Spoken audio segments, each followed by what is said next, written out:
The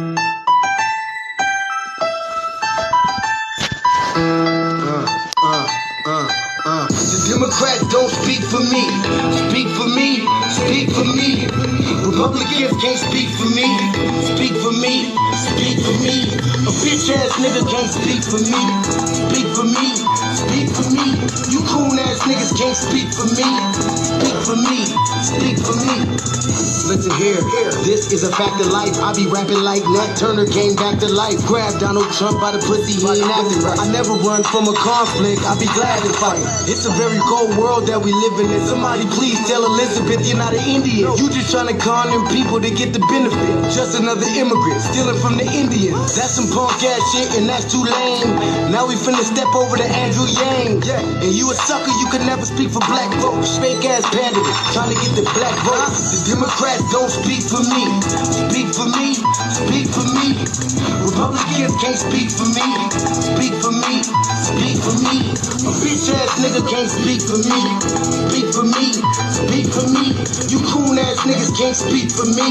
Speak for me. Speak for me.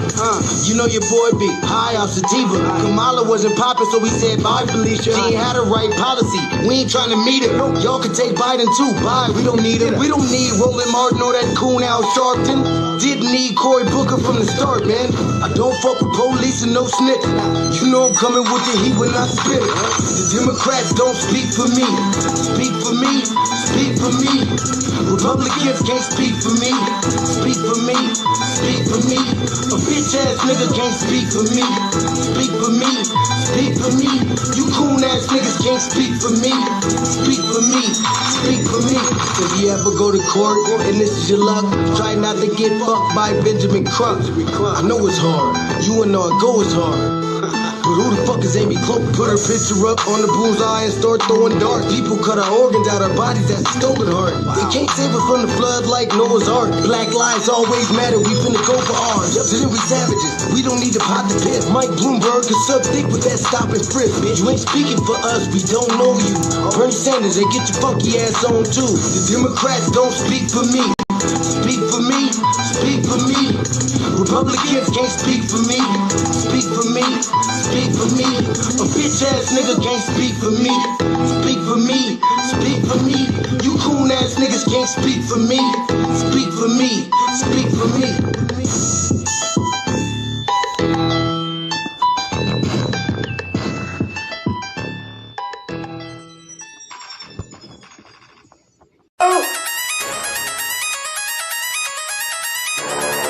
I'm talking about shout going crazy. People going crazy in these motherfuckers.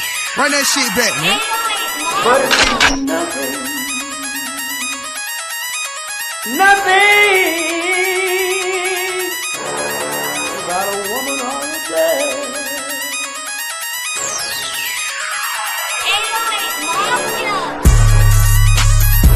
Man made the car.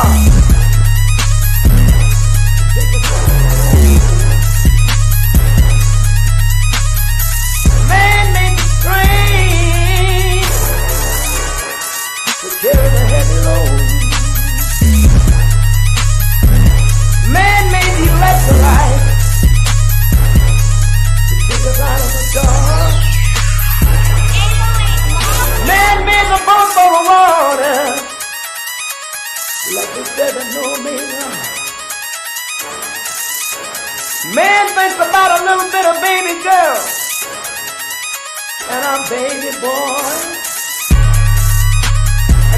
Make them happy because man make them dark. But after man make everything we can, do you know that man makes money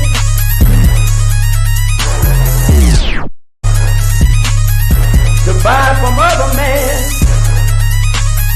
This is a man's world.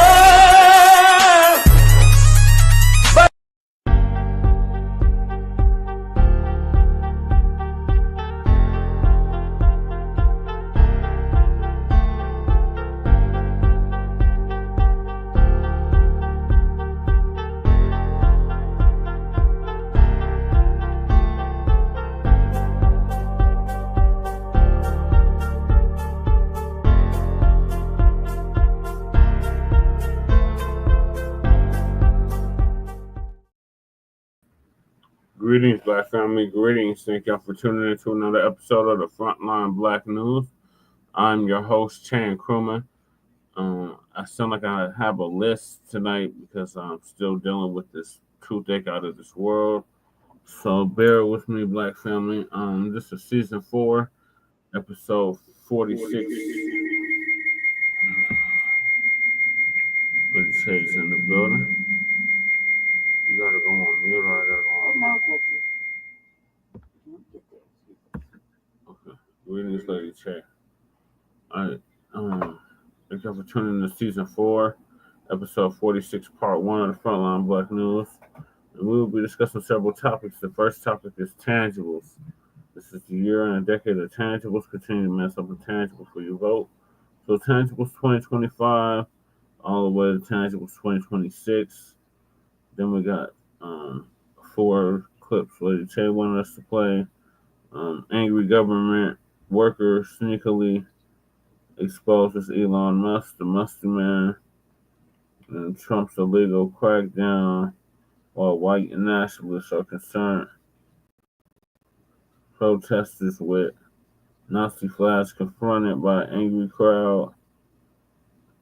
Community gathers to fight back after group shows Nazi symbols in Cincinnati area. Then in addition to those, we have Trump administration sues Illinois and Chicago over obstructing ICE. Then we got Secretary of State Marco Rubio lies on South Africa. Ilhan Omar is why we need FBA representation. Yep. Then President Trump targets South Africa, otherwise known as Tanzania. Migrants wave foreign flags during anti-deportation protests. Then we lost our master teacher, our warrior scholar, Neely Jr. He transitions. We did on Shabaka, it's not on the Front Line Blacc News. Then we got FBAs sit side with Trump on DEI for one reason only. Then rest in honor, rest in peace, rest in paradise, rest in power to Neely Jr. Then Neely Jr. tribute to the master teacher. Neely Jr. and Understanding White Supremacy, Part 1. Neely Jr. and Understanding White Supremacy, Part 2. So those are the topics tonight. Thank y'all for sliding through, tapping in. Make sure y'all hit that like button and also hit that bell so y'all be notified of every time we go live. All right. So I'm going to hop right into it with the tangibles. We got Twin in the building. Shout out to Twin. Twin was on it. He said tangibles 2025 to 2100. Yep, and cut the goddamn check. And of course, this is a tether-free zone. No tethers allowed. It says peace, Lady Che. Peace, yeah. Lady Che. Peace, Twin. I want to talk about what happened. Shabaka will be joining us here shortly. Okay, go ahead, Lady Che. Real quick, my channel got shadow banned. Let me go on mute. Majorly strike. Go ahead. I try to say my channel got shadow banned and majorly striked. Took my shit. Took my whole video. I tried to do the appeal, and I did a little training. I even wrote him an ugly ass message of why I felt like it was appeal. I said something like, everything I'm doing, it's for education, blah, blah, it's fair use. I said that, I got the copyright scrolling. But I was like, everything I find on YouTube. And if it's on YouTube, then it's for fair use. And if I'm the one getting striked or whatever, then you should strike people like Fox News, CBC, CNN, and MSNBC, and all that shit too, because I show those channels as well, and they should be talking about my city if it's all like that. What's good for the goose, good for the gander. you know. And they didn't like that shit, so they strike my shit. So, but I was like, kind of getting tired of it because every time I throw on a show, getting fucking shadow banned for nothing. Like I feel like nothing because I'm not even really remotely doing a lot. Like a lot of other people, I'm not gonna mention no names because that'd be like doing the most, but a lot of other programs that are just way more toxic and way more, I don't know, but in regards to whatever I'm doing, if I'm doing something like, they couldn't even bring up no evidence. They couldn't tell me what I need to take out or what I need to edit. So she's getting kind of disturbing to me. And I try to look into other places, other platforms for me to maneuver to, and I can't find a place for me to post. It doesn't want a lot of time put in. I checked out a couple of things, but I messaged a few people and I haven't heard anything back yet. So I see them in the chat. I'm gonna try to get their attention or whatever. But it's a real serious thing because the RVA is a little bit different than Front Line Blacc News and Chewbacca's Black Experience, and it's kind of discouraging when I gotta get my whole shit removed. I'm the only one who gets removed. I'm saying everybody needs to get removed, but I'm saying like, what the fuck am I really doing? You know what I mean? Like it's so terrible. I already got permanently removed from Twitter, and my Facebook page got totally fucking stripped, and I created something else. So, but this at this point where they're not even gonna allow me to create another YouTube page. You dig? And I'm like, what the fuck did I say or do? And they really won't tell me. So, kind of starting to take it like, if you're just gonna be personal about it, just say that. So I just want to let everybody know that's what happened in the middle of the show the other night. And so what I was showing today is kind of like a little bit, just something I could contribute.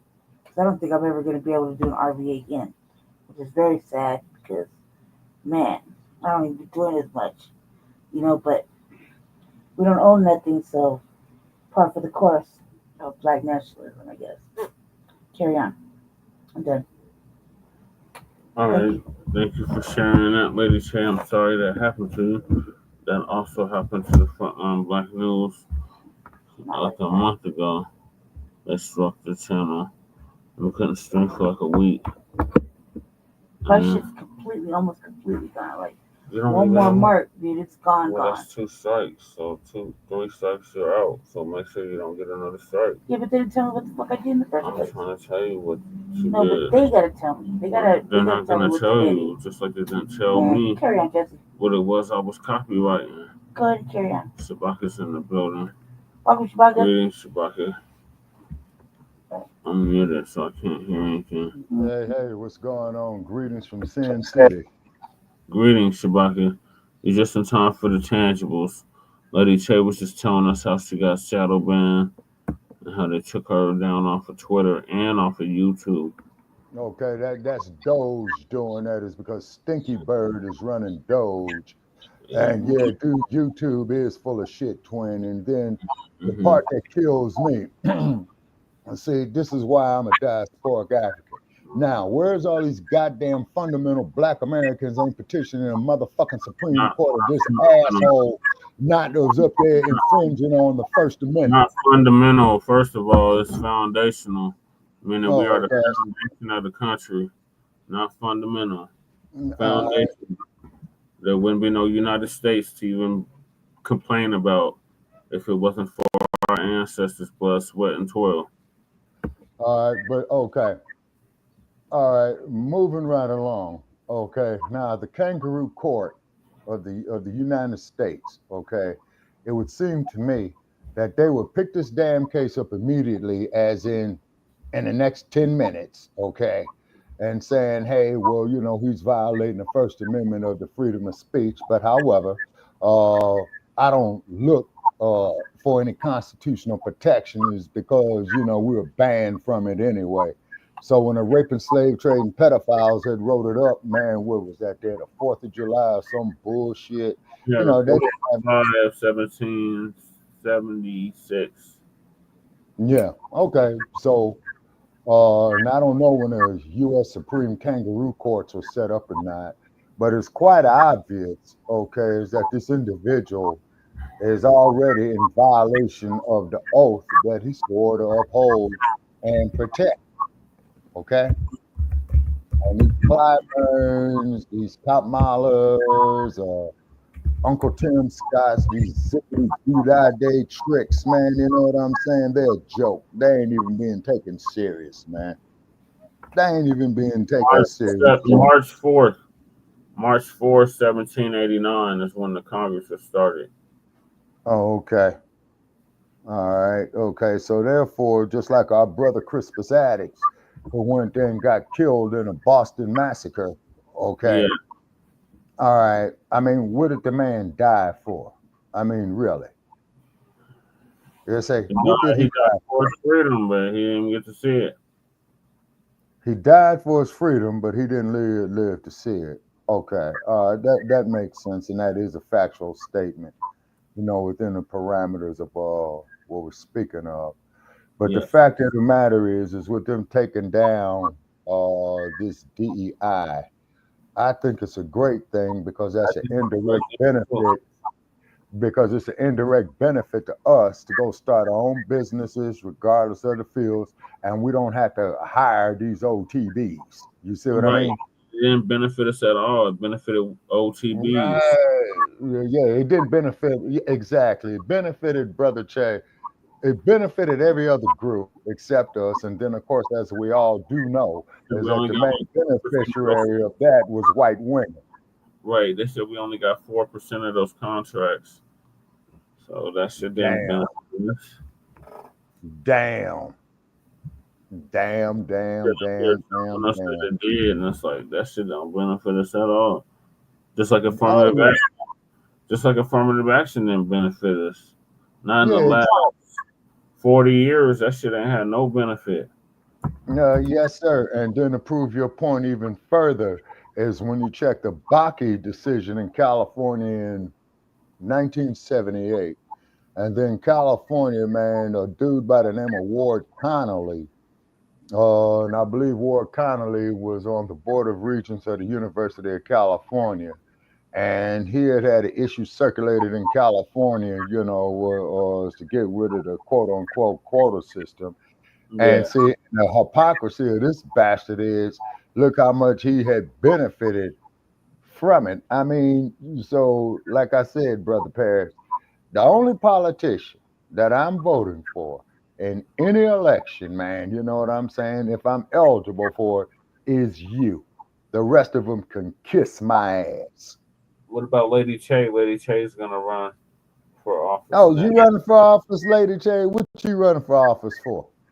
Just basic city council in Aurora where I'm at. I just could start low because I don't really know if I have the lifespan to carry on. But I think I'd be a really good city councilwoman because we are led by fucking racists and white supremacists and whatnot. Mm-hmm. That would be because I feel like, you know, I got that natural leadership skill sets that, you know, that would be a good start. Okay. Plus, you know, here. Yeah. Okay, Lady Che. Okay, I hope you make it. I hope you make it. I wish about it because I know I can do it. It's just gonna be like a year or two from now, and I have enough time to learn basic civics and you know how the world works, but like certain things like how nonprofits are run and how audits are done, you know how certain things in government and the city are done, and plus, you know, I want to punish the law. Okay. I want to punish the law, something crucial. So okay, now let me ask you this here, Lady Che, not cutting your wisdom. I remember one time I was in Colorado driving on the freeway, expressway, highway, or whatever, and I saw this police car sitting on the side of the road, right? And it had a damn crash dummy in it. What's up with that shit? Yeah, they got rid of those. Right? They're like if you don't really roll up on it, you wouldn't know. But allegedly, Like when I did it, I rode up on it, and the motherfuckers in a whole uniform, suit and everything, holding a motherfucking speedometer gun. You know what I mean? You even got a stuffed little dog bomb, right? But if you just were driving, you'd have thought it was a real officer. But because I drive my little chair and I be whipping around town and driving up on the law, I was like, trash. You know, I happened to notice it. I was like, these motherfuckers right here had this motherfucker for like months on the same street. You know, because people like to speed down such a part, you know, late at night, nobody's paying attention. But there's this one car, like you dip around this corner, there's a motherfucking police car right there, right? And it's been there. It's been fucking there. You see a little sign for like 30, 39, 45, right? Yeah, it's and ridiculous. I'm cruising down the motherfucking street on the street because I was driving sidewalks. And I'm like, I've seen it on the other side of the street. I'm like, motherfucking T's. They're always right here every night. When I used to go visit Jesse at night, right? I'd be going to his house late at night, like about 8, 9, 10 o'clock, whatever, right? Or coming home from his house at like 3, 4, 5 o'clock in the morning, whatever the fuck I felt like leaving, right? And I would always be driving by the other side of the street looking at him like, these motherfuckers, right? And I thought it was a real life officer because, you know, in Aurora, they had to put up a whole fucking tarp to cover the fence. Yeah. Because I used to film the academy doing fuck shit, like to learn how to drive and practicing to shoot up. I look at this shit, cuz. Like, look at these motherfuckers. I know how to drive. You know, so they put up a whole tarp. So I was, you know, like, look, cuz, don't come down this way. Look at them, they driving like shit. Yeah, the academy. But when I drove up on this car, I was like, because there was nobody. I was like about 9 o'clock.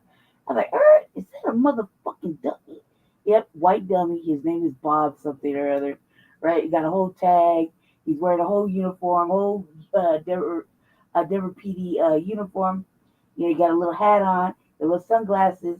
Motherfucker looked real waxy and fake as fuck. You know, he looked like a dummy, but you wouldn't know until you rode upon him because the windows are kind of slightly tinted, but he's facing the passenger window with a speedometer gun, like, you know, in the ready. It doesn't move. He's just posted like that. And the it's catching speed, and as it's catching the speeding, it shows up on the little monitor outside the, a little couple feet away from the vehicle. He even got a dog in there. It's like a stuffed dog with a canine vest on. I was like, this motherfucker. I think, you know how stupid these motherfuckers must feel? You know, driving like, slow down and shit every time they go across the thinking they're going to get pulled for speeding. I was like, man. I was like, this is where Denver's money's going. Setting up these motherfucking speed traps, and nobody's paying attention because immediately when you see a T, let's slow down. Calm down a little bit, calm down. But we're going to turn around and whoop, whoop, you know what I mean? So I was like, God damn, it's a real thing. But I think it's fucked up because it's kind of like a trap. It's like entrapment. And a lot of people get mad if they've been, this whole time and they figured it all out. And they're like, you know what, man, I'm going to fuck this whole car up. Drag Bob and his dog out. And I'll take the dog in the vest and thank you for the speedometer and kick rocks because there's no cameras right there to protect his ass. He's unprotected. You know what I mean? Like, the car opens from the outside. He's unprotected. There's no other cars watching the dummy. You know what I mean? So it would be a real whip if a motherfucker, came out and snatched him up and snatched his dog up. Yeah. You know what I mean? Like, a motherfucking car just sitting there with the doors open. They open from the outside. He's not protected.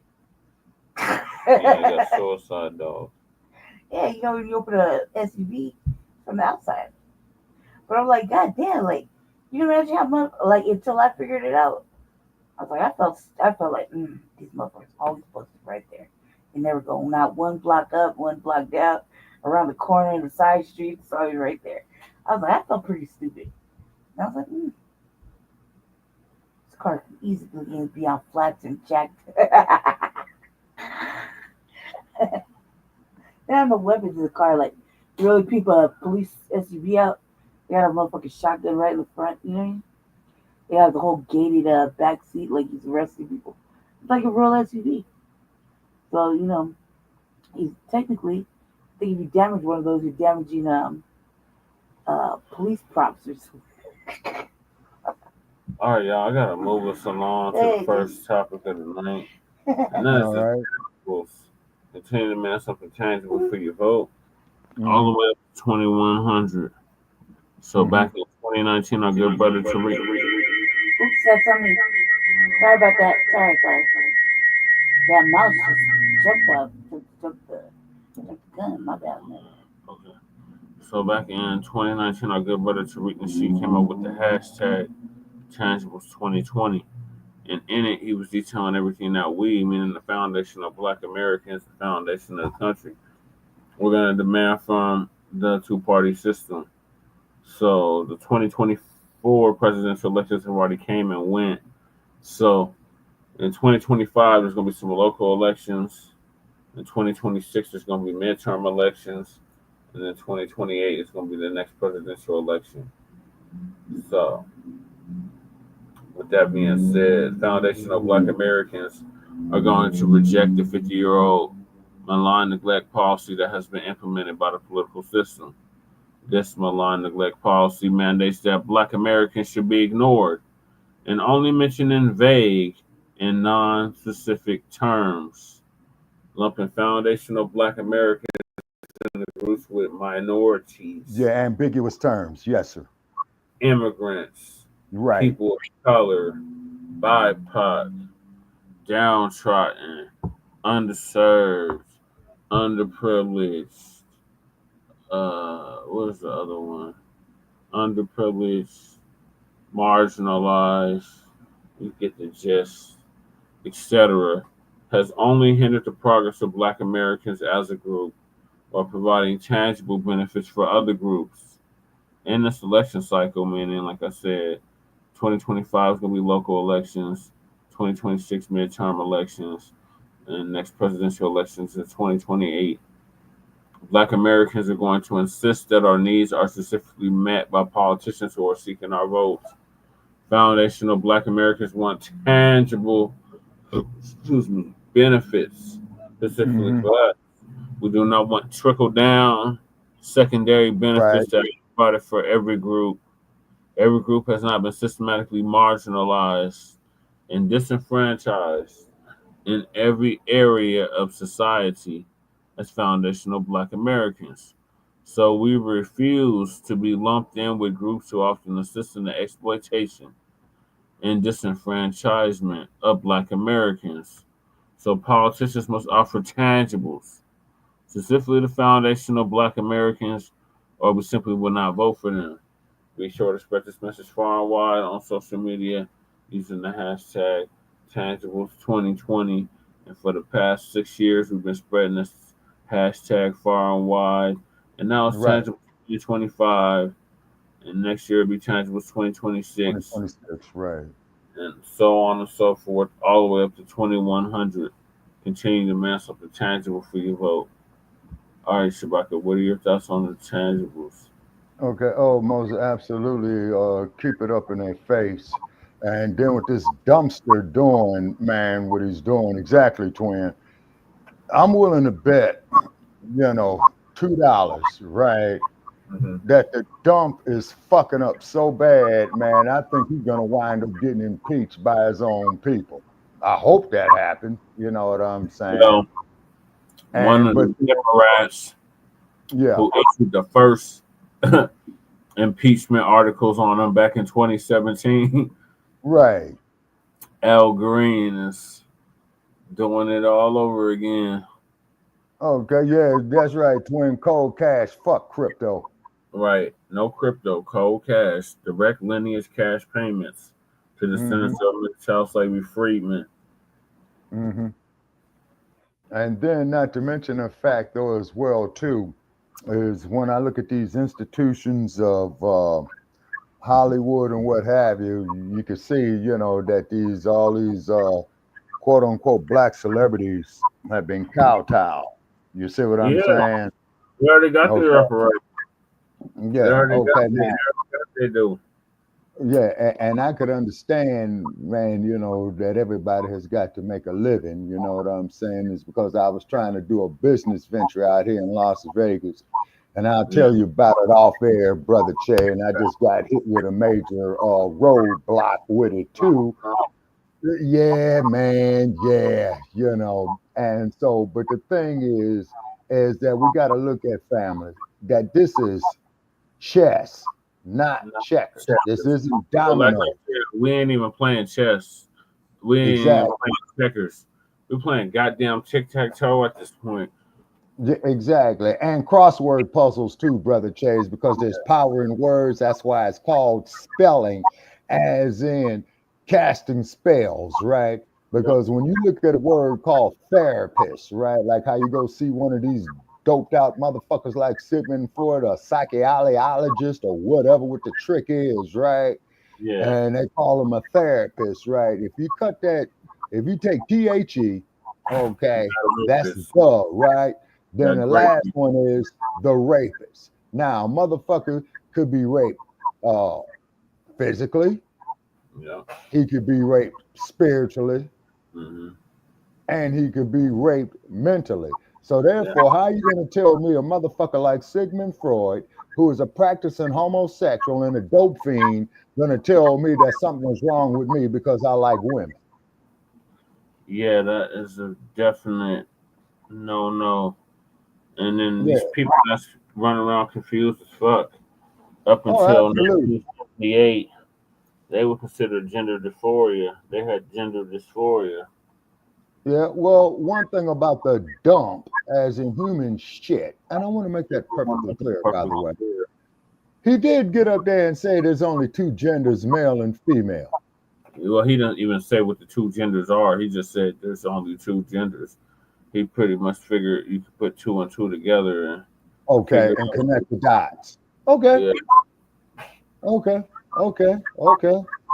Because these individuals going out there, well, I'm non-binary, I'm this and that. Okay, you were perhaps the victim of some type of great trauma that's got to a lot of them will tell you they was either molested or raped. Right. You know what I'm saying? And then too, you got to look at the crack babies that came out. What was that? That crack baby shit. Yeah. So that's the 80s and the 90s. So these individuals would be in the prime of their youth now. 24, 25, 26. The Outlaws, Kevin Barnes, he proved that was a myth. That crack baby syndrome or whatever, that was a myth. I did know kids that mothers were smoking crack when they were pregnant with them. Right. They had water on the brain and all kinds of crazy shit. Stents in their boots, all kinds of crazy shit. And then a lot of them were taking them place off in these damn foster homes and what have you. That Lady J has related so well about now. Who knows with the abuse they were of the foster home. Yeah, they were in foster care. I was in foster care too for a brief time. Yeah. And then the siblings all spread out. You see what I'm saying? And stuff of this nature right here. And I mean, when you look at it, man, it's kind of like a repeat of the plantation system where the raping, slave trading pedophiles will split up the families, selling a black infant baby 3-4 years old. Families, when it was our families that was getting split up. They didn't have no qualms, no quarrels, none of that. When our families were being separated and exactly. You see, so this here is the hypocrisy of it. Now, these lying bastards who said you have the freedom of speech in this country, right? Now, if we so much got so much the freedom of speech, which we don't have, okay, then why the fuck are we getting shadow banned? Oh, your statement goes against community standards. We don't own the platforms that we're on. Well, that's what I'm getting at, Brother Che. You'll say, and then when they sit up there and call me all kind of niggas, black sons of bitches, and all this old type of shit, I reported, they didn't violate community standards, you see, the hypocrisy is real. So But how in again, the entire fuck is the people going to believe in a system that don't believe in them? It just don't add up. We just don't know, folks. To quote the dump from 2016, we just don't know. And then his reselection has proved enough of his the people point. believe in it. That's why it's the biggest religion that's not a religion. Yeah. It's the biggest religion on the planet. And Yeah. it's basically religion. And then keep in mind what the dumb said 8 years ago, which he was right about. You got a lot of stupid people in politics. Look at Warlock. Look at Hakeem Jeffries. Look at Cory Booker. Look at Maxine Waters. That's going to be done for the next 20 years. They're not going to recover from this. It's going to take like at least 20 years. I've heard they haven't been this bad since the caucus, Shabaki. Yeah. You see? Yeah. Well, remember the caucus. They ain't been this bad since the caucus time. Okay, you talking about Michael Dukakis? Yep. Okay, that day he ran against Bush. Yep. Jr., I believe. Yep. In 04. Yep. When Bush Jr. got reselected. Yeah, if I got my history correct. Wait a minute. Yeah. In 04, because Osambo came in 08. Okay. Mm-hmm. Yeah. Okay. And who didn't do nothing for us anyway? We never said he was, and we didn't present him with nothing. We were just happy to see him there. Yeah, I mean, motherfuckers sitting up here crying in Chicago. Oh, we're so glad we elected a black president. And what went up? Police killings of unarmed black people. Yeah, because they couldn't get to him, but they could get to us. Yeah, exactly. So these white police is taking that out on innocent black folk. You see what I'm saying? Just like George Floyd. Otherwise, they would not put them in. Yeah, just like Philando Castile. You know what I mean? Cornel West was trying to warn us about him back then. Yeah, and then Osambo gets up there, no reparations. No reparations. I mean... Yeah, because he's not of the lineage. That's why we're delineating, Shabaka. That's exactly why we're delineating, because we got tethers like Osambo. Tethers. Because they don't descend from freedmen. Well, all right, a shout out there to President Traore, okay, is because President Traore it's all of that. I have all of that in the queue. So you and Lady Che is jumping the gun, but let's hear from Lady Che. What are your thoughts on the tangibles?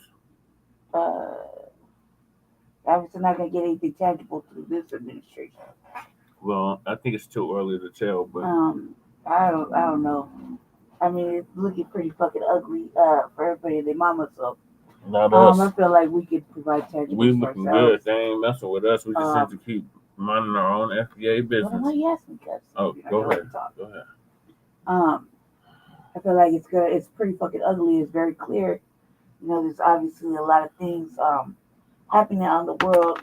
They got no control. They are not showing they have any control, or they are trying to control the situation, and it's getting pretty ugly. But as things are happening, you know, karma's a motherfucker.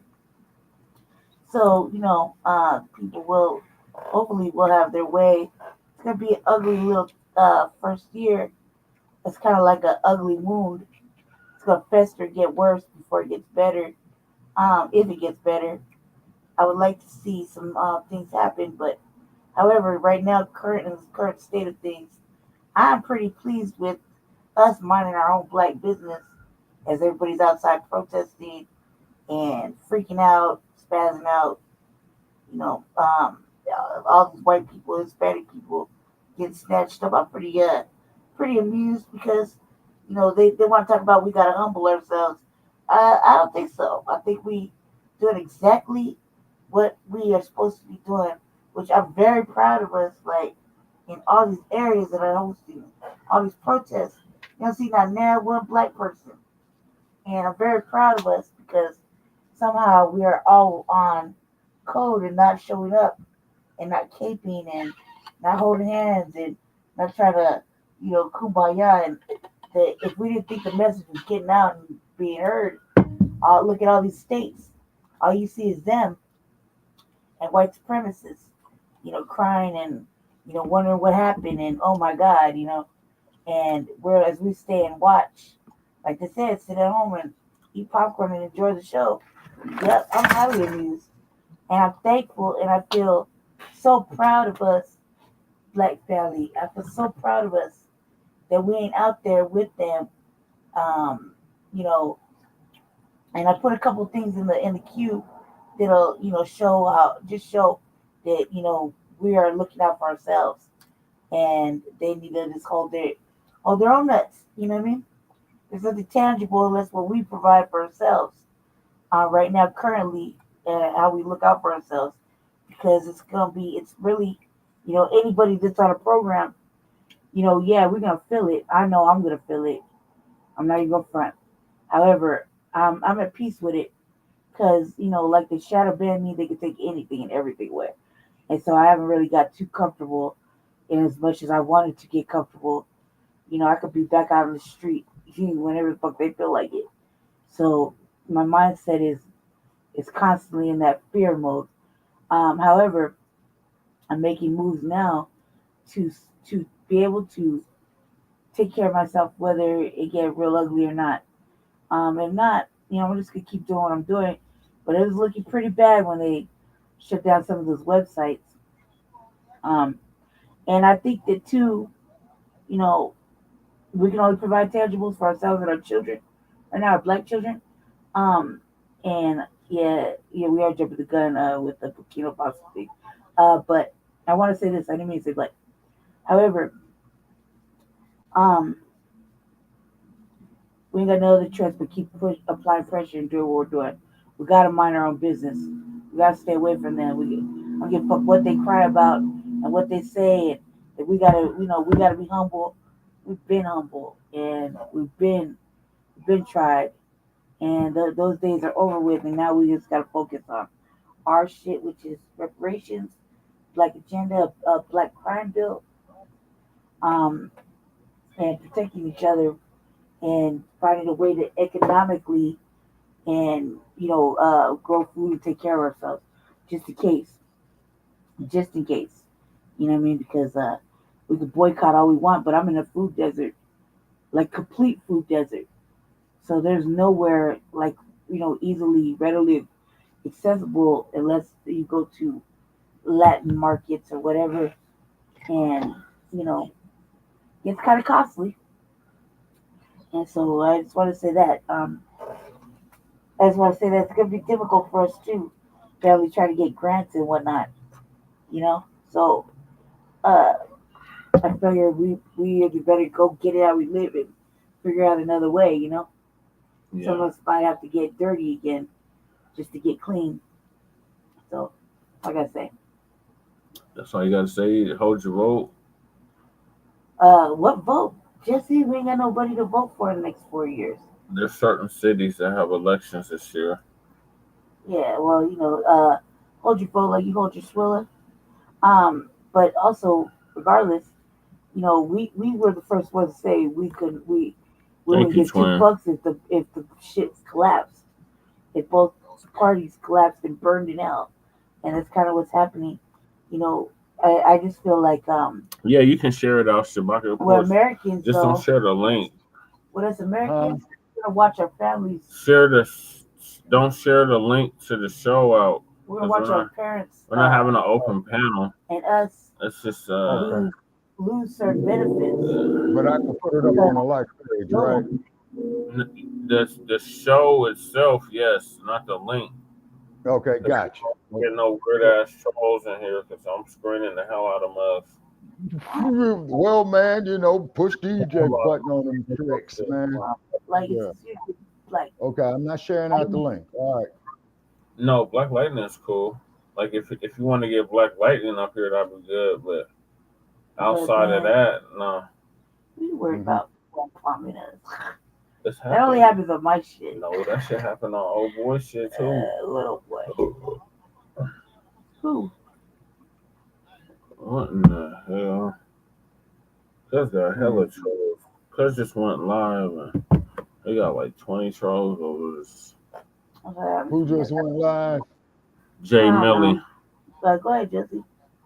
Well, if you could merge it, okay, because I could. They won't let me share the motherfucker out here. Movie of doing that. He's vertical. He's not even on StreamYard, so I can't merge it. But what I'm saying is they won't even allow me. Yeah, carry on with the next. They won't even allow me to share.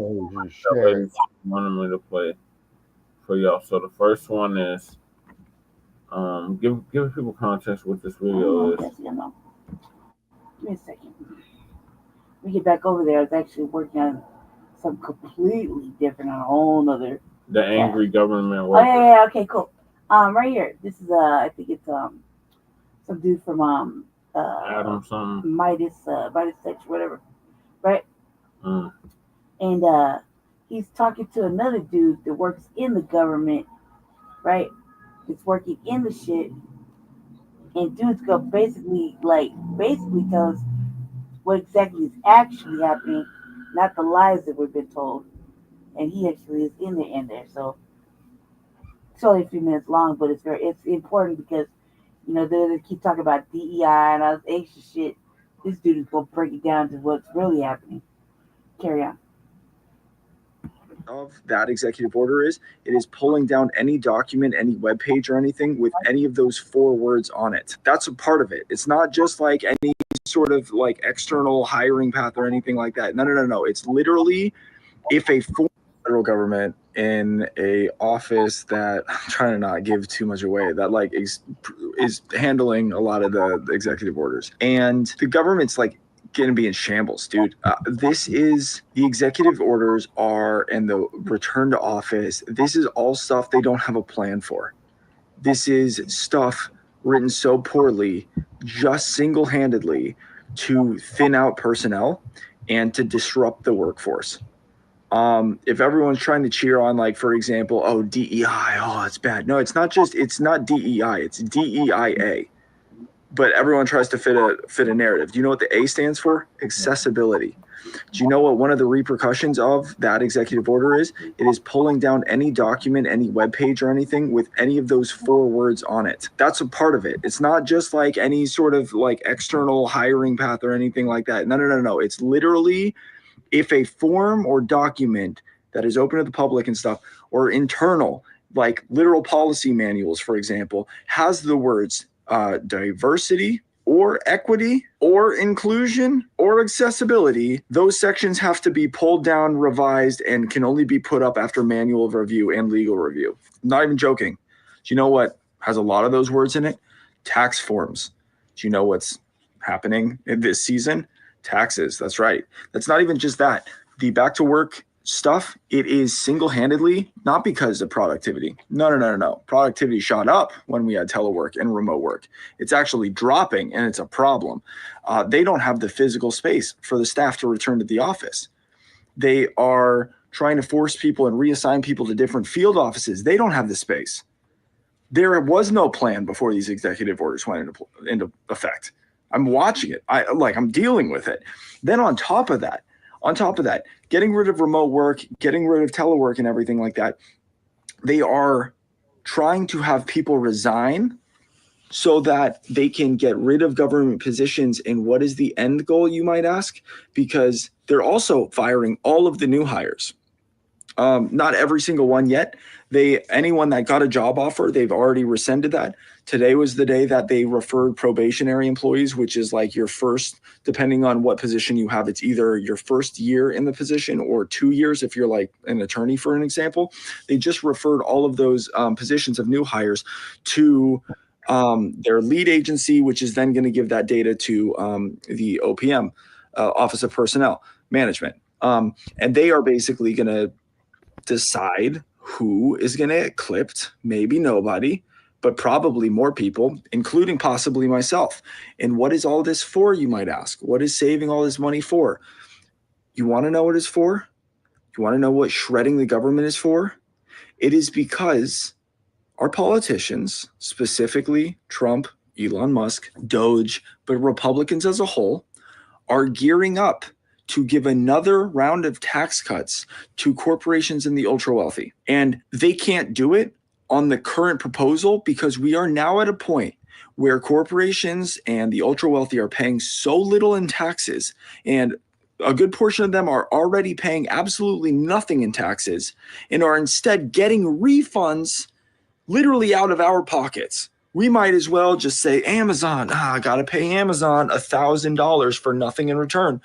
Literally, that is what's happening right now. It is so egregious that they are trying to not cut the Pentagon, not cut defense spending. They are cutting the literal fabric of our government and social services. Medicaid is on the block. Like, these programs, it's going to be felt throughout the country. It is. It doesn't matter if it's the TSA. We've already seen ridiculous lines. It's because people have been fired.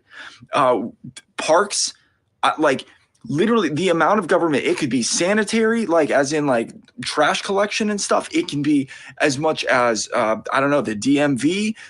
Aviation committees. Passports, USPS, USPS. And like all of these government things that you don't realize on the day-to-day, our government organizations, they are all going to be affected. This is going to not only directly impact people that work in the federal government, but everybody in the country. You think voting was bad before. Oh my God, dude. And I get mad because like this is the flexing of executive power.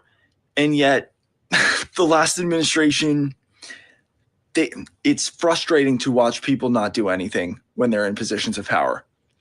And this is a perfect example of what it looks like to flex that power, but for all the wrong reasons and in all the most horrific ways. And that sucks. I hope you enjoyed watching my face change different colors from the TV.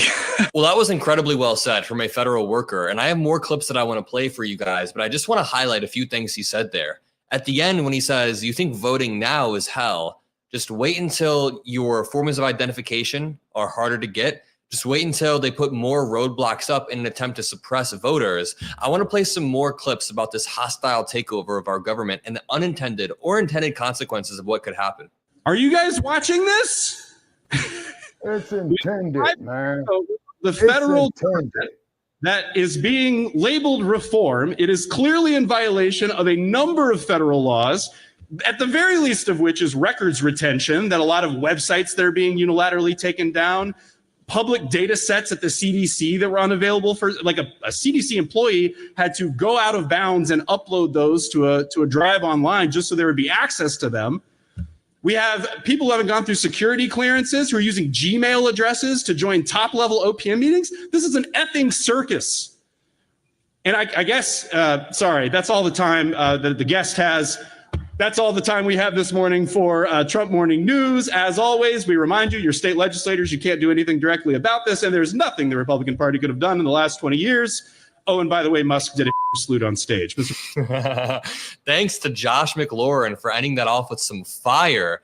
Those are the types of knife fighters that we need. I have one more video coming from Ryan Grimm, who actually breaks down the U.S. aid lies, because Elon Musk has been bombarding his timeline with lie after lie after lie about U.S. aid. And it's about time we begin to push back. Even if it's overwhelming, we have to push back. So before I play this clip, all that I ask is that you drop a like, subscribe, and just keep in mind the dismantling of U.S. aid by the Trump administration will completely nuke our ability to get ahead of Russia or China. It was established by John F. Kennedy during the Cold War in order to promote global development and prevent nations from falling under, at the time, Soviet influence, but today it would be Russian influence. So its abrupt closure is being celebrated by authoritarian regimes across the globe. The Kremlin is celebrating what Elon Musk is doing. So let's watch this. And just keep in mind, again, U.S. aid accounts for less than 1% of the federal budget. Elon Musk is acting like it is 40% of the budget and he just saved America. No, it is less than 1% of the federal government, and its impact on global education, health, democratic initiatives far outweighs that 1% than we spend. But Elon Musk can't do the cost analysis. Every day we are reaching previously unseen levels of duplicity and stupidity, particularly on this website owned by Elon Musk. let's take this one for a second.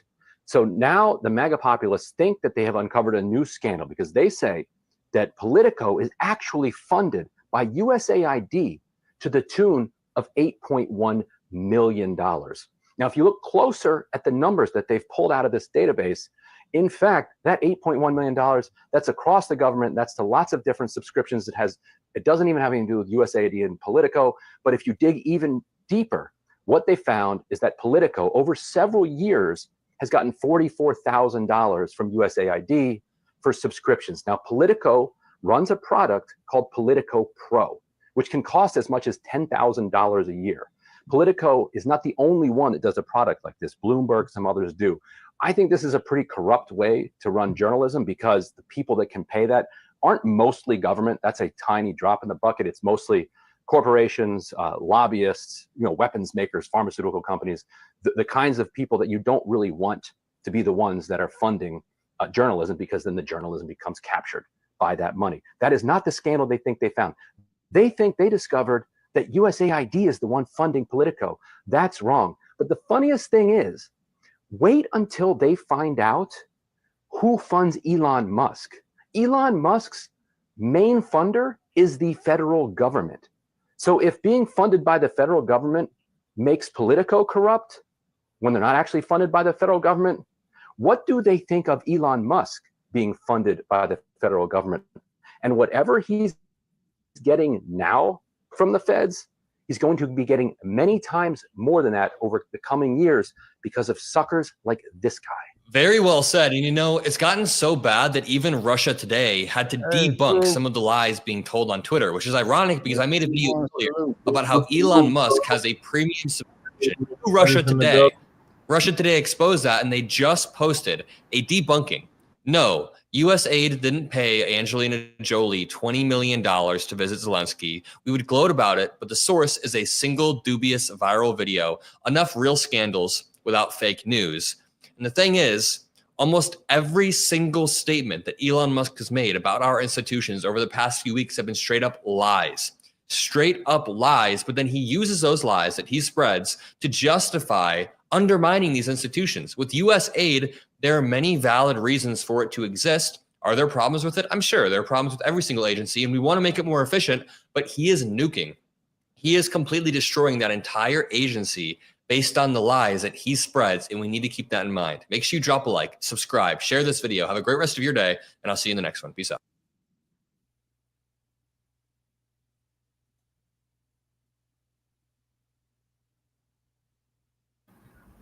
Well, there's a lot to unpack right there. Yeah.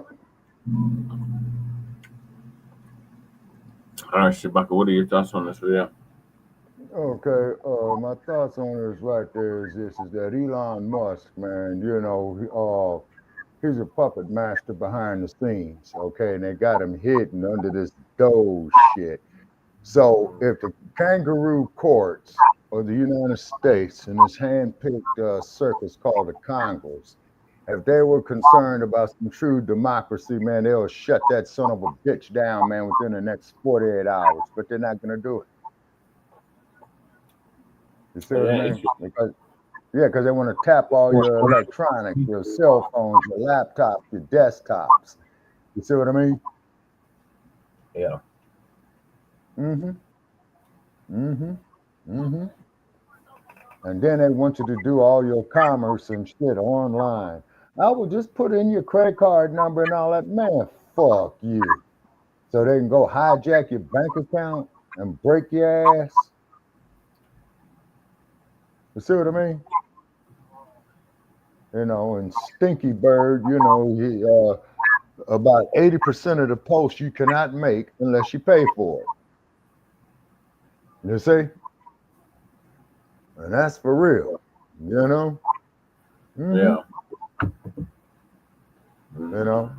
And then also, too, I'm putting it out there, Elon Musk is not an African.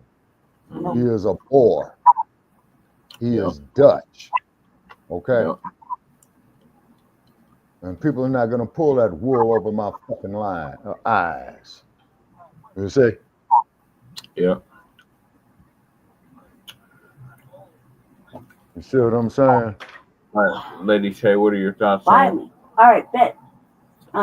This is like so important. You know, because old boy is over there, you know, basically giving us the business of what's happening. You know, basically saying that you know, he's works on the executive order side of things, and he's saying that you know when they're pulling all these programs, they're looking at words like you know shit that has language like you know when they keep saying that DEI, et cetera, et cetera, et cetera. Um, you know, they're like looking for the words, actual words like diverse, equity, inclusion. So that could be like one word and it can affect a whole bunch of different shit. They just keep pulling it. The fact that Elon Musk is a motherfucking, you know, has dual citizenship and nobody can stop this motherfucking villain. He's a villain everywhere he goes is ridiculous because I don't understand how nobody could pull this motherfucking press car or his pass to get into the White House and just lock that motherfucker outside the door. Or see, Lady J. Hold on, bro. Musk got all these people in their pocket. See, Musk got all these people in his pocket. You gonna piss Shabaka off with this crew. But he getting he's not FBA That at all. is bullshit. Okay? Tell that white motherfucker to come bring his ass out here in this goddamn sun with me in June. He's not gonna do that. Tell Elon Musk to bring his African ass out here in this goddamn sun, and I will take pictures of that motherfucking skin peeling. I ain't never had sunburn before in my life. I did one time. I hear Jesse smacking in the other podcast there, but so like back to what I was saying, for us, you know, what I'm saying is that you know no one will just you know they can't get control of him, and obviously Trump's gonna let him you know lick his ass and let him do whatever he wants. You know the things that are like vital, like you know hitting the Pentagon or you know having access to our you know shit like I mean everybody and their mama got access if you really look at it. And their mama got access to our social security numbers and fucking IDs and everything like that. Just want to act like, you know, that, you know, it's safe and secure. But if you could let this motherfucking old crumb-like bum, who's a fancy bum living off of motherfucking subsidies and whatnot like everybody else, you know, that's funded by the federal government like everybody else, then surely you could take his fucking benefits away too. You know, and strip him and leave him at the motherfucking door. You know, in regards to South Africa, but that's just it already. Musk got too much money. He's paying these motherfuckers for this. You see but what all I'm that saying? money He's is government. money. You know, all that money is federal. For like he's on subsidies. That's what the fucking video said. Really said. You know what I mean? And it's true. You know, he's a billionaire on subsidies. Like he's not even a billionaire. The motherfucker's just a bum. He's a trillionaire. Musk is a trillionaire. Ain't no such thing as a trillionaire, Shabaka. Look, that doesn't exist. You can't be on subsidies if you're a bum. That does not exist in 2025. There's no such thing as a trillionaire. He's a fucking bum. Now, all the billionaires combined might straight bum. Add up to a trillion. Okay, because a trillion is $1,000 billion. Yeah, there's no trillionaire yet, Shabaka. It's all these hopefully it stays that way. Man, all these little businesses that ain't worth shit. You know, like he can't build a quality motherfucking rocket. He can't build a quality car. You know what I mean? And he's over there terrorizing other fucking countries too. Because that's put his fucking, you know, colonizing ways and everything. Surely he could be locked outside the motherfucking door like they locked the Democrats out. You know what I mean? They did that just this week. So surely he can get his shit taken because he's over there just kind of lingering around Mar-a-Lago or lingering around the White House. So surely he could be lingering around in his motherfucking car somewhere else.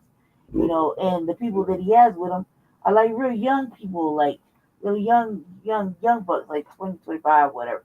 And they, you know, they just having that kind of knowledge to that type of shit when he clearly has already the knowledge of it because he has Twitter and whatever else, you know, is kind of fucking crazy when you think about that. All our sites like FEMA was down.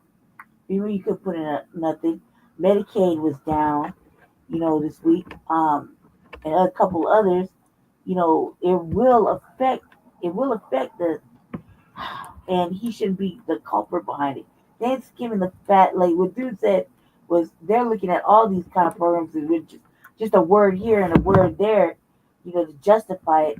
If you listen to other people tell the news, surely you're not reading billions of dollars and just going to DEI shit. It's written DEI, not diverse, you know, equity and inclusion type Lady nonsense. Check, You dig? What? let's look at DEI.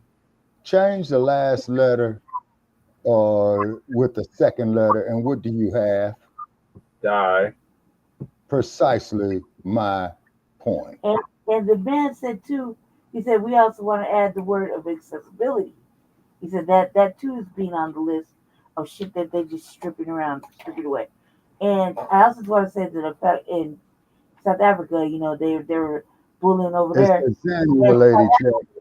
Okay, goddamn I'm it, gonna Jesus get to Christ. all of this. Tanzania, his daddy, his old Dutch daddy, was like, he don't even think he's South African anymore. He's been over here so long. So, you know, he shouldn't be trying to push his weight everywhere. He should be shot. He should be punished just like anybody else that commits crimes against the federal government. You know what I mean? But Lady Che, he owns the federal government. No, he don't. No, he don't. He's here on a fucking. He's here on a like a fucking visa or whatever the fuck he got here. However he got here. Before every illegal, Musk would die. He had a 5 year. Yeah, it's a Yeah. Now, crew, you got to put a point on that. Now, I'm like I say so, and you see it everywhere. No, not cutting your wisdom, Lady Che. Let me say this here. Let me say this right here. Now, if Musk is an illegal, right? Shouldn't that motherfucker be getting on a plane too? Now, one thing about the dumpster where he's deploying is illegal, right? He put him on a cargo plane and he sent him to Venezuela, and Venezuela said, we don't want him. Dump says, I don't give a fuck what you do with them, just don't send them motherfuckers back here. What I'm saying is that no one ever has the balls to question or ask this motherfucker for audits and things like that. Well, he's over there running audits in our country, but we don't ask him for shit. We just take him on his word.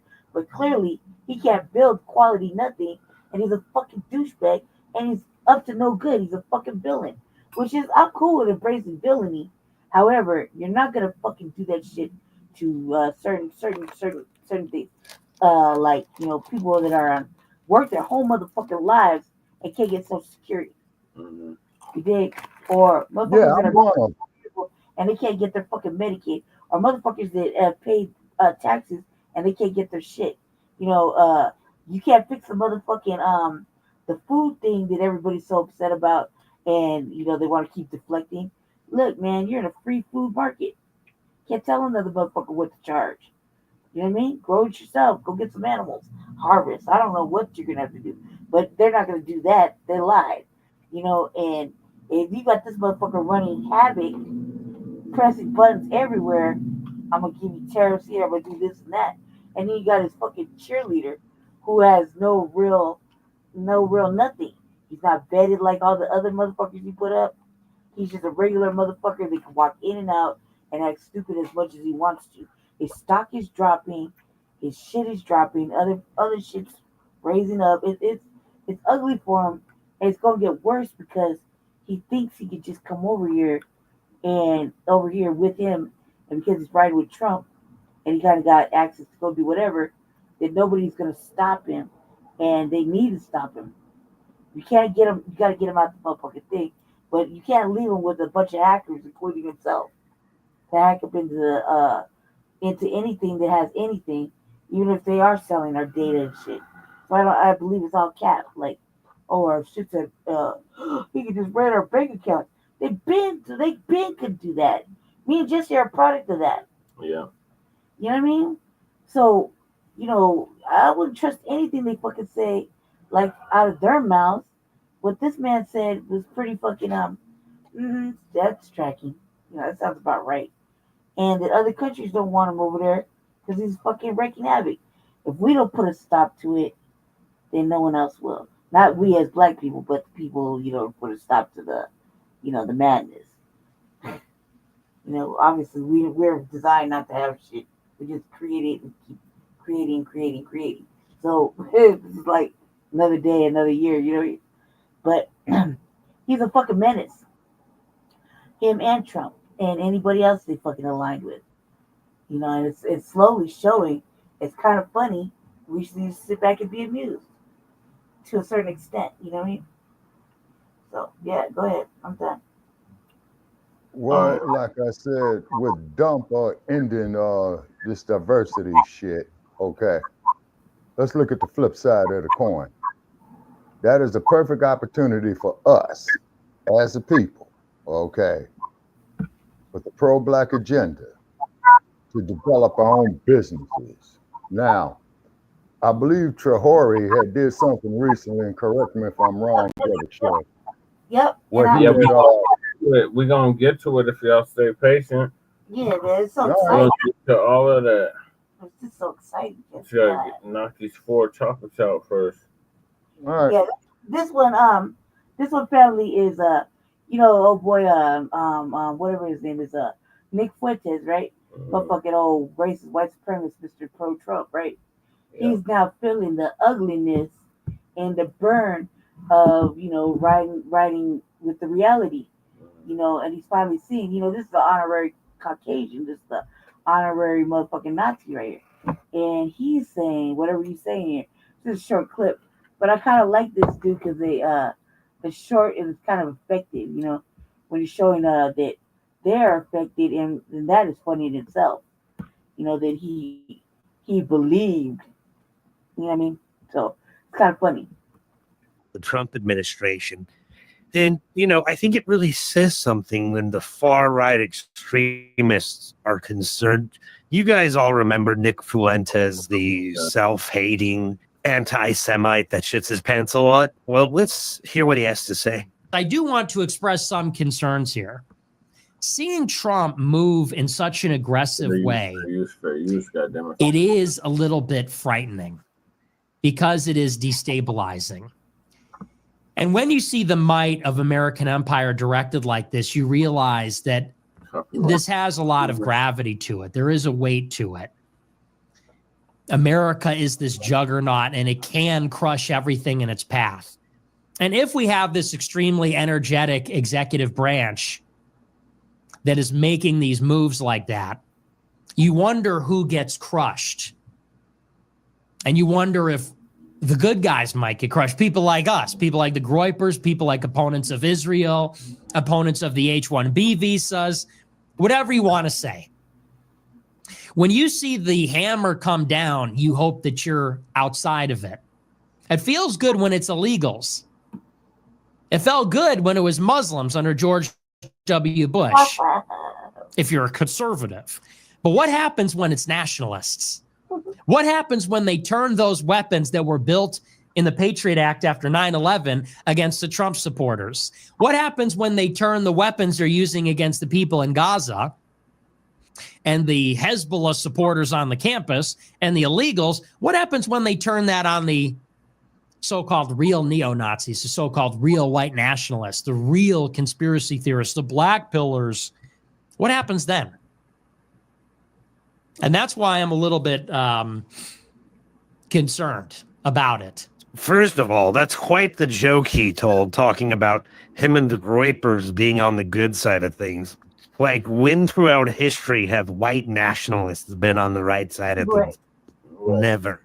But the crazy part here is that out of everyone, Nick Fuentes is showing somewhat of a semblance of a brain when he's out there saying, hey, Donald Trump takes advantage of everyone and then screws them over and turns on them. And there's a reason why he thinks this. It's because he himself has ruined so many years of his life supporting this guy. I mean, here's a video he released after he felt betrayed when Donald Trump admitted that he actually lost the election, that it wasn't stolen from him. 2020 comment, it's like, wow, that's how pathetic it's gotten. He's admitting, he says, oh, I lost by a whisker. So what was the point? Like, what's the point of any of it? You lost in 2020? Seriously? I mean, what are we even doing anymore? Then you're a loser. Then you're a loser. You just lost. then you lost to Joe Biden. You deserve to be charged. If he admits that he lost, then that actually vindicates the DOJ charge against him, because the charge is that he knew he lost, but he lied to defraud the people. That's the DOJ's charge. So why did we do Stop the Steal? Why did anyone go to January 6th? Why is anyone sitting in jail? Why did anything bad happen to anybody?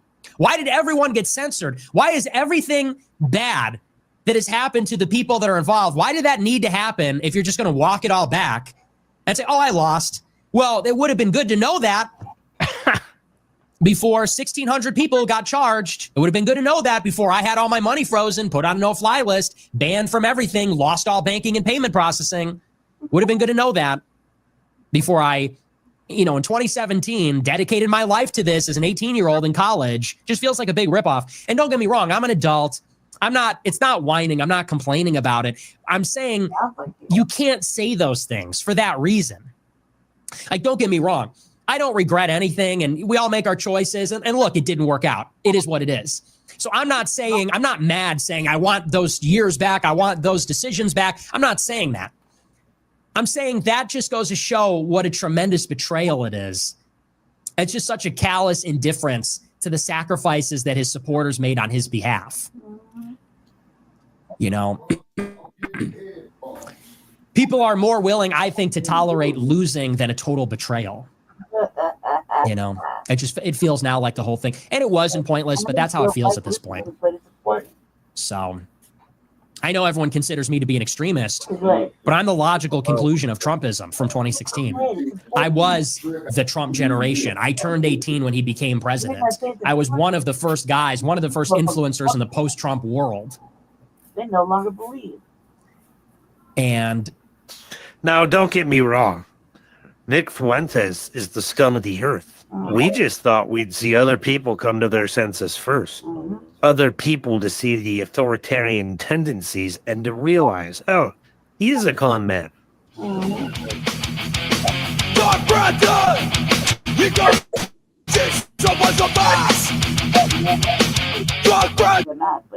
it's important because we're not the only ones. Now, finally, they're motherfucking old white supremacists like, oh my God, he's not what we thought. Everything after they done bled for him and fucking Trump's the greatest.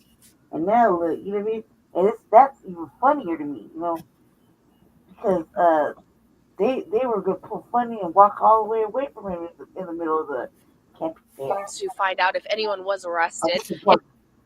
So, Black Valley, we gotta say that this is a win for us. This right here is a win. We ain't been involved in none of the protests. This is the last one I think. We've been involved in none of the protests. None of the shit that's going on with the Hispanics and the immigration and shit with the everybody's protesting around the state houses. We haven't been nowhere to be found. We've just been minding our own black business, right? Well, right here is where white supremacists decide to go and fuck around and bring Nazi shit up in a black enclave.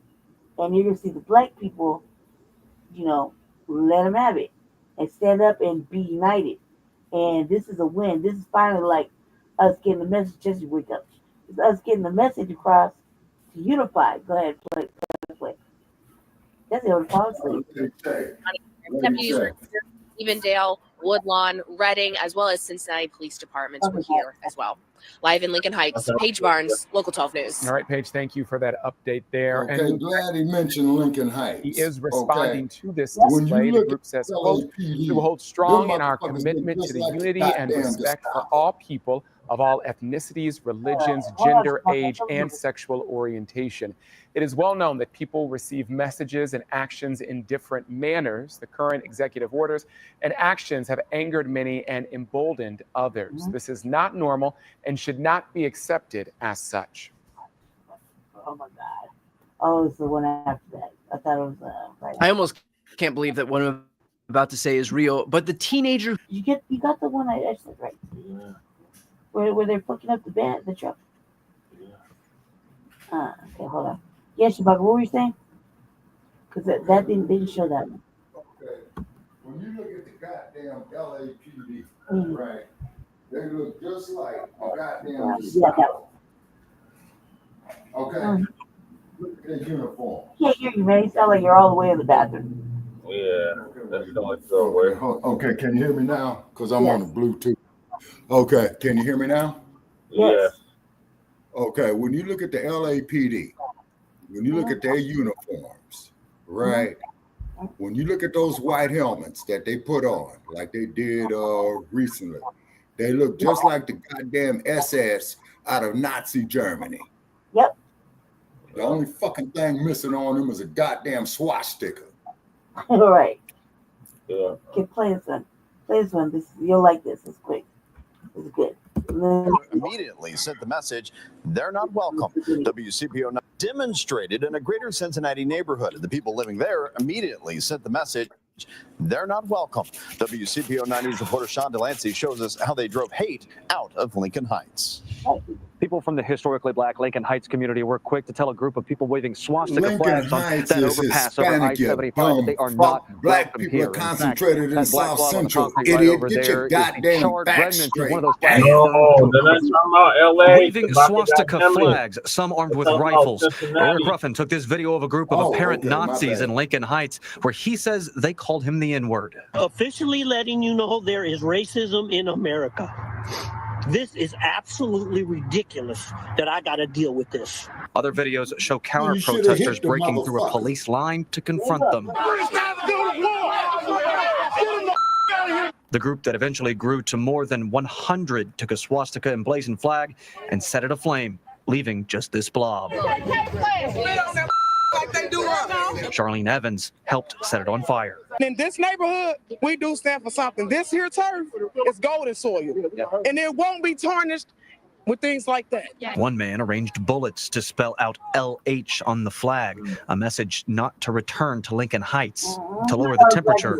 We need you, Lord, now to come in the midst of it. Lincoln Heights Baptist Church began a spontaneous Man, you better prayer. go get you a goddamn shotgun and some ammo, man. We're doing the work of God. Still, anger went beyond the white supremacist display to the police who kept the group separate. Nobody's coming to save us. They allowing the Nazis in. In a statement, the Evendale Police Department says that while the protest was very offensive, it was not illegal. Look, the Sheriff's Department responding in a statement of their own that they responded to de-escalate the situation and make sure that no one was hurt. Looking forward, Pastor Julian Cook has a message. There are obviously people who want to spread hate right now. To those people, what is your message? You will not win. You will not win. You may try, but we have a history of being able to push past these things, as difficult as they may be. You will not win. There has been a long list of statements and addresses from politicians, the NAACP, and more. For all of that, head over to WCPO.com. And Lincoln Heights, I'm Sean Delancey, WCPO 9 News. Shit, my stomach turns. The Jewish Federation of Cincinnati also condemned the... Right. But it was like, look, man, we ain't been protesting. display of what they called Nazi symbols today, calling them reprehensible. We are not going to be intimidated. We are going to be proud to be Jewish. And our response to hate is really to reaffirm our commitment to strengthening community bonds. CEO Danielle Minson there says that they have received no credible reports of threats to the Jewish community, but they remain dedicated to safety and security in all Jewish organizations and congregations. What does that got to do with black people, right? So it was black people that were, targeted, right? Welcome to the News Hour. They were handling business. They tore apart a whole SUV. They ran them fools out of there. You know what I mean? And that's the point of the video Chewbacca did. We haven't been protesting. We've been What they do, inside. Lady K, run them up out the neighborhood. Goddamn right. They put the flag on fire. Run the motherfuckers about the neighborhood. They fucked their whole SUV up, and they made it clear they brought all the motherfuckers out there were black, and they were like, "Yeah, look, that shit ain't happening over here, not here." And that's one protest, one thing where the Nazis came over there to fuck with them. They came out and was like, "Not today," and that's only been one section. You know what I mean? And they're like, "Oh my God, racist." I hate when they act like that. Or and they probably the same things that we're saying. Nobody put to protect us. Nobody save us. Like, good thing you caught on now. Like, welcome. It's a little motherfucker late, but welcome. You know, and all the black people over there, you know, to handle up. That was the beautiful thing about that whole situation, because we've been sitting back chilling, but we're not gonna allow these motherfucking Nazis to come up in here, racist white supremacists come over here and fucking create that Klan shit. And then I don't know how the motherfucking Jewish people got involved. Just because you see a swastika doesn't mean that they're looking for you. They called them the N word hard R and made it clear, you know what I mean? And they got ran up out of there. And the flag got burned. You saw them black people spitting on their shit. And like, nah, this ain't happening. And that I thought was so happy. I was so proud of them, because it could have went the other way. Yeah, it could have went a whole different direction, you know, in a negative format. So I had the same thing. You know, I'm proud of FBA family out there in Cincinnati and everywhere else, to stay inside, mind your own business. But to that extent, get out and defend your community. Shit, when they come up over there, they destroyed that SUV. I'm surprised they didn't light it on fire. Go ahead, Jesse. Wake up and handle your show. I'm done. Those are my 4 topics, family.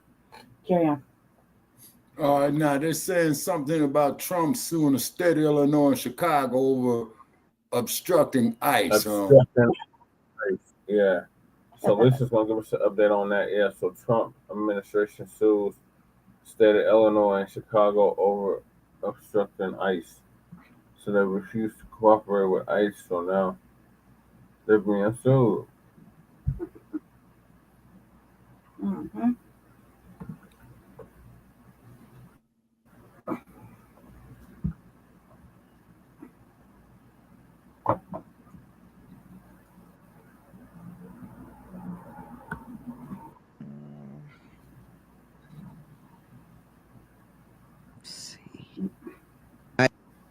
I said what happened to a video. Never mind, it's first plan.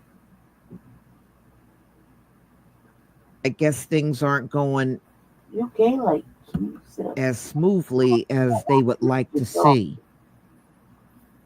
Just press play. Like, I did. So, a newly signed Lake and Riley Act encourages state officials to sue the federal government if they think it's not effectively enforcing federal immigration laws. So the lawsuit argues there is a clear example that Congress, you know, they want the agents to be able to go in to these locations. So, I mean, I don't know why they wouldn't cooperate, you know, but that's what's going on. I guess there are certain states and cities that are still trying to fight for the immigrants. Now, isn't that something? They will fight for people that don't even, you know, they're not even from this country. And when we say the word reparations, they have a damn meltdown. They don't want to see us have any reparations, but it's amazing how when it comes down to the immigration issue, they don't have no problem with protecting people that don't pay any tax dollars here, people that hopped the fence and came here illegally. So technically they broke the law to come in the land. And you got states and cities that are hell-bent on helping these kind of folks. Go figure. Oh, I already figured it out. They want that cheap labor. So the challenge provisions of Illinois, Chicago, and Cook County, you know, and they said they are deliberately impeding federal immigration officers' ability to carry out their responsibility in those jurisdictions. The Attorney General's office wrote in the lawsuit, the Supreme Clause prohibits Illinois, Chicago, Cook County, and their officials from obstructing the federal government's ability to enforce laws that Congress enacted or to take action entrusted to it by the Constitution. So President Donald Trump promised to make the immigration enforcement top priority for his new administration. In the first few weeks in office, ICE have conducted multiple raids around the country, along with opening up Guantanamo Bay. Yes, and they start sending people there. So it says it can hold up to 30,000 people being deported. And they are going to send people to Guantanamo Bay, especially if countries are giving the U.S. a hard time about taking their people back. The alternative is take them to Guantanamo Bay. So the lawsuit cites several examples of men who were released from local jail while, they were in custody. Instead of being held for ICE pickup, who then went on to commit other crimes. Laken Riley, a Georgia nursing student, we remember she was unalived by an illegal down there in Georgia. And he had previous arrest, shoplifting. And, just like in New York, they commit a series of crimes and they never stayed in jail. They just kept releasing them back to the streets. And ultimately, these folks just kept right on committing crimes because there was no consequence. There was no consequences. They just kept committing all these crimes.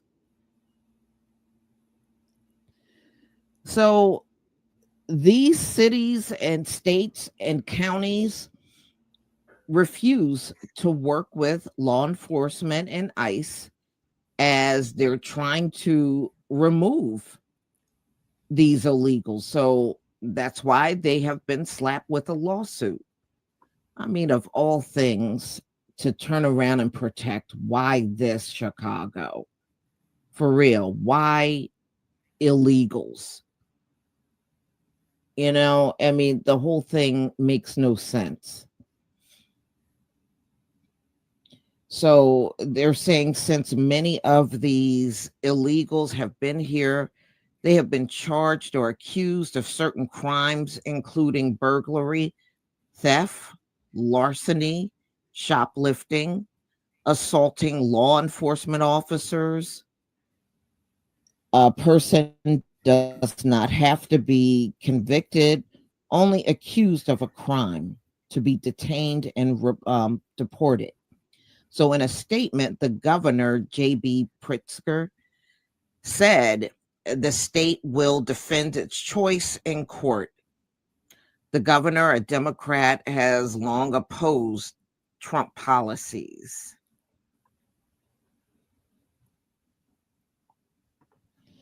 Instead of working with us to support law enforcement, the Trump administration is making it more difficult to protect the public. So he goes into one thing the governor of Illinois have been opposed to is all of the pardons that Donald Trump gave to the January 6th insurrectionists. In fact, he has gone as far as advising everyone not to hire the January 6th insurrectionists because they are criminals.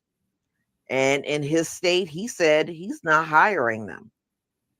If there are people applying for work and they find out they were there January 6th up at the U.S. Capitol, they will not be hired in the state of Illinois for any work. Really interesting. and he's trying to encourage other people not to hire them. No, isn't that something? You brought up a really good point, how these immigrants are not from here, and Elon Musk is an immigrant. Now, didn't Donald Trump say the immigrants were taking Black jobs? Y'all remember that? The immigrants are taking Black jobs. Now you got Elon Musk, who some people classify as African American, and he's not no goddamn African. He's a fucking it's boy. Just an observation, y'all. Shit. That's all I'm saying.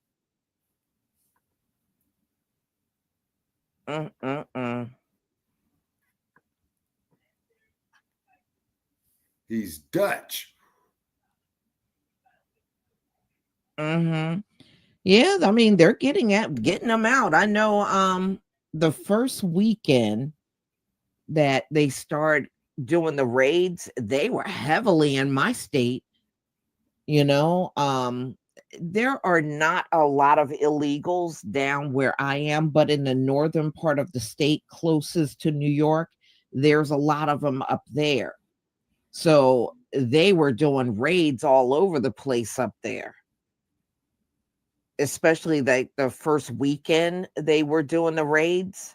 Yeah. Yeah.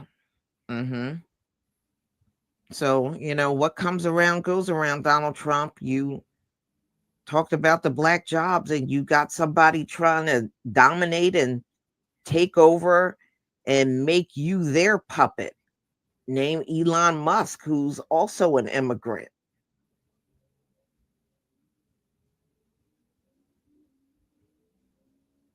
A lot of them in Massachusetts. Yeah. I mean, there's a lot of them in my state. They're just not a lot around where I am, in the part that I'm in.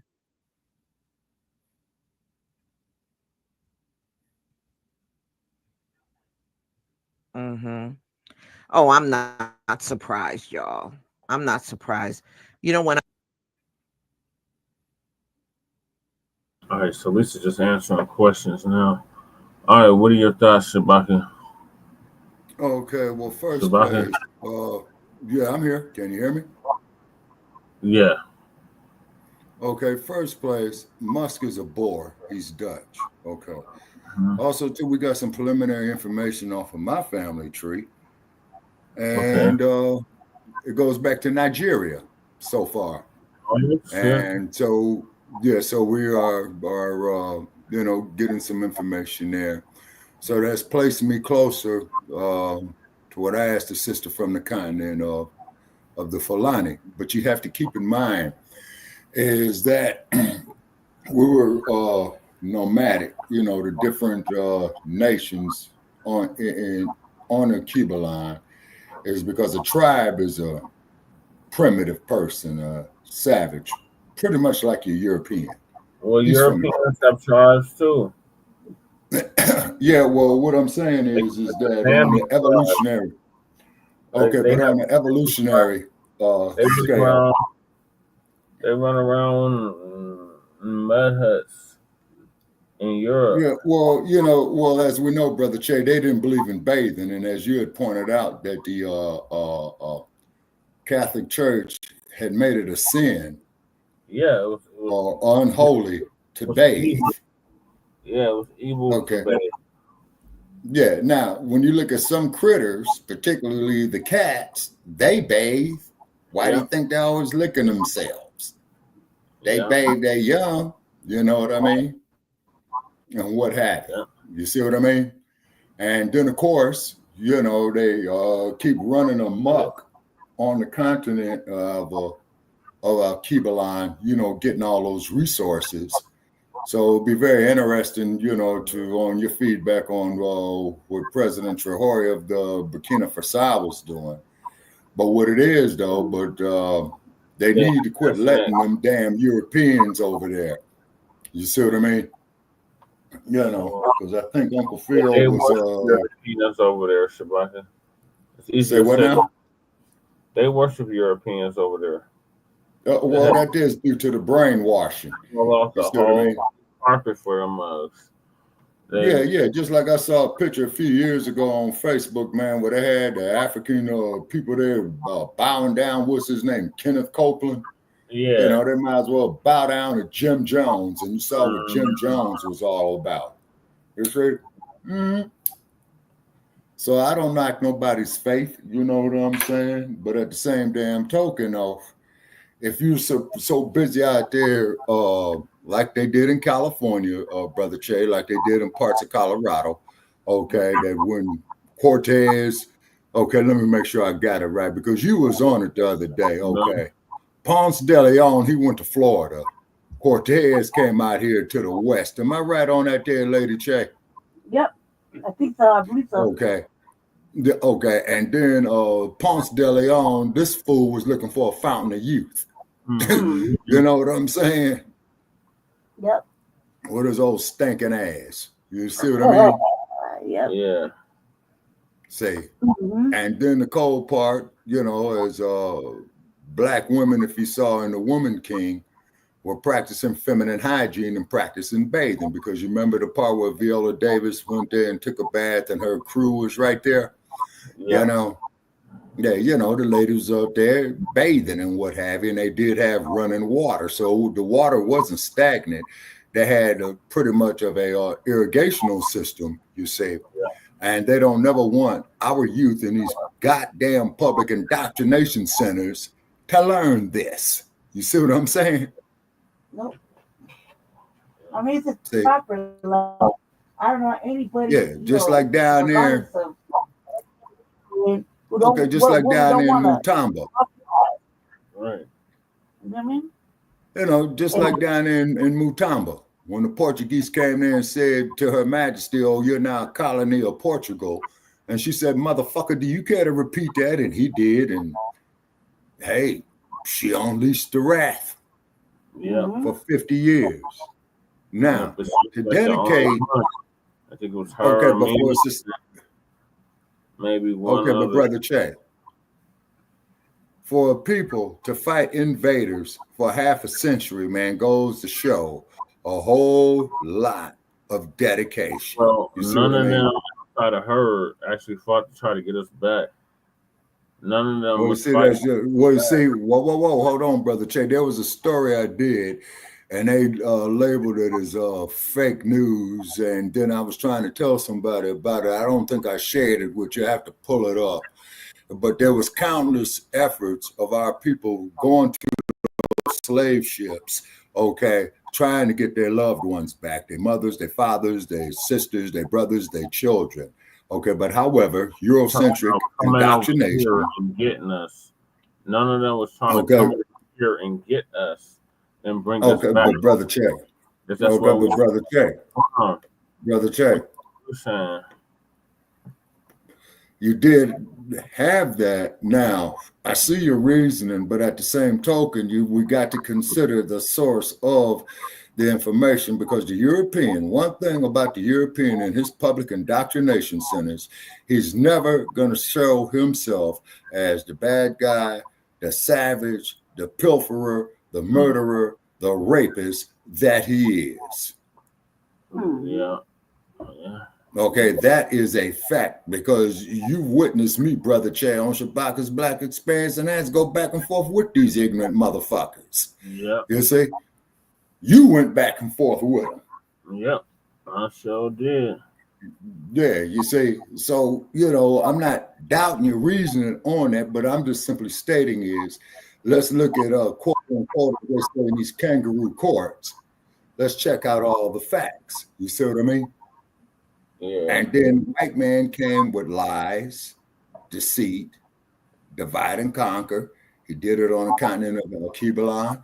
He did it here on the continent of Aztlan, I believe what they refer to North America as. And then Turtle Island, Aztlan, Maxim. It has a lot of names. Okay, but who called it Turtle Island? Why was it called Turtle Island? because it looks like a turtle from space. Okay, now who went out there out of space to see that it looks like a turtle? That part I don't know, but I know there's a satellite that rotates around the Earth that's been rotating around the Earth well before we had any satellites up there. Okay, was it a natural satellite like the moon? No, was it a man-made satellite?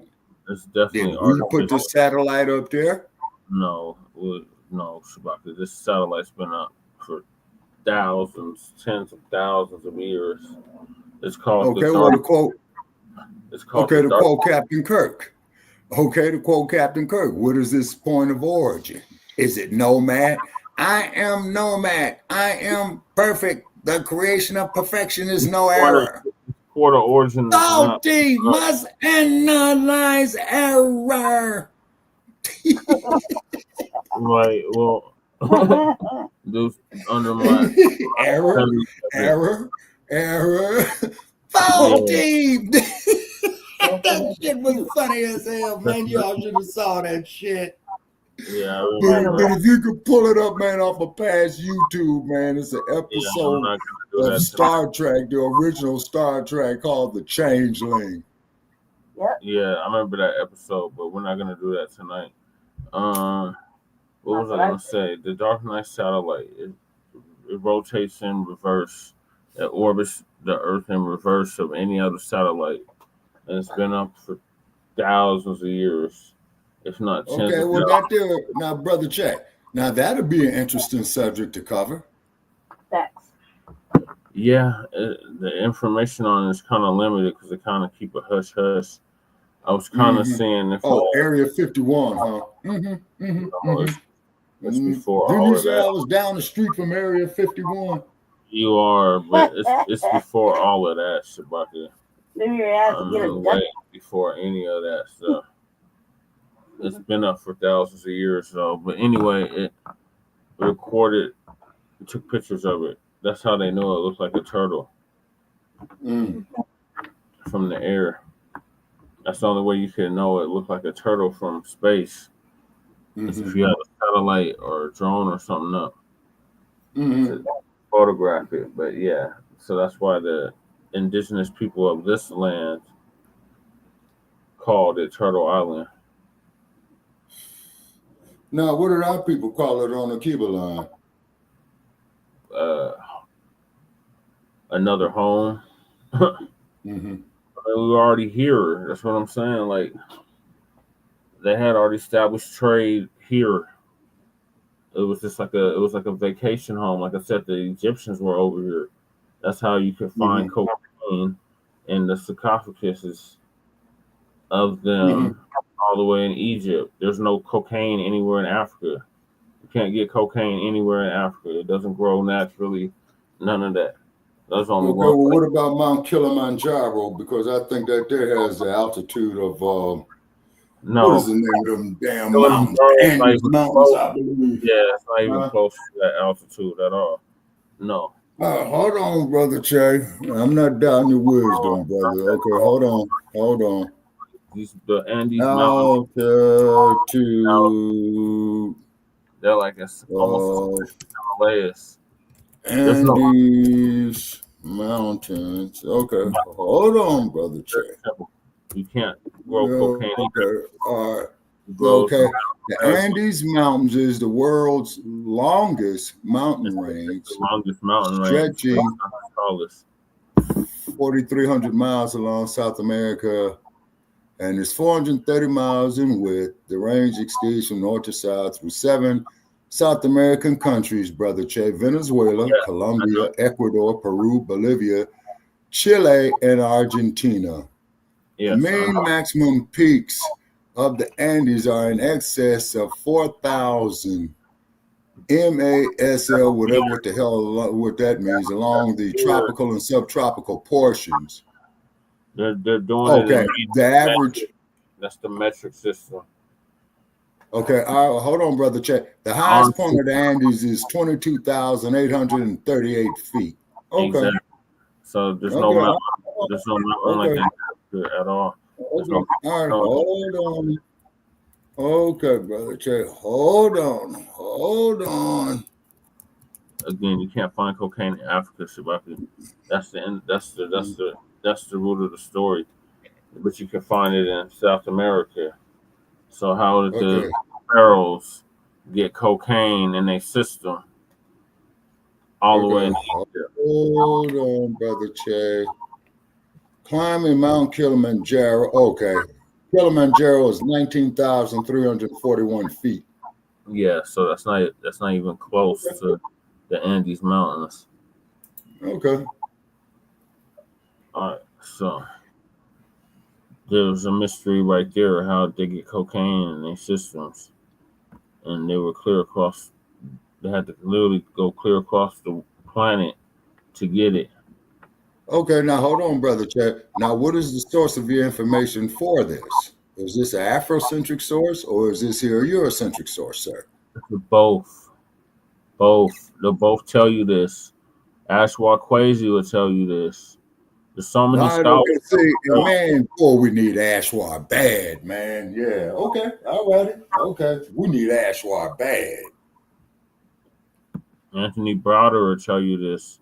Dr. James Smalls will tell you this. I mean, there's so many Afrocentric scholars that will tell you this, as well as European scholars that will tell you this. The Europeans are natural liars.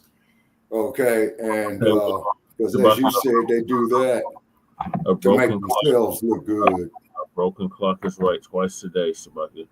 I'm for the truth. Say what now? A broken clock is right twice a day. And I'm for the truth no matter who tells it. That's what Malcolm I always say consider the source. Malcolm X always said he for the truth. He don't care who tells it. So okay, but as I stated, Malcolm was younger than us when he died, though, brother Che. Sabaka, he was a year older than me. He died at 30. I'm 38. He died at 39. Yeah, like I said, a year older than me. Yeah, and the X-Men would be 100 years old this year. Yeah, he was born in 1925. Yeah, we covered that already. Okay, so is this your final thoughts on Trump administration still in Illinois and Chicago over obstructing ICE? Yeah, that's my final comments on it, is because there's a whole lot that's up under that rug, man, that's not being told. All right, Lady Che, what are your thoughts? About what? Chicago being sued over obstructing ICE in the state of Illinois. That's not just the only one. I mean, look, our state too, and I look forward to seeing the mayor at Congress, lying his ass off. Yeah, he's supposed to go next week. I look forward to it. I'm so happy about it. And keep in mind, I think the reason why Trump is doing this here is for that cheap labor of the migrants. I think so. He's deporting their ass. So he obviously got enough cheap labor out of them that he's sending their relatives back home. Okay. All right, Lady Che, were you done? Yep, obviously. Okay, moving along to the topic that Shabaka's been so eagerly waiting for. Me too. Secretary of State Marco Rubio lies on South Africa. Elon Omar, Ilhan, her name is Ilhan Omar, is why we need FBA representation. Yeah, we want this is from Uncle Phil. For that one, but I heard about this too.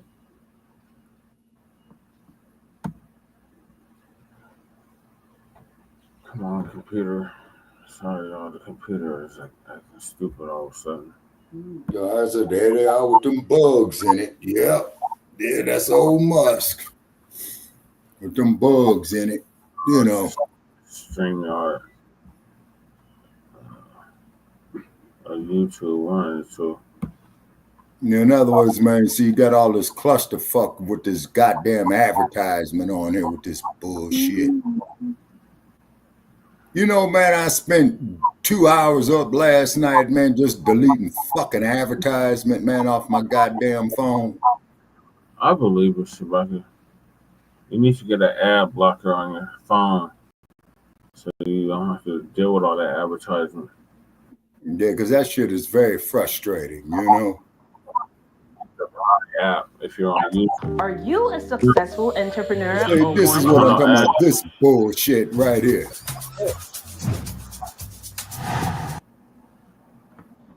But I'm glad everybody's slowly coming on in. I'm just kind of looking at the screen. It's not bullshit, eh?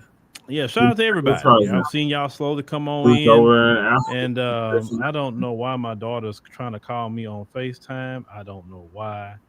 Let me go ahead and get something on the screen so I can kind of deal with this. So let me show you. Let me get somebody on the screen for y'all. Let me get who do I need to get up? Let's go Eric Mays tonight, and then we'll be back with you. I'm just telling you. I'm gonna let you talk. Who you talking to? You gonna let the voters let me? I got voted in. Who you talking to? Oh man, not Eric Mays again, man. May rest in power. Yeah. Why you? I'm cutting your time, Miss Galloway. I'm gonna rule you out order. You keep talking so much. Do I have the floor? Do I? Do you? Yes, you do. Thank you very much.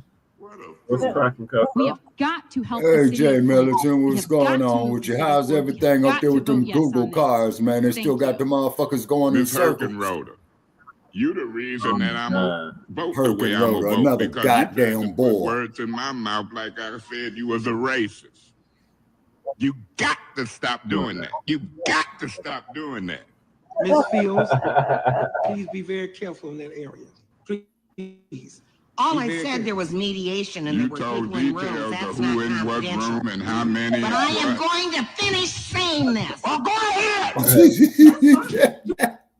It shouldn't be fine. We got folks sitting in business, and I wouldn't care if you was the chair, the sofa, the TV. So you might want a dialogue. I don't give a. You don't give a what? Faulty! Error. Dialogue. Error. There's no dialogue. It is some dialogue. Point of order. Councilwoman Worthy, what is your point of order? No, I'm not. You ain't? I'm not. You must analyze error. I'm gonna give you a Faulty! personal tax is out of order. Now you want to make a personal attack on me? I'm gonna tell you something. I'm tired of Miss Fields calling me racist. I'm tired of you calling me. There's no such thing as a black racist. We don't control no goddamn police departments. We don't control no motherfucking military. We don't control no goddamn elements to implement any kind of fucking racism. Everybody already know it's coming from y'all. But don't get beside yourself, Mr. Chairman. If he gonna holler tell me to shut up, you better give him his warning. I gave you yours. Give him his. If you gonna discriminate, you gonna let the white man running for mayor holler across and tell this black man to shut up. I don't want to hear so when he get loud, I'm gonna get louder. When they go low, I go lower. Well, I can't say the brother wasn't dedicated. Ladies That's and gentlemen, damn sure. That was your boy Eric Mays. Now I'm gonna have to give you a double header just for a quick second. I gotta take care of something, so give me a second. People say the key to fixing the problem is education, but I say education is not the answer. Why bother? And what do they do in college anyway? Oh, they go there, they party, get drunk for 4 or 5 years, and end up just as ignorant as when they came in. You ever seen these fraternities and sororities? You ever seen these things? Silliest ever seen in my life. You think Aristotle turned to Achilles and said, hey, let's create a fraternity and jump up and down barking like dogs? Hell no. White man out there getting Nobel Prizes and doing business deals in the fraternity. Jumping up and down with candy canes and doing all kinds of silly shit with their hands. I got something for a fraternity. A fraternity of bananas up the tree. My, what a wonderful day. Real quick, you gotta take care of. Y'all got a double header. All right. So now a lot of y'all that came in here. I want to give a shout out to hold on. Uncle Remus. I want to give a shout out to David. David became a lifetime member yesterday. So Shout out to David. Thank you, David. So we got 2 lifetime members now.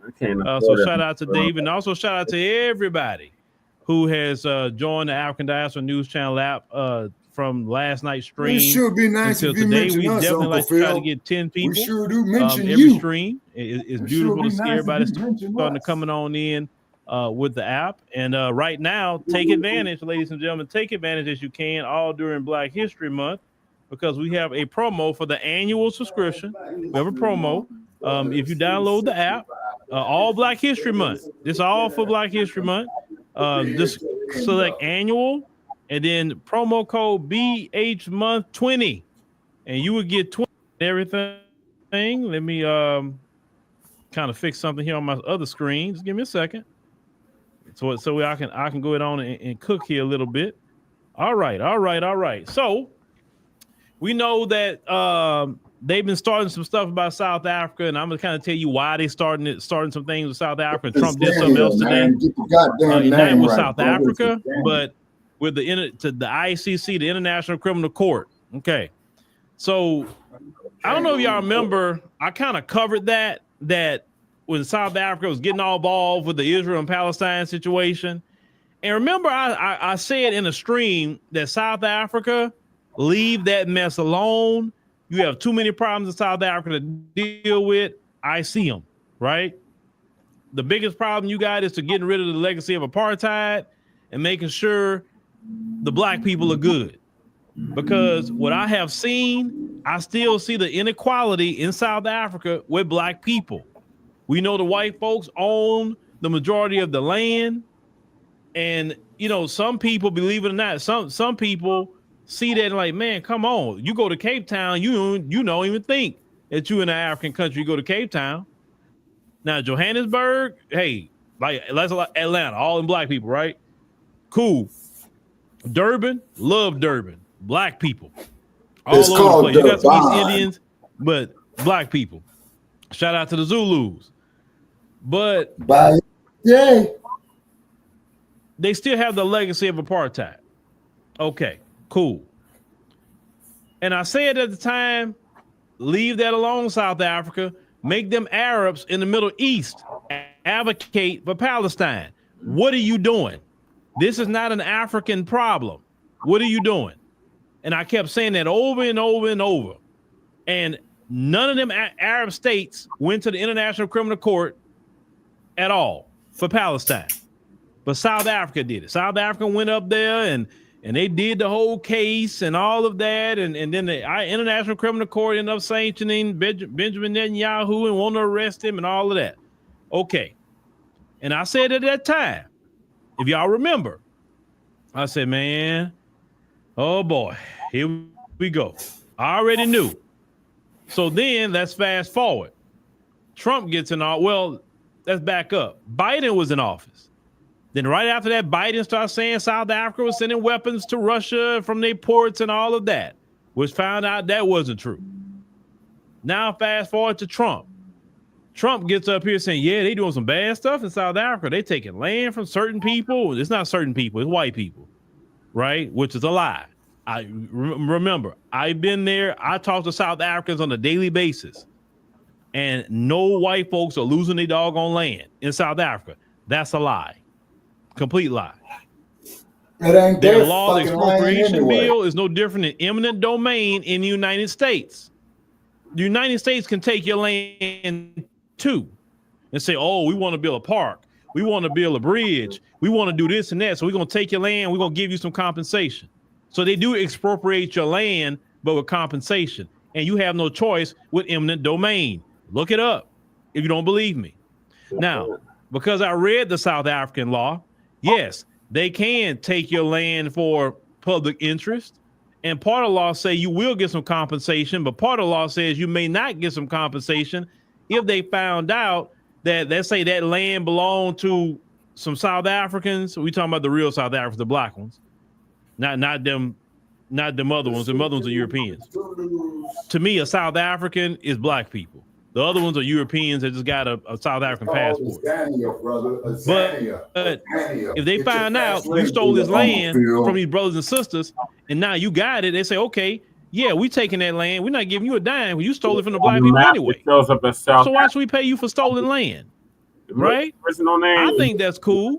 But also in the law, it says that they have a judicial process. That if they take the land, you can go to court and fight it, or whatever the case may be. You can also appeal, and the court has a final say so. That's what's in that particular bill. It's not saying the government gonna take your land and that's just the end of it. No, that is not what's in that bill.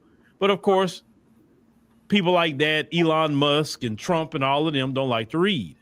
They read what they want to read. Now, Elon Musk, of course, he hates South Africa because they won't let him bring Starlink in there. So he's on the warpath about that on a good day, right? We know that Elon Musk is, he grew up in apartheid South Africa. He's Afrikaner, all of that. Look at how this dude moves. This dude really moves like definitely a racist. Listen to how he talk. You know what I'm saying? So, yes, he could be right twice a day. Sure, the Doge thing they're doing, I think is great. But on the other side with him, you see all his anti-black racism, all different things that he liked to push, or whatever the case may be, except, now he cool with a bunch of immigrants coming to this country for his companies with H-1B visas. But other than that, he got a problem. So he can use immigrants from other countries to work in his factories or work in his company. But the other immigrants now, if you don't work for Tesla, or you don't work for Starlink, or you don't work for SpaceX or something like that, then he'll want you, right? Just like a colonizer, always trying to use somebody else. So they've been pushing all this stuff about South Africa, right? They've been pushing it. Okay, cool. So they had the G20 summit come up, and it was in South Africa. So your boy Marco Rubio, let me go ahead and get him up on the screen here, because we're gonna talk about Marco Rubio. And this is the thing about Marco Rubio. Now, Trump called you little Marco and all of that, and I'm sorry, I wouldn't go work with no dude that called me no little anything. Don't be trying to son me like that. But these people here that have no spine and they just have no life, and we all know about people like Marco Rubio. They want to be white. So there you go. So Marco Rubio here, this is what he said on X. He says, I will not attend the G20 summit in Johannesburg. I can tell you from being over there, South Africans not going to miss you. He says South Africa is doing very bad things, but he don't say what they are. Expropriating private property, just like we do in the United States of America. It's called eminent domain. Using G20 to promote solidarity. I don't think nothing's wrong with that. Equality. South Africa do need some equality because there's a lot of inequality in South Africa. I can tell you that much. And sustainability. No, black people need to take the goddamn land over. In other words, DEI and climate change. South Africa does not have DEI anything. So I don't know, what is he talking about? Now he said, my job is to advance America's national interest, not waste taxpayer money or coddle anti-Americanism. And you see this Valentina Gomez lady, she's a Colombian immigrant. She was running for Missouri Attorney General, something like that, and she lost. And then look what she said, because she's a anti-black racist herself, a Colombian immigrant, and saying all this stuff about black people. I've covered her before, but yeah, she's always trying to play hip hop. Talking about good white South Africans are getting murdered and their lands are being illegally taken over by the government. G20 is a useless globalist group. Of course, the Afrikaner, the apartheid Afrikaners in there, putting in American flags. Why you putting American flags? With your South African wars, Uncle Phil, get it right, man. One thing I told y'all, Steve Bannon, and I'm gonna have to give him at least a little shout out, right? Yeah, Steve Bannon was standing on business, and I don't know if y'all saw the video I made on Emancipation Media. Jay Militant Rubio is a punk. All right, Jay Militant, I won't disagree with your wisdom, brother. Are the most racist on the planet Earth. That's what he said. Now, I thought that's the pot calling the kettle white, right? Right. But I just thought that was funny that he said that. And he said it was his mission to help take Elon down or whatever, right? Okay, cool. Well, here's the thing. Those of you maybe could have been in the chat and maybe went on the tours to South Africa or whatever. If you've been, do they really have any anti-Americanism over there? Do they really? I've been to South Africa several times, and I have not seen. You say Valentina just moved to Houston. What's she doing down here? It's way too many black folks in Houston. She did? Okay. Well, where's she go? Where's she staying? Because she can't be in Houston because there's way too many black folks in Houston. But anyway, you never know. You may see Valentina at freaking shoot, what's one of them clubs? You may see her at what's that? 5015 or something. You may see over there in the midst of the black people, but then get online and talk about all that racist stuff, because that's what some of them do. They'll be sitting up here talking racist on the internet, but then they'll be out there chasing the soul pole out there in the clubs and the lounges somewhere. Talking about you may see Valentina at the hip hop night somewhere. So wait a minute, hold on. Ain't you that Valentina chick? They be talking crap online. You know what I'm saying? Because, you know, they don't stand on business on nothing, a lot of them. But anyway, so I never seen no anti-Americanism in South Africa. From what I saw about them, they ask questions about America. They want to know about FBAs. They have a lot of questions about FBAs, our history. I've gotten several invitations to come move over here, you know, with us. You can chill over here, man. You ain't gonna have some of these problems and that problem. Say we got our issues, but you won't have those issues. So I've gotten several invitations to come stay in South Africa as a Black American. I mean, one time one of the folks that asked me, he looked at me and said, where you from? Yeah, nigga, you know, and I said, I'm a Black American. I told him right off the bat, I'm a Black American. He's like, oh, you Black American, yeah. You know, and he had that look like some respect. Because, you know, hey, FBA is in the airport. You know what I'm saying? We get a lot of respect in the African continent as FBA.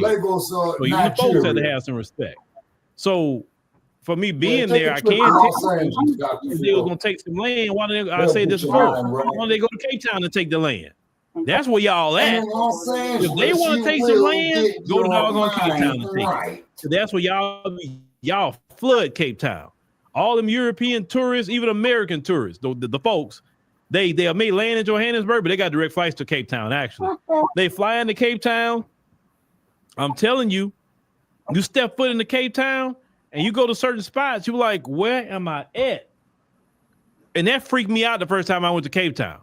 Because, you know, my previous experience was Ethiopia. And Ethiopia, I was lucky to see some of the folks. Lucky to see them. I think I seen maybe 2 of them the whole time I was there.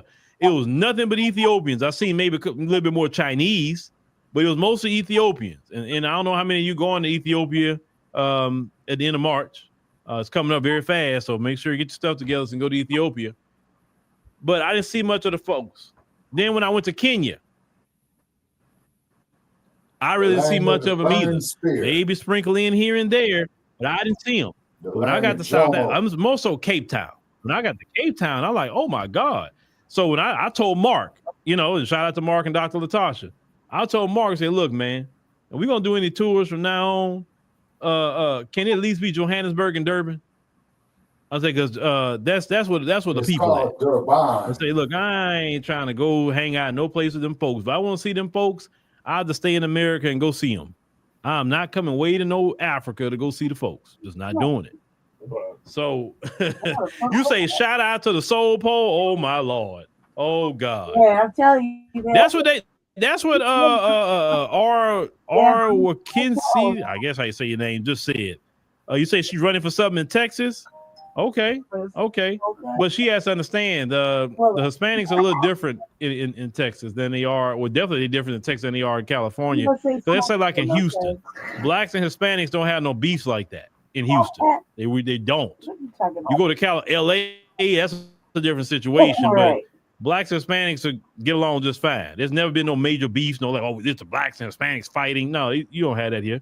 I mean, everybody get along. I've never seen no major beefs between Blacks and Hispanics here. But you know, with that being said, South Africa, I have South Africans here, and I'm going to probably talk to them behind the scenes. Keep calling this out.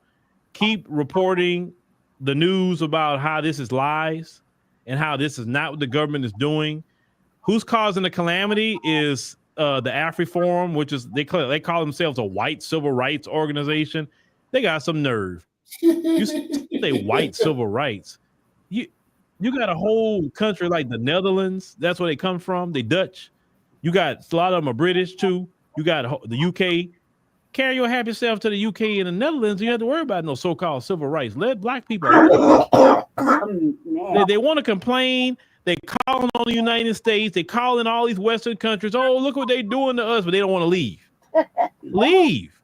Like Trump said the other day, if you don't like it here, leave. Go ahead and leave. You say you don't want to come back, you can. That's okay. You say, but if you're not happy here, leave. And all my black South Africans, when you hear them complaining about South Africa, you tell them, if you don't like it here, leave. Tell them that to leave. We are fine. We don't need you here. Just leave. You have a whole European continent where it's all your brethren, and you won't have to even worry about South Africans or what they doing. The ANC is doing, what the MK is doing, what the EFF is doing. You ain't got to worry about none of that. If you just pack your bag and return to the homeland of Britain or the homeland of the Netherlands. That's what my black South Africans are telling them. But here's the problem. If y'all had Julius Malema would have got that straight. That was y'all problem. Y'all didn't vote in Malema. See, Malema would have been the right person to deal with all this right now. I promise you. Julius would have stood on business real quick. He wouldn't have cared nothing about Trump, Rubio, none of them. Julius would have stood on business. And that's the problem, South Africa. Y'all should have voted Julius Malema. Hopefully one day y'all come to your senses about Julius. But y'all got literally a diamond in y'all country. And y'all and well, I know some of y'all don't like Julius. I know I've talked to you. But Julius not gonna be perfect. He's not. But when Julius talk, them folks shiver. Yeah, right. When racism happened, y'all calling Julius. You're not calling in Ramaphosa, are you? You ain't calling him. You calling Malema. That's the only thing I'm saying. So you say Europe is falling apart, so now the world is suffering. No, the world not suffering.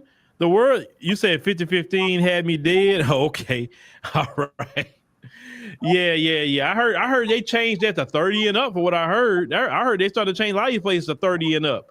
Well, I guess they don't want that young crowd. And that young crowd, certain things come along with them.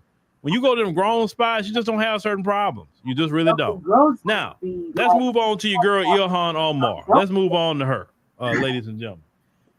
So your girl Ilhan Omar, she's part of the squad out of Minnesota, and Ilhan been a problem from day one. I'm grown, so Ilhan Omar has never prioritized FBAs. She don't speak up for FBAs. She don't do anything. She has been pro-Somalia, pro-immigrant. Yeah. And we have a lot of these mass deportations happening. We know Tom Homan is trying to get them all back to the countries that they love because they swing them foreign flags. So Tom Homan is trying to help them go back to the countries that they love. Because if you're swinging a foreign flag, that means that flag is more important to you than the American flag. So he's trying to get you a ticket home so you can be happy in your life. He don't want you to be in a country that you're not happy in. Okay, so he's trying to get a hold of you. So he can give you a free ticket home. You ain't got to pay Delta or none of them other companies to send you home. It'll be for free, right? Because you waving them flags. So that means you need to come home. Okay, cool. These same people don't like America, but they don't want to go home. And that's the craziest thing I ever seen in my life. Because they come here to take. They don't come here to give. And we know Ilhan Omar have said publicly that she's there to defend Somalia. She did say that.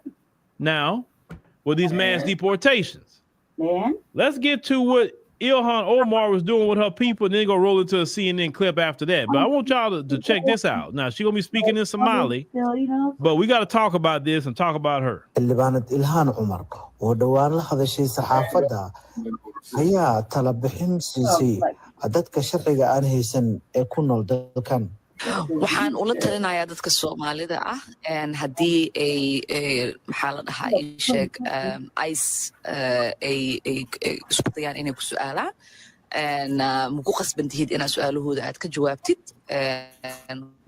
waxaad dhihi kartaa lawyer aan i advice garay inaanan ku jawaabin qasab ma aha magacaaga iyo sharcigaa ku joogtid iyo waxaasoo dhan iisaa ku imaataybo inaad kala hadashid marka baro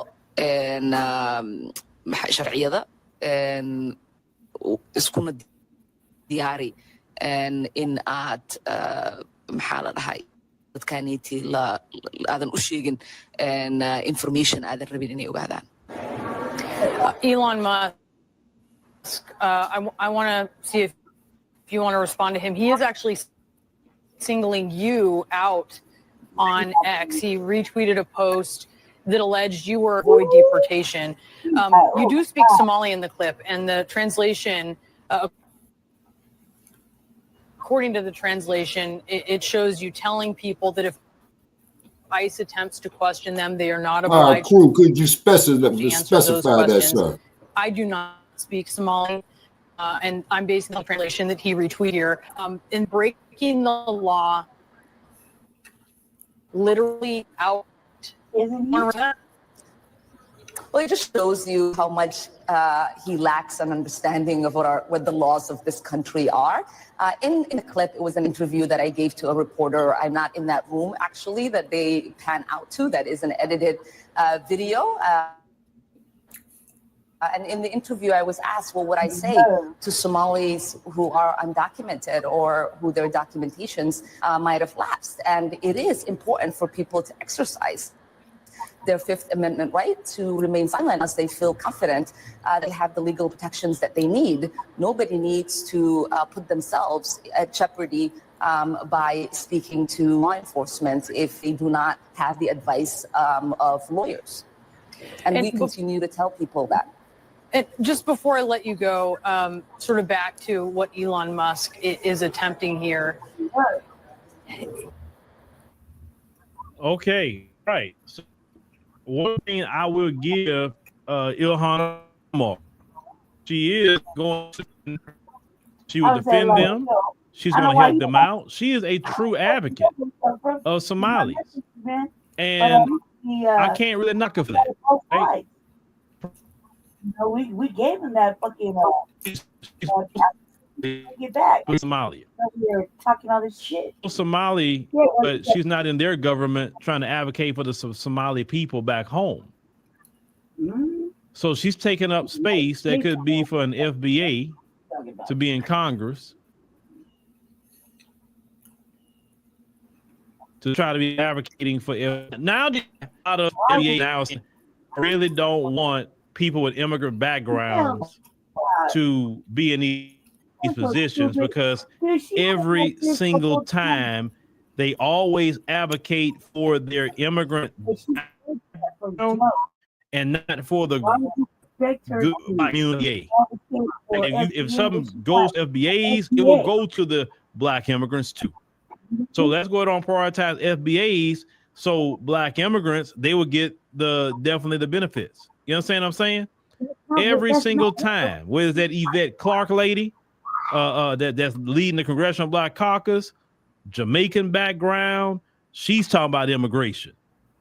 Not talking about nothing that's going on with the Black community in this country. Now, I understand when they get in certain districts, they got immigrants in certain districts, and it's not really much we can do about that, unfortunately. Right here. Because if they live in an enclave, they vote for them, not much you can do. What we need to do is set a standard. You're going to be in any kind of position, you're going to have to advocate for FBAs. Notice nobody tell her anything. Notice that nobody's calling her divisive. I've never heard nobody call her divisive. You can't call her divisive, Uncle Phil. They have delineated. They delineate to their own Somali communities. She said she was going to do. They live together. They work with each other. They do business together. They got their own Congress lady that does things for them. Right. that's pro-Somalia. That's like everybody else. And nobody has called Ilhan Omar divisive in the diaspora. The word nobody has called her that. You can't call her divisive. Nobody. Why is that? Why has nobody called her divisive, ladies and gentlemen? What she said from jump. Why? I'm trying to figure that out. Why? People, she's fucking Somalian. But if FBAs say, okay, we need to go over here and work with our community, we need a representative that's going to focus on FBAs. Oh, y'all being divisive. Oh, y'all being xenophobic. Y'all don't like immigrants. But y'all never told that lady she did xenophobic. Look. Y'all never say you don't like FBAs because you only prioritizing Somali. Why are you delineating? You hate FBAs because you're delineating. Nobody have told that lady she's xenophobe, hate FBAs. Why is she only over here trying to look out for them and not look out for everybody else in the black community, right? She's never wrote. We're divisive. Why are we doing this? Why are we doing that? I'm not going to sit up here and allow others in the diaspora that definitely immigrate here to separate yourself and delineate and do all this stuff for your group and the nerve to open your mouth when FBAs do it. No. Really, on that shit. That is straight hypocrisy. The way I said it. They want to delineate and do everything by themselves, and they want to come to FBAs and get that benefit too. Want us to come defend them when anytime they need help or whatever the case may be. Right. And what delineation has done the exact same thing they've done. Thank you for saying that. If FBAs is divisive, then all the other groups are divisive too. Her people. If you separated yourself from FBAs and your own little communities, well then you're just as divisive as the FBAs. That's stupid. She tried to create some other shit. FBAs was never divisive. They wanted to work with y'all. I ain't no black American. I'm this. I ain't working with them. I want to go in this community over here. That is her community. Hey man, come on, let's work together. Let's live together. Let's break bread. Hey, let's get some trade going with some of those nations y'all come from, man. That's we all black. Well, we got each other's back. Oh no. No. No. I'm not trying to work with y'all. I ain't black. I'm this. I ain't black. I'm that. She never said anything. Let me tell y'all something. True story. And it's something that bothered me at the time, and I looked at her. I'm like, huh? So we went to the Houston Caribbean Festival. Yeah, like this is dumb. And I had a good time, very good time. And I was interviewing people. All the interviews were great. All the interviews were great. It was nothing but love. Okay, cool. I ain't playing, man. But it had this one black young lady. She don't have to look out for motherfuckers in the other country.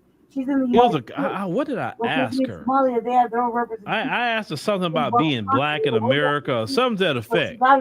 And how she looked at me and say, I ain't black, I'm Jamaican. I am not. No, she said it like that, like I'm not black American. Not saying black is in race, but I'm not black American. Saying no, like that. I'm like, at the time, like, okay, why did you say it like that? Because she's not. I'm like, okay, you're not FBA, that's cool.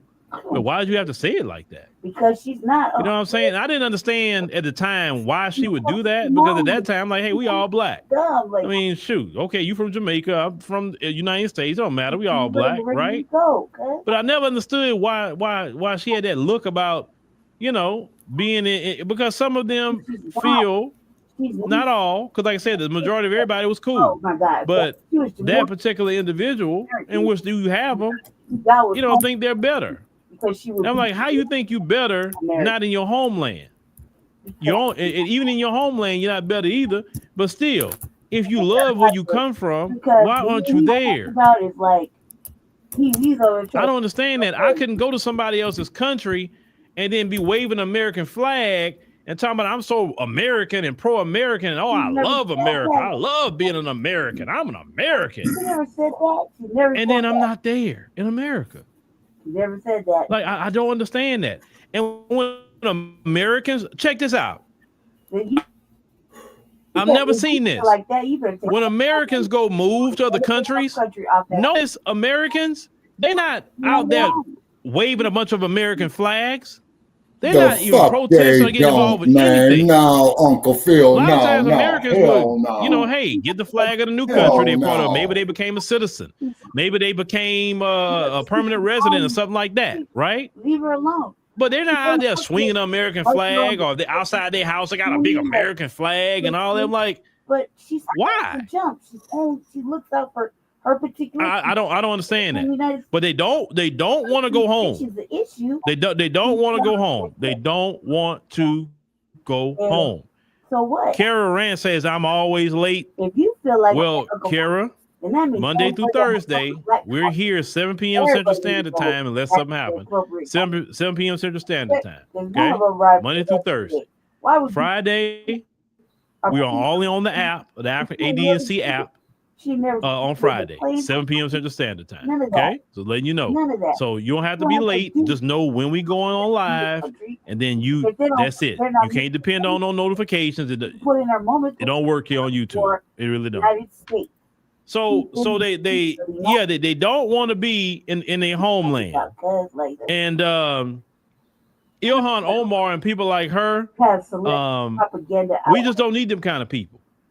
And but you don't need. There's more FBA voters in this country than anyone else. Okay, I'm talking about at least in the black world. She never made no qualms about that. Like, we need FBAs to say. That's why I tell all y'all, get registered to vote. The reason why I tell you get registered to vote. The only person I'm voting for. Sometimes you sit it out. But then sometimes we got to get up and go vote and get some people out too, or get some people in. We may have to do that, right? Mm-hmm. Get registered to vote and get people like Ilhan Omar out. Say, oh, you're not prioritizing the FBAs. Ilhan Omar out. You're not doing that? Okay, all right. Shit. We gonna go vote you out. No, we got you. Voter out. We got you. You didn't do nothing wrong. See, we're gonna go vote you out. Spreading propaganda. And that's just really what it is. Nothing wrong. Any of these so-called CBC members, you hear them talking about immigration, and they in your district. Write their name down.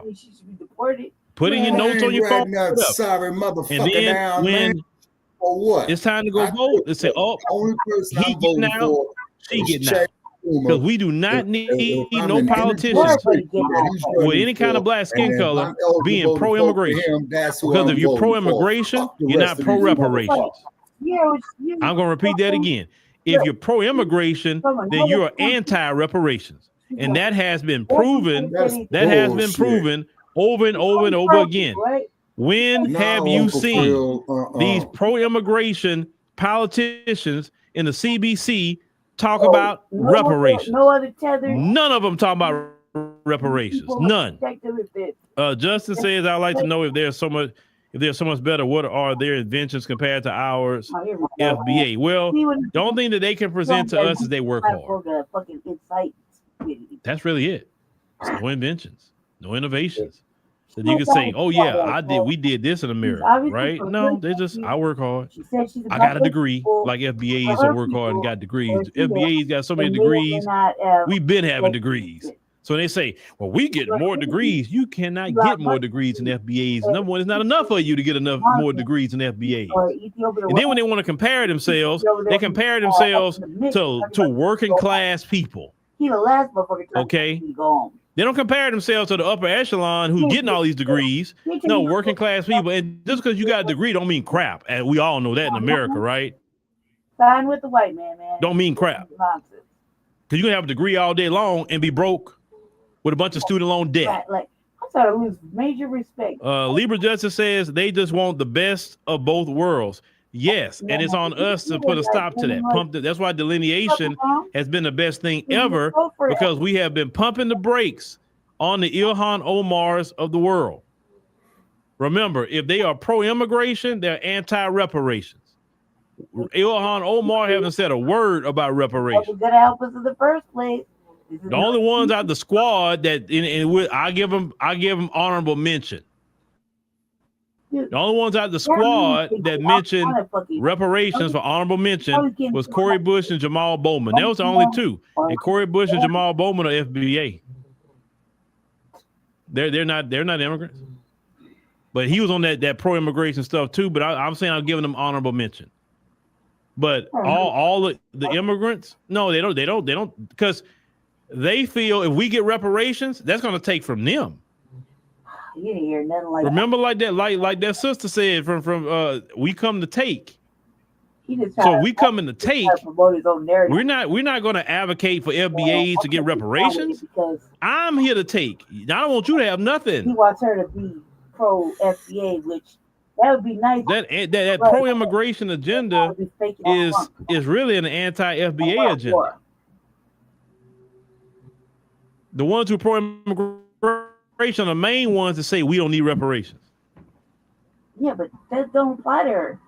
That let her think whatever she want to think. She's like a not. You understand? You know what I mean? So any politician that's so-called black talking about immigration, and if you're around me or my district or whatever, I'm going to vote you out. Is she in his district? And we got to have our representation in this country. I said, the next time stand on business for FBA. Shane Krumer. I ain't voting for none of these goddamn politicians. Only Ilhan Omar better watch her mouth, because Trump's in office.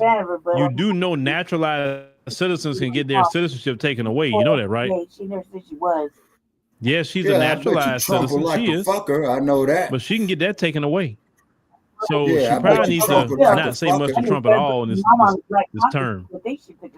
Because goddamn hypocrites kill. It would not shock me. He strip her of her naturalized citizenship. Why would he do that? And deport her right back to Somalia. Wouldn't surprise me. And I bet you he'll have a better time with her than he will with Stormy Daniels. Get the fuck out of here.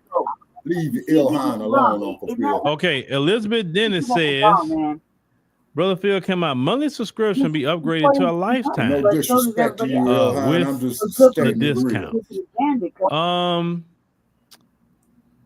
I think it could. Promote his own propaganda. Why don't you try and see? He ain't never been I think it could. FBA. But you better jump on it today, because that was about a mistake that was made. It was supposed to be for that. Actually, it was supposed to be the annual. So my IT lady is about to go fix that. So if you want to jump on it, you want to jump on it today and get the $200 off of it. If you're gonna do it, and you know that right now, do it now. And she's gonna fix that probably by tomorrow. You can't force them writing for FBA. But we love to have you. We love to have you. So make sure when we go vote, make sure whoever politician you vote for, they stand on business for FBA. If they don't stand on business for FBAs, make sure they have a policy. And if they don't have a policy, then hey, we sit it out. That's just it. Now, the Democrats, they're trying to figure something out, some lane, some angle, because 2026 is coming to the midterm, so they gotta try to figure out an angle. They need to dismantle the goddamn they're trying so hard to get FBAs back on the team to go out there and vote for them. Okay, they're trying their hardest. So what we need y'all to do, and what we're gonna do here, is keep our eye on the Democrats. The Democrats really not talking about nothing new. The Democrats are showing how corrupt they are, because they upset about all this money that's being exposed. When I talked about this for years, I say, well, these companies like Politico and Bloomberg and New York Times, and they got so much money coming in, and then you hear nobody's consuming media like that. Nobody's even watching them. How is it they still in operation with millions upon millions of dollars? Then now you're finding out USAID was buying subscriptions from Politico in the millions of dollars. They was doing that with Bloomberg. They were doing that with the New York Times. And they just now had the General Services Administration shut all that down as of today. You understand what I'm saying? The mainstream media too, they get all this money from the government to operate. Man, I'm like, shoot, why don't you pass some of the millions over here then? You know what I'm saying? We truly running on a shoestring budget. You just be a motherfucking That's why, when y'all support us on our app, that is a big thing for us. because we really getting support from the people at that point, and we're growing our own at that point too. We're growing our own. I'm loving to see these numbers slowly coming up on this app. It's beautiful to see that. It's beautiful. But we don't get, they've been so much finessing with millions with our taxpayer dollars. And they've been just, you talking about the real welfare king and queen is some folks. We all know that. All these money going to these NGOs all over the place. The USAID was given. I mean, and the Democrats don't want nobody to know what they've been paying out. I don't know. Because I tell people this, they need to go through the books of everybody who's on the board and all that stuff in them NGOs too, because there's no reason why. Once again, as I said yesterday, you got $174,000 a year job and you a multi-doggone millionaire in a few years. That don't happen on nobody's job. Oh boy, so where the money coming from? On subsidies. Where's it coming from?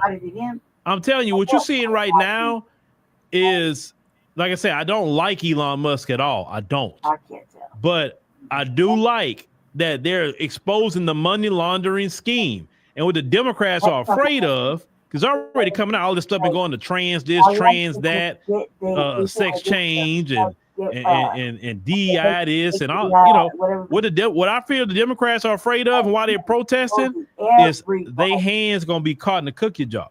And look, like I said, I don't know what Trump going to do, but if they money laundering, they need to be prosecuted. Elon Musk for taking taxpayer funds. Bullying them out. You understand? That's what the Democrats are afraid of. Treating every state like an at-will state. Like everybody got to go. Every federal employee like an at-will. They're afraid that they getting caught. Ladies and gentlemen, they getting caught with their pants down, with their hands in the cookie jar. They are worried right now, brothers and sisters. They are worried. No, because he shouldn't be allowed to be doing all that. Because they corrupt. What's good for the goose, good for the gander. And they say they're going through every department to see where the money has been going. Right. You know, they want to they want to audit us as taxpayers, right? IRS want to audit us, but now they're being audited and they don't like it. It's not too comfortable how when you getting audited now. But they're not too comfortable. Not auditing. So I hope some people go to jail over this. I hope they go to jail. Yeah, send them to jail. If people was going to jail for PPP loans, then lock them up too. Because people get locked up for getting $20,000 PPP loan, lock them up because they were sending 20 million other places. They need to be locked up. That's how I feel about it. If people get locked up for PPP, then they need to be locked up too. Not fired, locked up. Yeah, you talking about the Department of Education next week? Yeah. Go through the Department of Education too. Let's see where all that money been going. The Democrats, they gonna cut money to the HBCUs. Okay, cut it. Because let me tell you why. A lot of them HBCUs are ran like ghetto trash. I said it. The leadership of those HBCUs, the reason why the HBCUs is so mediocre is not the students. It's not that they don't want to learn. It's not that they're not paying for anything. It's that you have a lot of these bootlicks running these HBCUs, and the government gives them billions of dollars every year, and the facilities isn't improved. The colleges is ran ghetto. Where the money going? Where's the taxpayer money going that's in the tune of billions to the HBCUs? I don't know, but they are part of it too. Like these bootlicks stealing money, and the school never get improved. You getting so many millions and billions of dollars from the federal government, and the school still looking like that. You haven't improved the dorms. You haven't improved the stadium. You haven't improved nothing. The AC not working right. All the different things not working right. But you getting all this money from the federal government. They need to, with the Department of Education, yeah, they need to be going to all them HBCUs and say, what did you do with all this money? I need an itemized statement of what you do. Because I'm looking around this college and I don't see you did nothing. So provide an itemized statement of this Department of Education money. And they finessing it on strippers and everything else over there. They need to go to jail too. Trash conditions But they also shouldn't be. You know how I feel about these boule bootlicks. Either.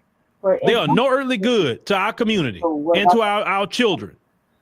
The HBCUs should look no different than UCLA or any other PWI out there. All the money that's been going to these HBCUs. Even when Trump was in office last time, he gave them a bunch of money. But you go to these campuses and they're nowhere near what the PWI is. And they say, oh, it's because they have, you know, more alumni, this and that. Third. Man, the government gives you billions of dollars. It don't cost billions of dollars to upgrade facilities sometimes. The kind of bullshit. Stop being silly. No, y'all are stealing the money and doing whatever you want to do. Loans. And you don't improve nothing for them children. Thousands of dollars in debt. That's going to those schools. Education. So yeah, it's time to go through the Department of Education and find out what all that money going. I want to know where that money going with them HBCUs. Oh, I want to know. In fact, they couldn't go to a real sick of that. School because they didn't our children going to HBCU and they got to do less than because these bootlicks are stealing the money. Right. Remember when Dion went to Jackson State and he saw the condition that was in? Jackson State get a lot of money from the federal government. Hundreds and a lot. Of dollars debt. You mean my son went to college and he said. So yeah, go through that Department of Education money. I want to know what they're doing. And he's still going to end up being in debt.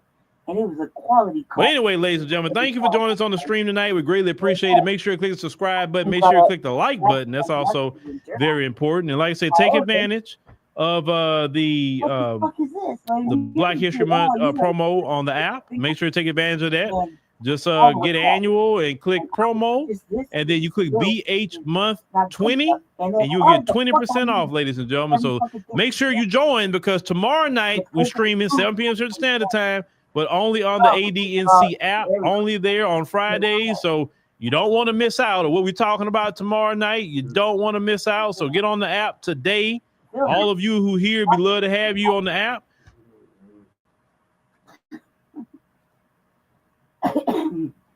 Yeah, since Africa for Black.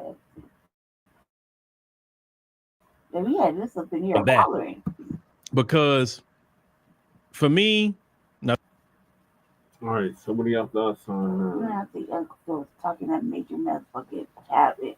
He was just talking shit and trying to propagate his own propaganda at times, which would incite his little chat to get upset and move around the way they did.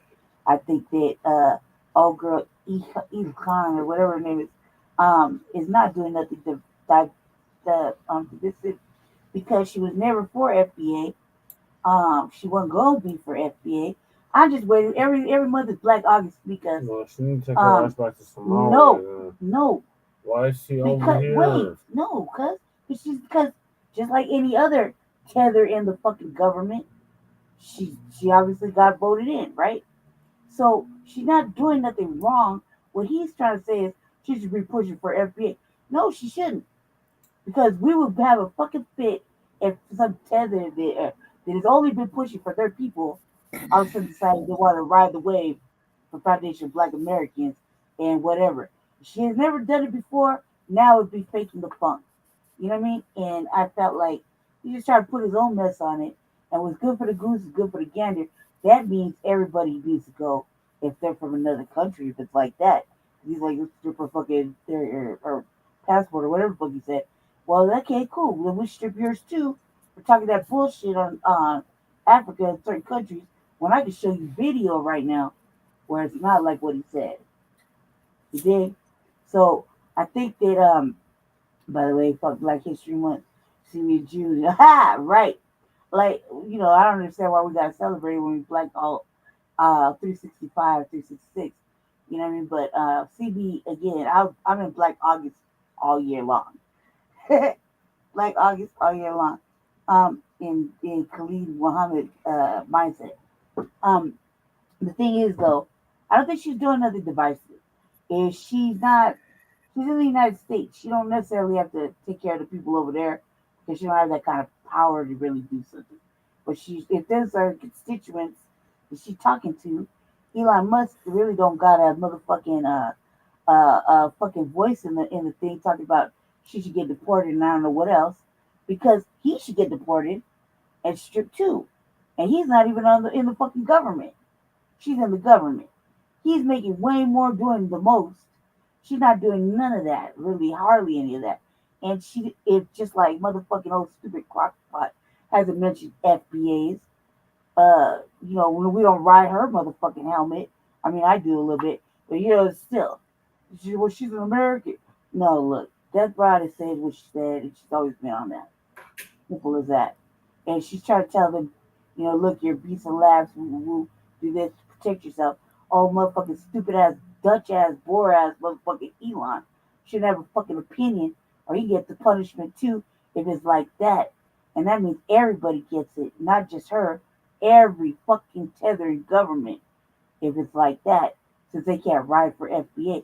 Look, it's a little late to pick up the motherfucking mantle if they never did it before, and they're from another country, and they are kind of do things against foundational Black Americans. Do you really want them to pick up the fucking mantle and we're in a time of war? You know what I mean? Right. He just doesn't want to.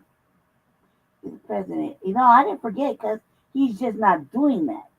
And nobody's initiating any kind of foresight or power. So yeah, he could do that.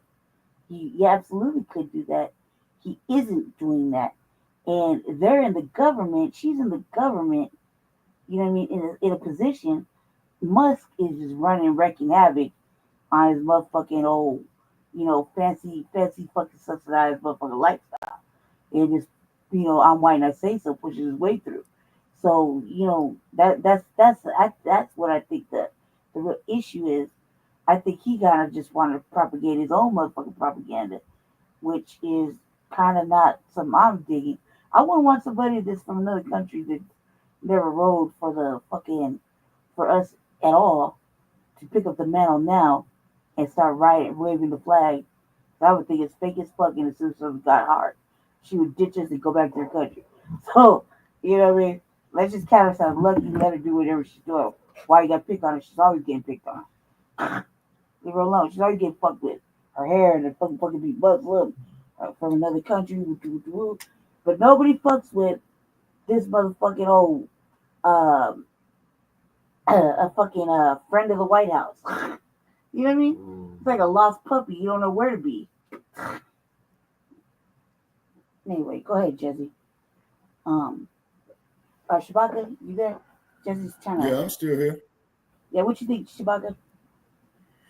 I suggest they leave Ilhan Omar alone. Right. Because you could best believe that every white motherfucker out there, male that is, will like to fuck her. I know that. Yeah, but what does that I don't mean no disrespect. What does that okay, please let me finish. And I don't mean no disrespect to Ilhan Omar. Okay. Now, she's from Somalia, if I got my geography right, is in East Africa. She's been saying that though. Then why is she in government here? Those are her constituents. You don't have a constituency.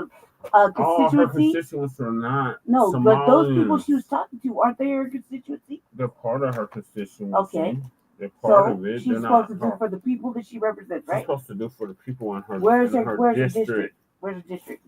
In Minnesota. She's out of Minnesota, and I think if I got it right, Brother Paris, correct me if I'm wrong. And Rashida Tlaib took over John Conyers' seat from Michigan. You don't have to ride for that. If she never did it before, you really want her to start riding for FBA now. When she never did it before, she said she was about taking care of our people, her people. Look, that's what we're doing. We want to take care of our people. The Hispanics do it. They want to take care of their people. Now we're gonna go ahead and hit her there because okay, whoa, now hold on a second there, Lady J. You just hit on something right there. Okay, you just hit on something there. Okay, if they're gonna be so down on Ilhan Omar, how come they're not down on Hispanic populations or politicians that take care of their people? With motherfucking all of them need to get the boot too. Why? Because they're not doing for the American people. They're doing for their country.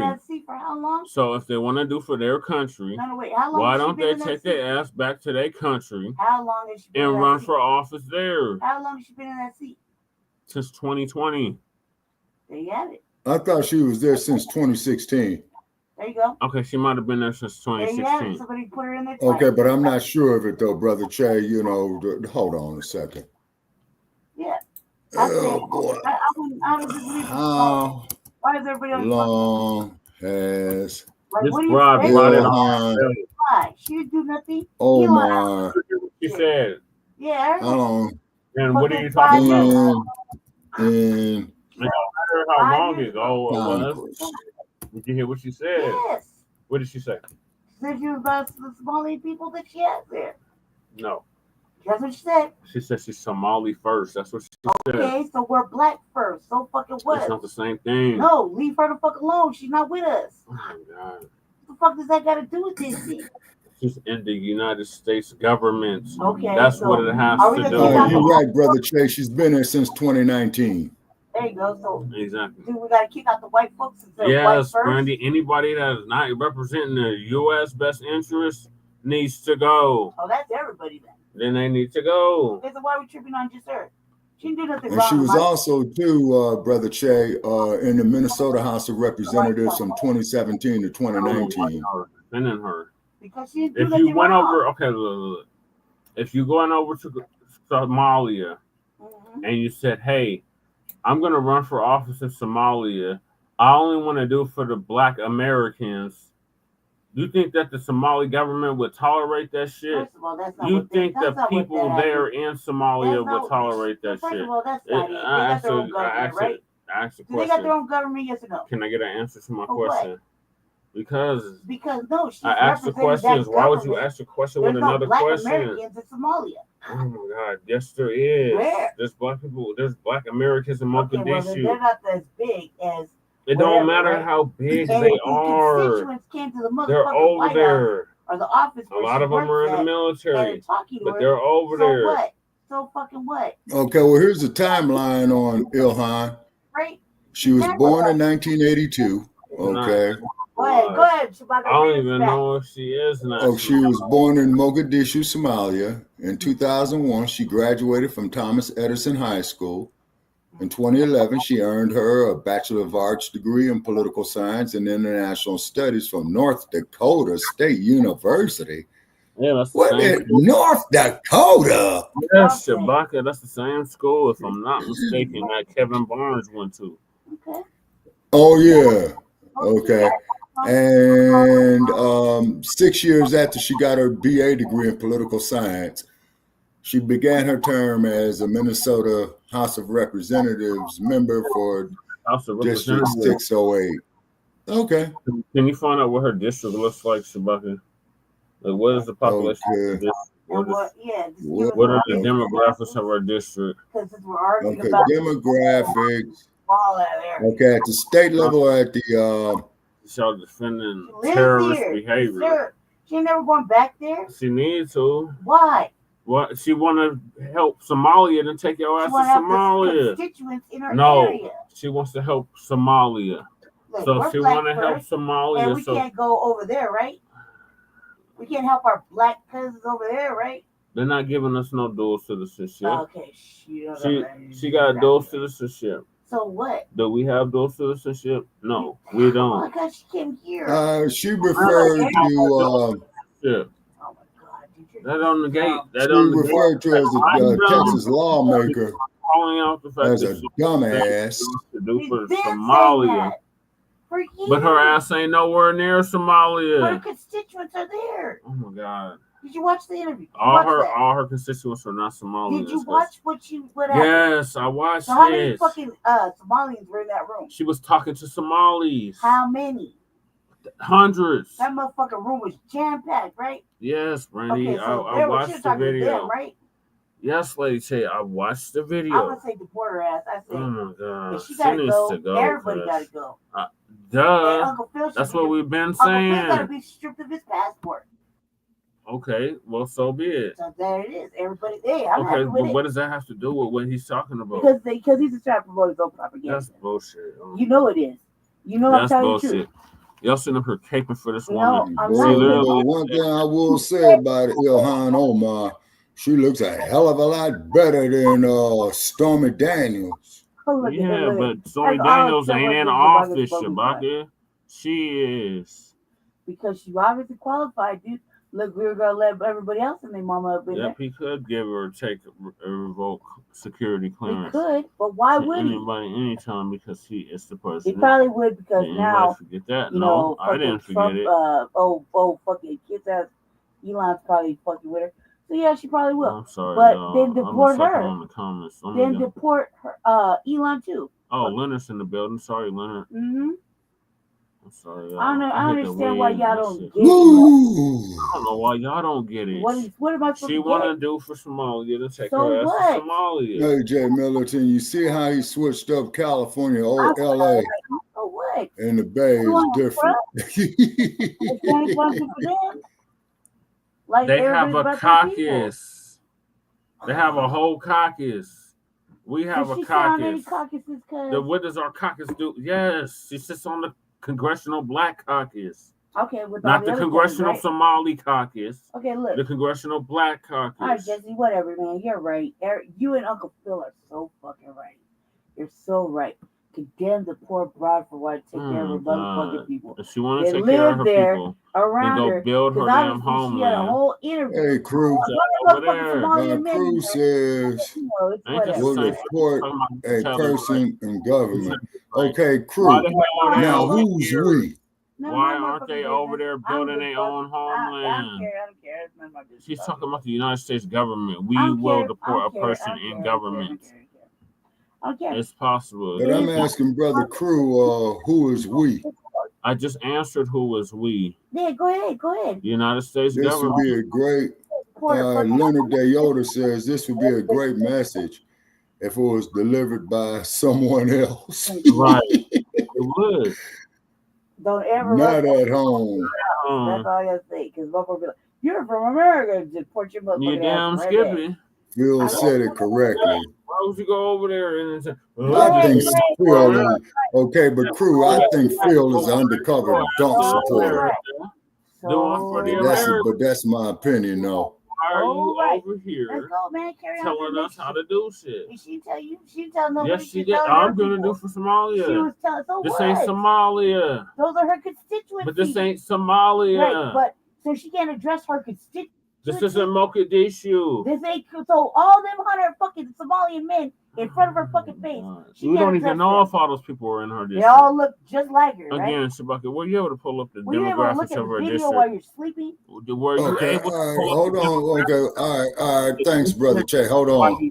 No, because I saw the video. Demographics of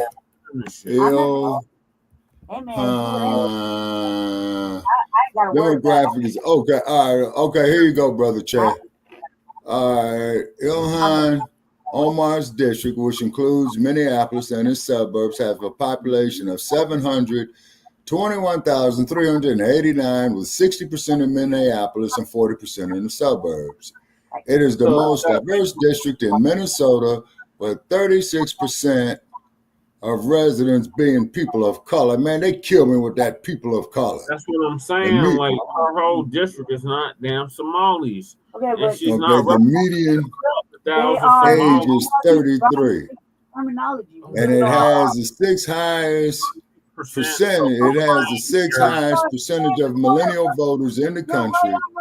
The district also has the highest poverty rate at 15% and the highest unemployment rate at 3.7%. All right. He's right. Cool. Let's move on. Shit. Can't get nowhere with it. Just let it go. Deport her ass. All right, fuck it. You said it. The Elon gave the I'm white ass say so. You all co-signed it. Cool. Back she goes. And everybody else with her. Cool. But everybody should get stripped of their motherfucking shit too. Fair is fair. What's good is for the goose is good for the gander. I agree. Carry on. Can we I move on agree. now? But Or if you you know get more up about there and this say bullshit? that you are for Somalia and you're nowhere close I mean, to she's been Somalia, saying that though. you're gonna get mad when you get pushed back been and somebody saying like, that. hey, look. He's not from here. Okay. He's the one who chipped and dipped. Who's not from here? Elon chipped and dipped. I know he's not So from here. he's not from here either. Okay. Well, she's over there a boy. interview and with a fucking 100 fucking Somalian people in her face. Oh He decided he'd fucking throw his motherfucking Dutch ass fucking opinion in it. And y'all riding on it. So the 700,000 people get deported. that are in her district, how many of them are Somali? That's what I would like to know. Fuck? Deport them. Everybody gotta go. Can we move on? No, because you're right. I'm keep wrong. Starting this shit. No, I'm right. I'm wrong. Y'all, I'm wrong. Go ahead and deport the bride. Because white ass Dutch ass Elon said so. And y'all go ahead and side with Uncle Phil using his own propaganda. It don't even have nothing to do with what Elon Musk said. Yes, it is exactly what happened. Don't. That's the whole point. Did you watch this video? You were sleeping. I know you missed it. I did watch the video, Brandy. So I watched the video before I even shared it. Watch it then, because you're wrong. Jesus. Okay. She was talking to motherfuckers. They pulled her out for an interview. They asked her what Elon said, what she thought about it. She said something polite, and he carried on with his nonsense. Then old Uncle Phil stopped the clip, and he carried on with his fucking propaganda. That's what happened. That's simple, plain. Okay, Brandy. So you think this is okay? Got you. No, I'm just going off what the video what are your thoughts on this already action? Okay. My opinion on Ilhan Omar, leave her alone. Leave her alone. The reason why I say leave her alone because y'all ain't checking this fucking bore. You see, you let this fucking bore in office. No, but he had the board was not elected by the American people to be in office. Okay, but what I'm saying, though, Brother Che, is that the dumpster. House of Representatives, the American people didn't vote him into the Senate. The American people did not vote him into the presidency. Oh my God! It was his Y'all opinion. Comparing apples. It was his opinion that gets her put up on the Uncle Phil show because she had an opinion like whatever, like whatever. I mean, he's like, you don't want to be the FBA first. Would you really want her to? She's been Somalian first. Yes, I would want somebody to represent Black Americans first. She never rolled What's for us. wrong with that? She rolled Why for can't we have there's nothing wrong with that there at all, Brother Che, but every black ass politician has done nothing for Black people in America. The only one who is concerned about Black people in America, Brother Che, that I know of running for political office is yourself. I'm dumb. Yes, I ran for office 3 times on a Black first agenda, on a Black American first agenda. But I'm dumb. Yes, but I'm dumb. Yes. Because I didn't run on a people of color.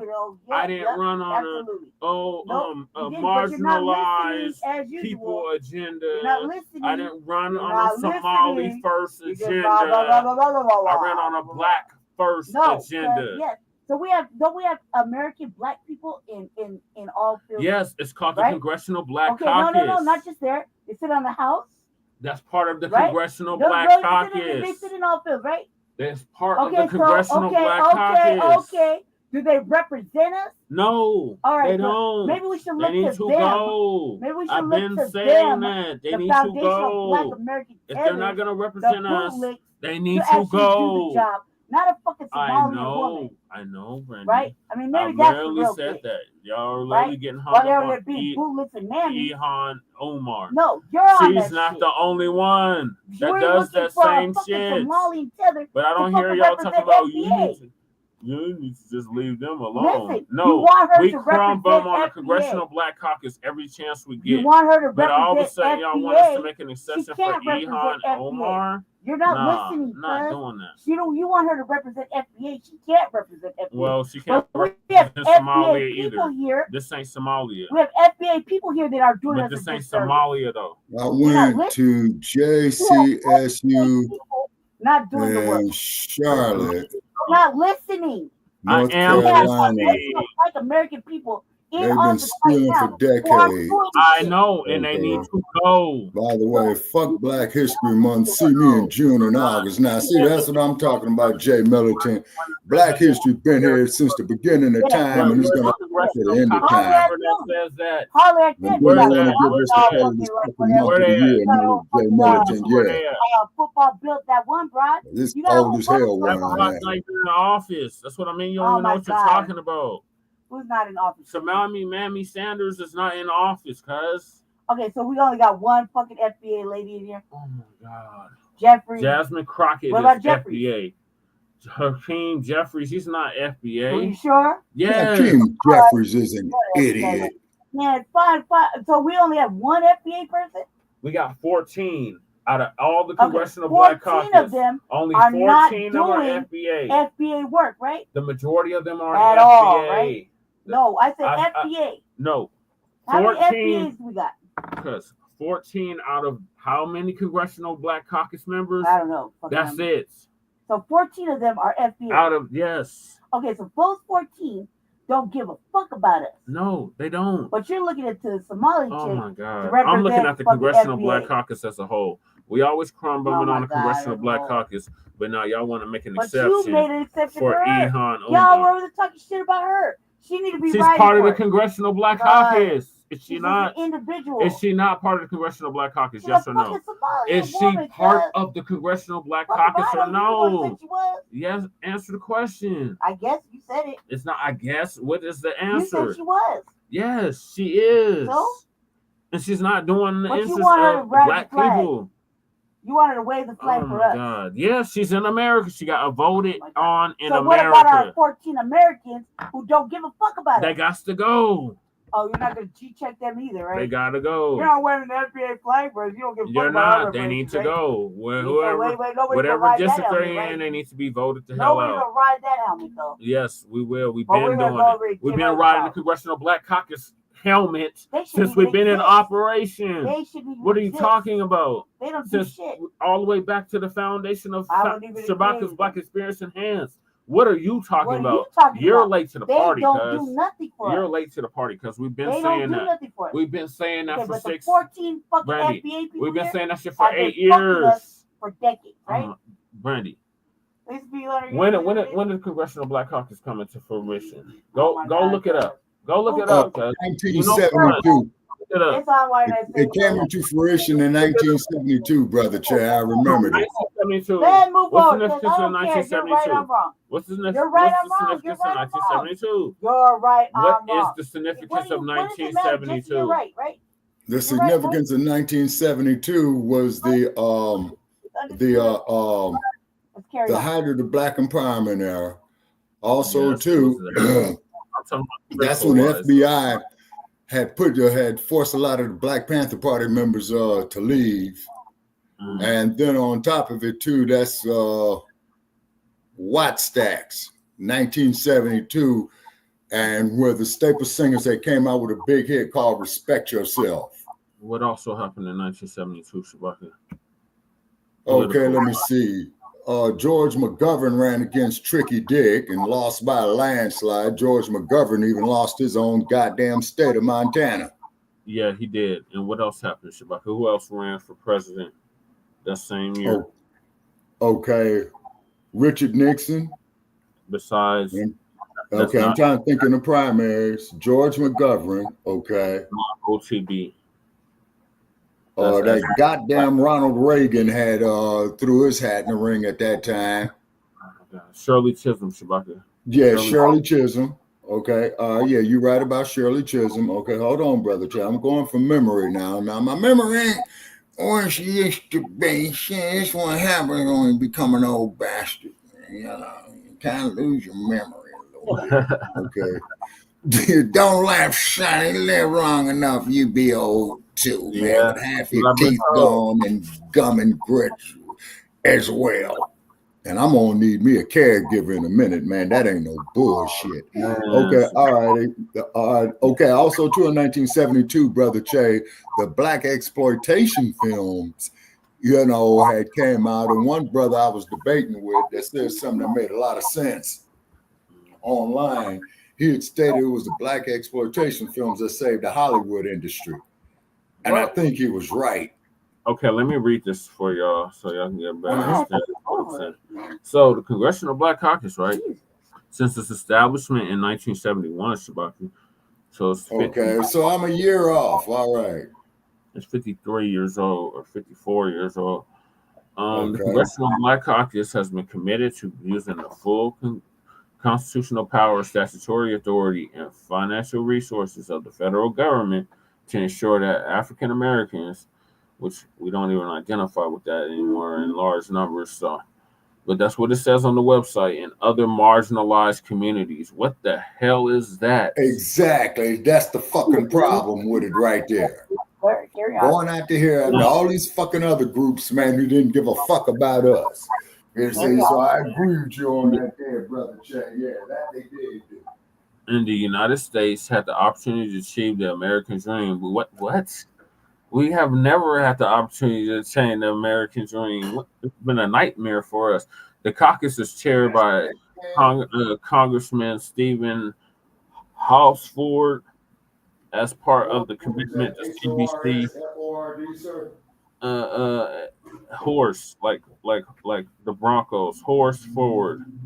Yeah, like the ponies. Yes, sir. No, the Broncos, horse, not pony, horse.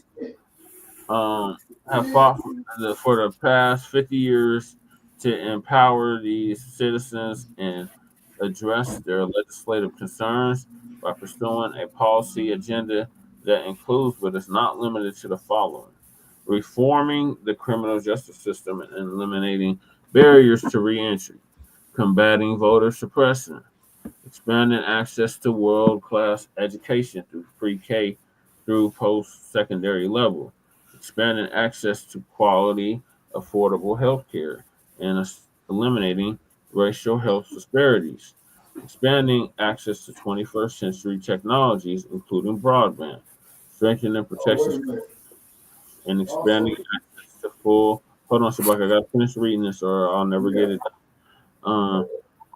Expanding access to full, fairly compensated employment, expanding access to capital contracts and counseling for minority-owned businesses, and promoting, and this is the big one right here, and promoting U.S. foreign policy initiatives in Africa and other countries that are consistent with the fundamental rights of human dignity. For the goddamn corporations to get over there. Yep. For the 118 Congress, the CBC has a historic 60 members. So out of the 60 members, only 14 are FBA. All others are tethers or foreigners. Okay. Members of the U.S. House of Representatives and the U.S. Senate represent more than 120 million Americans, 25.3% of the total U.S. population, and more than 20 million African Americans. Foundational Black Americans do not identify with this African American term anymore. That was brought by Jesse Jackson. Oh, Jesse brought us that ridiculousness. 41% of the total U.S. Foundational Black American. I'm just going to do the correction for him. 41% of the U.S. Foundational Black American population. In addition, the CBC represents almost a fourth of the House Democratic Caucus. The CBC is engaged in the highest levels of Congress with members who serve in House leadership. Representative Hakeem Jeffries serves as of the House Democratic Caucus. Representative James E. Clyburn, or Jimbo Jangles Clyburn, serves as wasted fuck right there. That's what I'm gonna start calling these motherfuckers a wasted fuck. And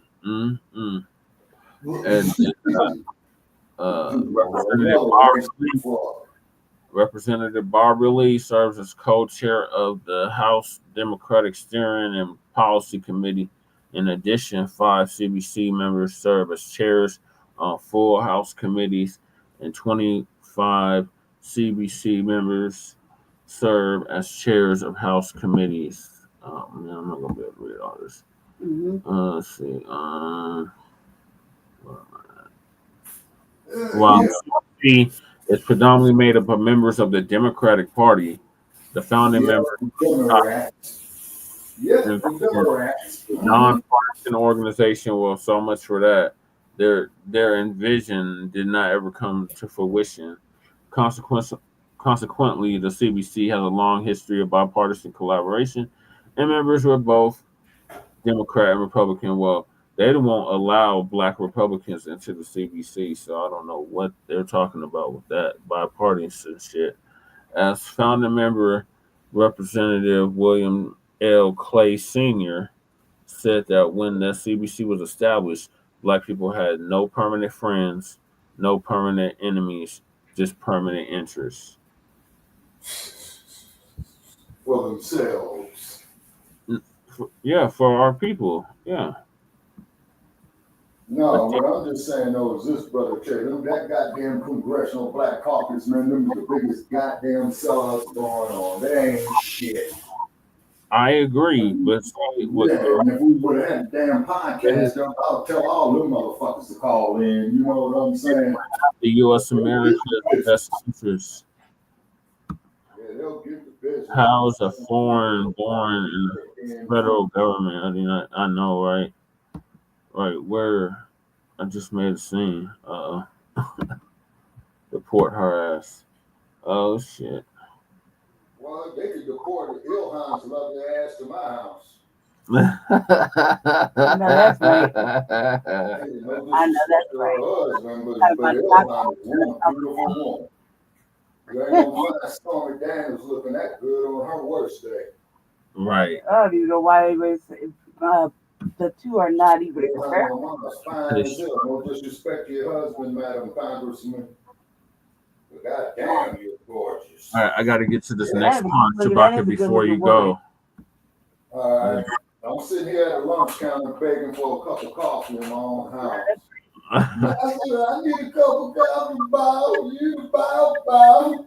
So, as you know, the dump has targeted South Africa and the foreign flag protest. Well, Chewbacca, on the map, it reads South Africa. I know it's Zambia. No disrespect you. I respect your knowledge, young brother. Look it up. I always played Mama Africa. I understand that. People that's tuning in don't know that.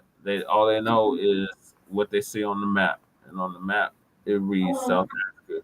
The original name of it is Xania, correct? Just like the original name of Angola is Matamba.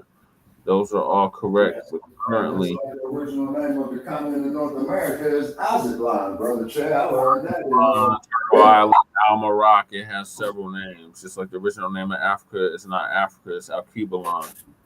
Right, because as we all know, as you so well stated eloquently, serves that Africanus was a goddamn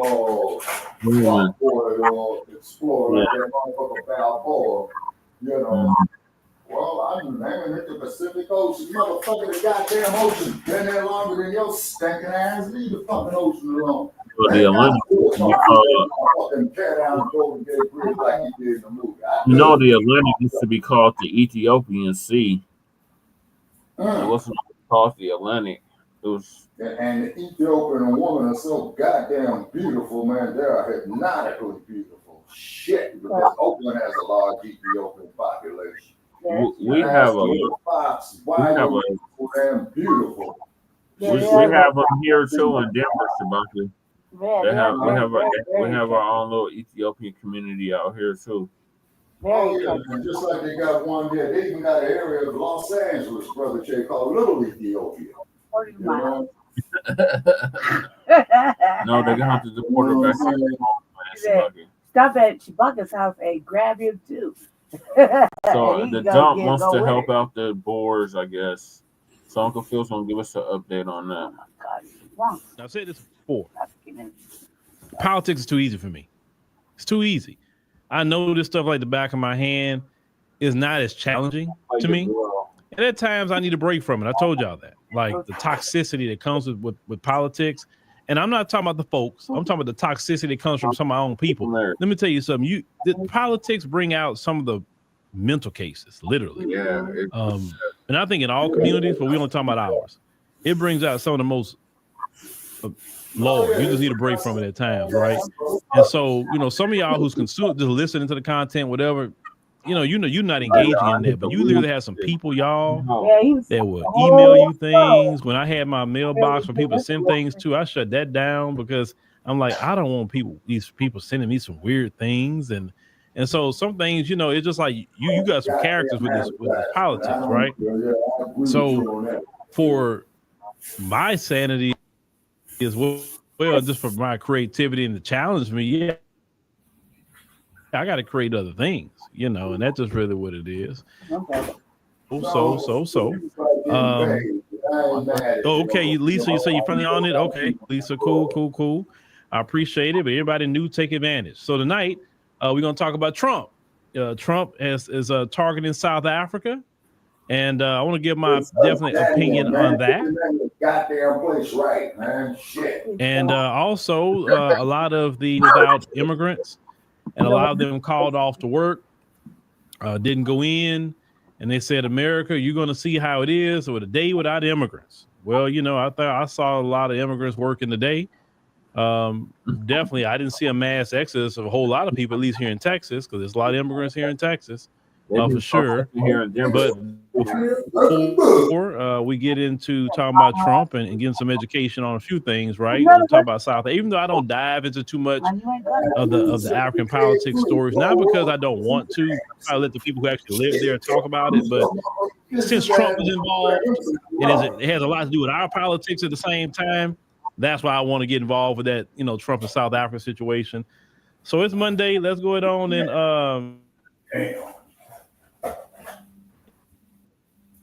and cue up your girl. I am the leader. They want to hear from the mayor. If y'all ain't learned that yet, the mayor, not the trustees that don't do nothing, that only run their mouth. Y'all don't do no work. I don't give a fuck what your ragged ass. What is that? Y'all should be ashamed of y'all. Y'all black. Y'all black. And y'all sitting up here beating and attacking on a black woman that's in power. Y'all should be ashamed of yourselves. So this is what it's all about, guys. They don't want a black person in power. They don't want a woman in power. You ain't seen that yet. And someone so young. Everybody well, Madam Mayor, you living right along with Chicago politics. As long as you the crook. You don't fight the fight, keep going. No good. That's what we're gonna do here at Thornton Township. Clerk, what are you doing? You're out of order. You out of order. Did I call the roll? Did I say call the roll? I'm still speaking. You're out of order, Clerk Key. You out of order, Clerk Key. Like, stop. Y'all out of order. Everybody want to run stuff. Y'all don't run this house over here. Stop, please. So now you have to listen in order to learn. Remove her. That's what all the hate is all about. It's all about your super mayor became too powerful too quick. So rare, so unique, and that's what everybody got a problem with. All of us. Now stand in the fight because I want the boys and girls of the next generation to see what it looks like to come out of controversy and to come out of all the hatred unscathed. At the end of the day, God gives the test to his strongest soldiers. Throughout all the controversy, throughout all the drama, all the naysayers, all the haters. I see some of y'all in the line with the camera around. Give me $100 grand so I can parlay that motherfucker on the crap table. Right there. Go right there. That part. But they'll tell you that. Then they get in the little hate group. That you in my line, getting food, the kids out here bouncing in the bouncy house, you on the skate rink, all that. To actually stand in the fire by doing it. Guess what? Doing good, looking good to that place. Look at you on smoke though. I am the 21st century history. I am your Rosa Parks, your Harriet Tubmans. I am that person. Lady, Somebody has to say, ma'am, you're not. Never, ever give up. Opportunist, dope now, smoking, I will say the thieving ass Superman crook. did make history, You know what I'm and saying? we covered that Stand right history in line Friday with night Chicago on politics. the live stream on the app. You know, if you want to not miss out on the Friday night live streams, make sure you just download the African Diaspora News Channel app. But every Friday night we stream over there. The super mayor made history as one of the first mayors I've ever seen that will go in a brawl with two men and fight, jump on the back of Jedediah Brown, got slammed on the ground. Like say, she is making Black history all over the place, y'all. So she may be a Rosa Parks figure. Oh my God. Maybe, and not in a Rosa Parks way, but hey, don't forget Tiffany Inyard. I will say that much. He is a figure now in Black history. So, and if somebody used that line, look, I know they're gonna get Tiffany on out of there, but you know, Tiffany is so hood. Tiffany lives up to a stereotype She got that a lot Uncle Phil, of Chicago ain't sisters nothing can't but stand. hood. I'll say that. After She's all, live it up was to the the home of Al stereotype. Capone for many years. But all Man, right, what ladies and the gentlemen, let's fuck go ahead do and you get into expect? it tonight. Let's get into it.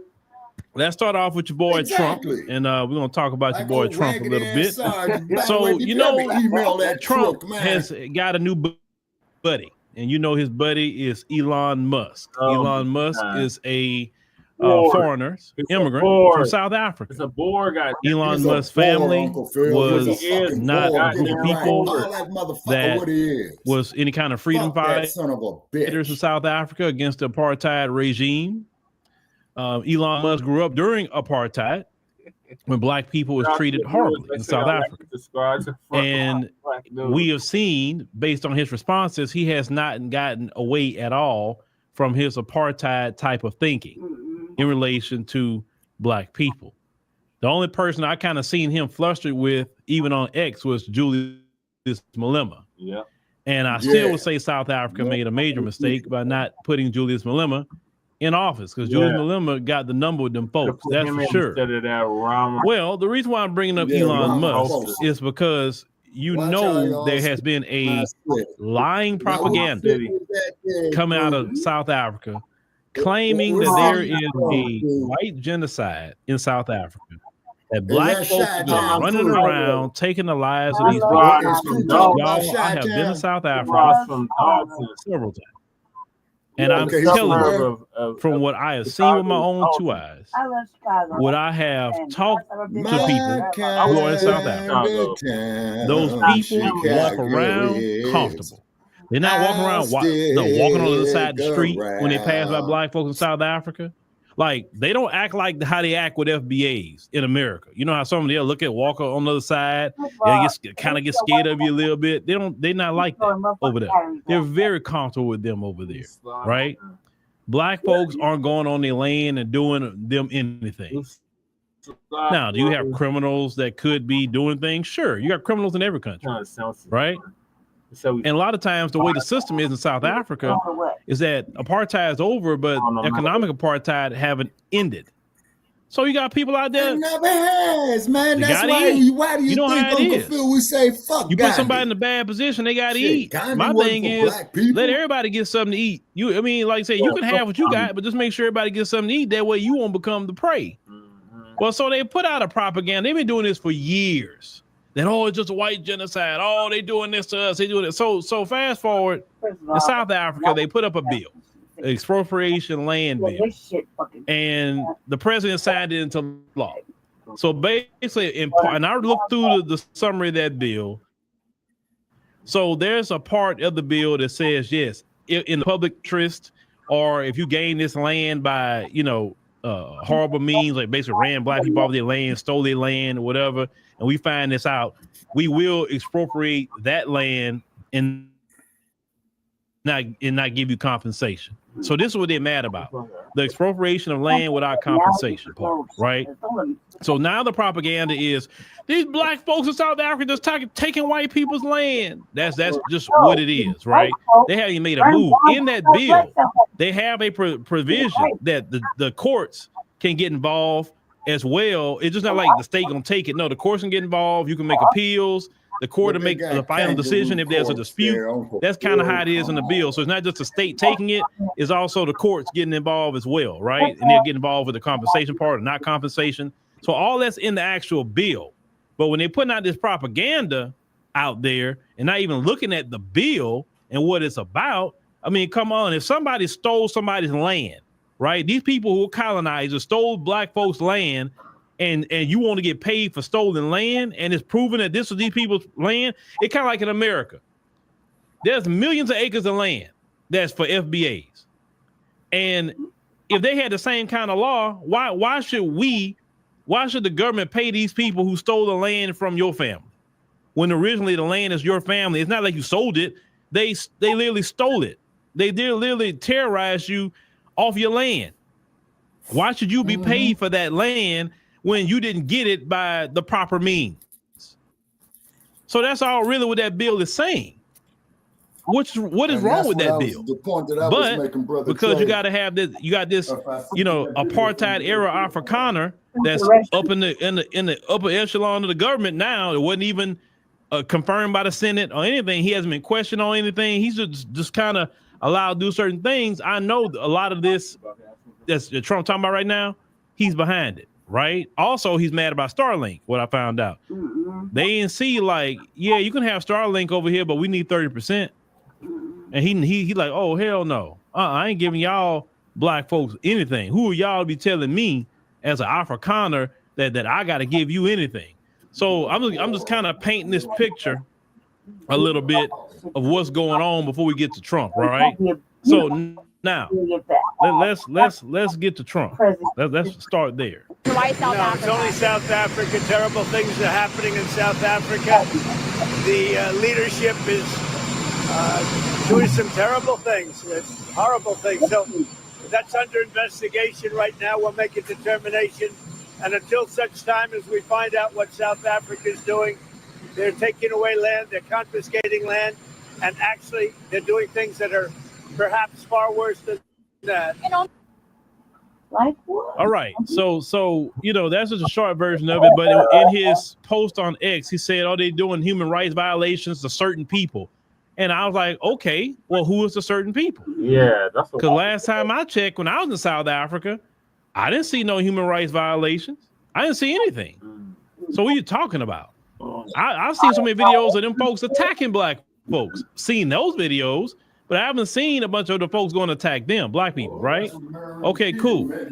So they got this group over there, and I talked about them before, called AfriForum.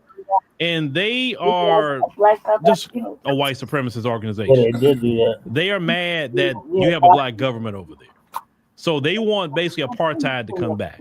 So they've been crying to the United States. They've been crying to Britain. They've been crying to every European country they can, saying, oh, we so much genocide. Oh, look at all the black people. Oh, look how they ruined the country. Oh, this, all that. They don't want to leave. Oh my God. Because I asked one of them to his face. When he was complaining, one of them, I'll never forget this. I had to drive over there. And he was just complaining about the ANC, talking bad about the ANC and the president. So I asked him a question. I said, you Dutch, right? Mm-hmm. He said, yeah. I said, so your homeland's the Netherlands? He said, that's where your people from? Yeah. He said, yeah, that's where they from. I said, oh, okay. I say, well, since the ANC is so bad, and you say they are, and they're ruining the country and they're not governing it right, why don't you just, go back to the Netherlands? And I think it'd be better because the Netherlands seems like a decent country, and the people seem happy there. That motherfucker's prejudice as hell. He was offended. I said that. That was one of the. I don't want to go over there. I love it. I'm like, brother Chairs, is the Dutch. I just made that suggestion because you seem like you're not happy. You know what I'm saying? Like it's just interesting. You got the same kind of people here, complain about America, but don't want to go back to their homeland, right? We get to that little later. Yeah. But yeah, I told that dude that don't come complain on black folks to me. Like I don't care what the ANC doing. You should be glad they allow you to stay there. Now that group AfriForum, they've been just crying and waving propaganda. Well, now since they got Trump stirred up, and they feel Trump about to either first Trump took the funding away. Oh, I'm gonna take the money away. I'm not gonna give y'all no more money. The United States really only giving them $440 million, but still, okay, fine. I'm cool with him taking away the money because we shouldn't be giving money to no foreign countries anyway, right? Okay, cool. But AfriForum, now they see they got Trump stirred up.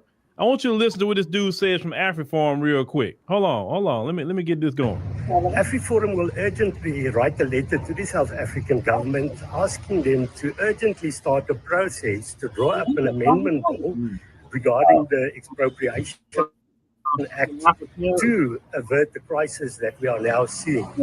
We will also be writing to the American government asking them specifically not to punish the ordinary people in this country, but rather to focus on ANC leaders. Tell his white ass to go out there into the Kalahari Desert and watch his ass cook. People are already under terrible economic pressure. Let a black mama bite him in the ass. This kind of action by the US will harm us most. We cannot be punished twice for having a foolish government. What?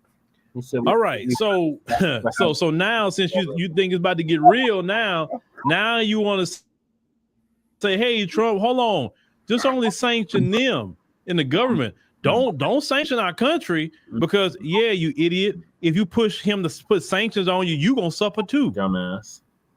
Like, you didn't think about that one, but we know when someone is on a mission with anti-black racism, they never think. Because all they see is red and they want to harm us, but they always harm themselves in the process, like the folks here in America. They so hell-bent on harming us that they harm themselves in the process. They've been doing that. That's why you don't have, for instance, universal health care. It's because they like, wait a minute, we don't want black people to get it. So you don't want universal health care because you're afraid that we're going to get it? I'm telling y'all, they the same. When it comes to the culture, I mentioned the culture that they carry is global, and it's the same everywhere they go, no matter what language they speaking, it don't matter where they at in the world. What I have discovered by just meeting and traveling is that the culture's the same, and they all have, and that culture of anti-black racism is real. It's a culture. It's not. People say racism. No. Saying racism is minimizing it. No, it's culture. It's cultural. Culture is things that you teach in your household and pass down by generations. You understand? If it wasn't cultural, then let's say even in America, okay, once them people passed away that did all the Jim Crow and all that stuff like that, and then you have the new ones that never even seen Jim Crow, never seen segregation, never seen any of that, then they would be, hey, no such thing as anti-black racism anymore, because those people didn't grow up in it, they didn't see it. But how come you got people in 2025, young people, even small kids, still saying the N-word with the ER and everything else? Why? Because it's a culture. Anti-black racism is culturally There's another culture too, it's Uncle passed Phil, down. the kind of man that is I've called a said left something that hook people may followed deem by the right controversial. hand. A lot of times by the age of 2, they know that word. Yeah, Why? you Because it correct them said on it's that not real in the easy. household. It says somewhere around them. And they pick up that word by the age of 2. Now, let me show you something else. Just real quick. Just so we won't take too much longer on South Africa. And why the government for a long time, and even Julius Malema, that's been his thing, land expropriation without compensation.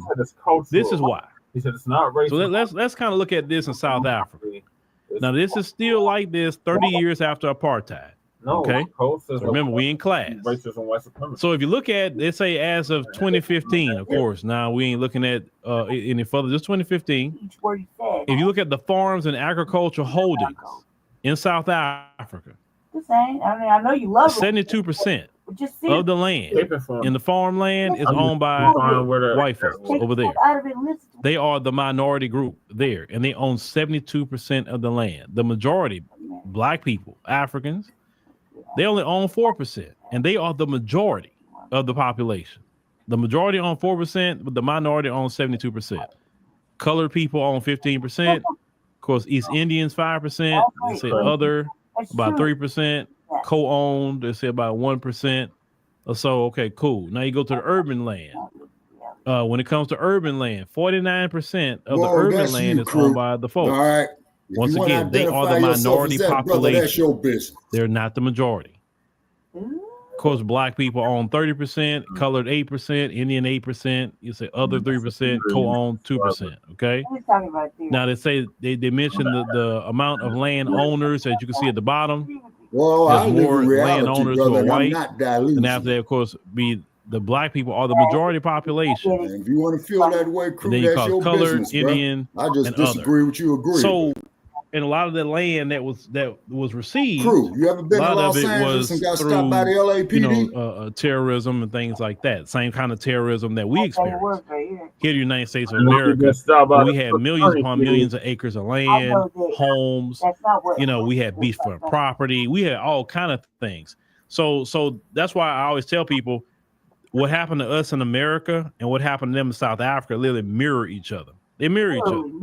So, and the thing is, South Africans just got out of their situation, halfway got out of their situation 30 years ago. Well, crew, that's your business. I'm since the stating facts too, 1960s, bro. but they just had it 30 years ago. That's really not that long, 30 years ago. Hey, I mean, agree with you, man. there's a lot of I people that stand on still my living square, there you stand that on was in the yours, midst brother. of doing a lot of horrible things, during apartheid South Africa. And the sad part about it is that the younger people weren't being taught about apartheid. Yeah, I know. People I went was through. born in Chi-Town, I think right the there most in dangerous Cook thing County. you could You're do is talking not about talk the Cook about County it, Jail. because you're doomed to repeat it. And because I believe they haven't learned much about, apartheid and the brutality of it, is why that party DA, who's working with the Western powers and all of that to undermine the black government there, that's why And they then got up too, to where they Crew, at, as we because there's a both lot of know, black man, people that Chicago don't really was know their discovered history by and a black understand what man. these people are on. That's why I warned them, and you can say what you want. I warned them, you'll be in apartheid 2.0 if you let DA any DA person become the president, or any of these other Freedom Front Plus and all these other groups they got, these folks. I said this: if black folks are on code and stop arguing with each other over there, they shouldn't be not even the lead, the supervisor of the dog catchers. Right.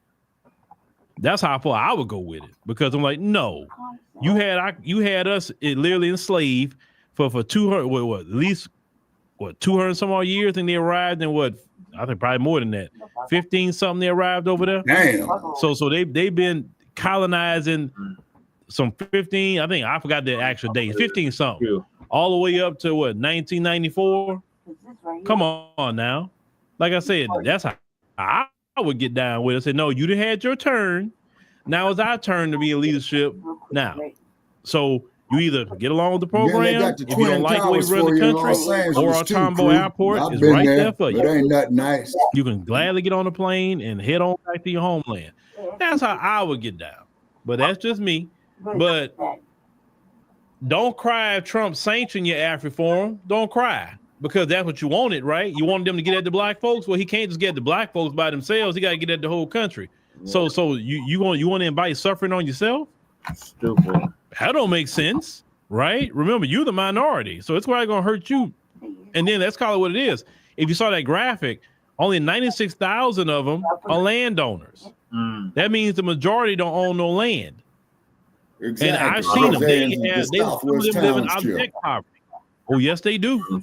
They are deal with some poverty over there. And I don't really think they can handle no sanctions either. So they probably need to chill out with that.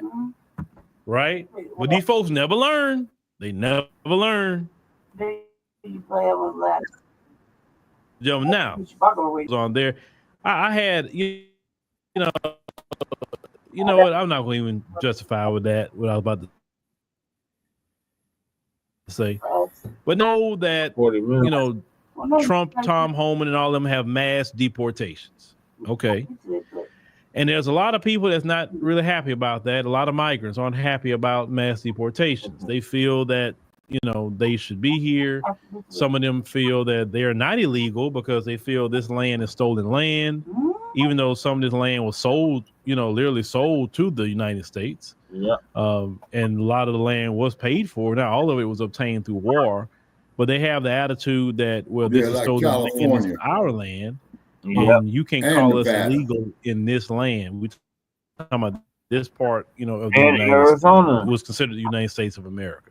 No, Arizona some feel that and so was New Mexico, California all the way to down to Texas is still their land, and they just gonna come over here and bum rush the country and forget your laws, forget your constitution, forget anything. That's what we're gonna do, and we have a right to be here, even though. So if they were, then why would Colorado?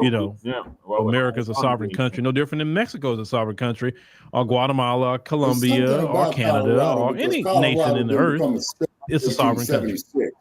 So during the Biden administration, we know he had flooded the country in an unprecedented manner with a lot of migrants, wasn't checking them. He was flying in 30,000 a month on the CBP One app. We know that. He was just letting them in all across the border. They start showing up in a lot of American cities, like Houston, Chicago, Denver, New York, they even in Atlanta, they're everywhere, right? They're everywhere. And people start noticing all the things they start receiving, and American citizens and definitely FBAs start saying, wait a minute, hold on, bro. When I need something, it's like I'm lazy and I don't need nothing. But they can just live giving the red carpet. What's this? So people forget why Trump got voted in. Sometimes Trump got voted in because of that immigration. To be honest with you, some of the economy too. But if you look at what the polling said before the election, it was immigration, and Kamala Harris was one that was promising more immigration. Yep, she was. That's one of the major reasons why she lost. Nobody want to talk about the major reasons why she lost.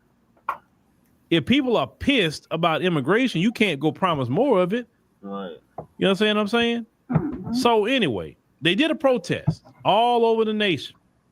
Now that's something that we want to talk about tonight. Because people trying to protest and they just not. They're novices, but I'll get to why I say that. Let's go ahead and play this clip here so y'all can kind of see what's going on here. Let's get down here. Yeah, that's downtown Los Angeles. That's the Harbor Freeway. Don't that look familiar, Lady J? No, that's in downtown. I did all that and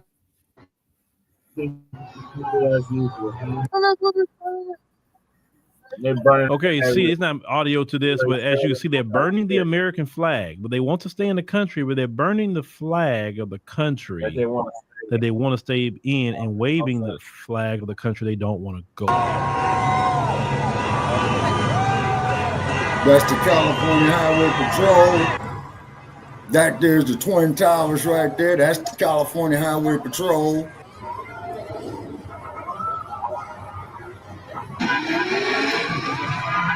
And that there's the federal building right there. That there's the old LA County Jail that you saw over there to the right.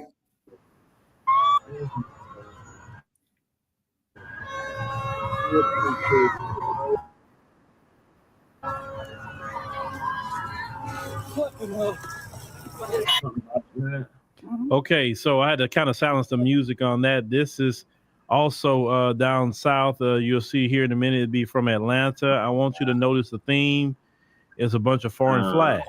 Okay. And this is the part that is amazing me, ladies and gentlemen. The foreign flag part. I got questions. I got questions. I got questions. I didn't really know Atlanta had that many immigrants in Atlanta. Right. That's interesting to see, actually. Thank Governor Bud. You were shipping them there. Atlanta's, black Mecca over there. That's for sure. So please help me understand the foreign flags.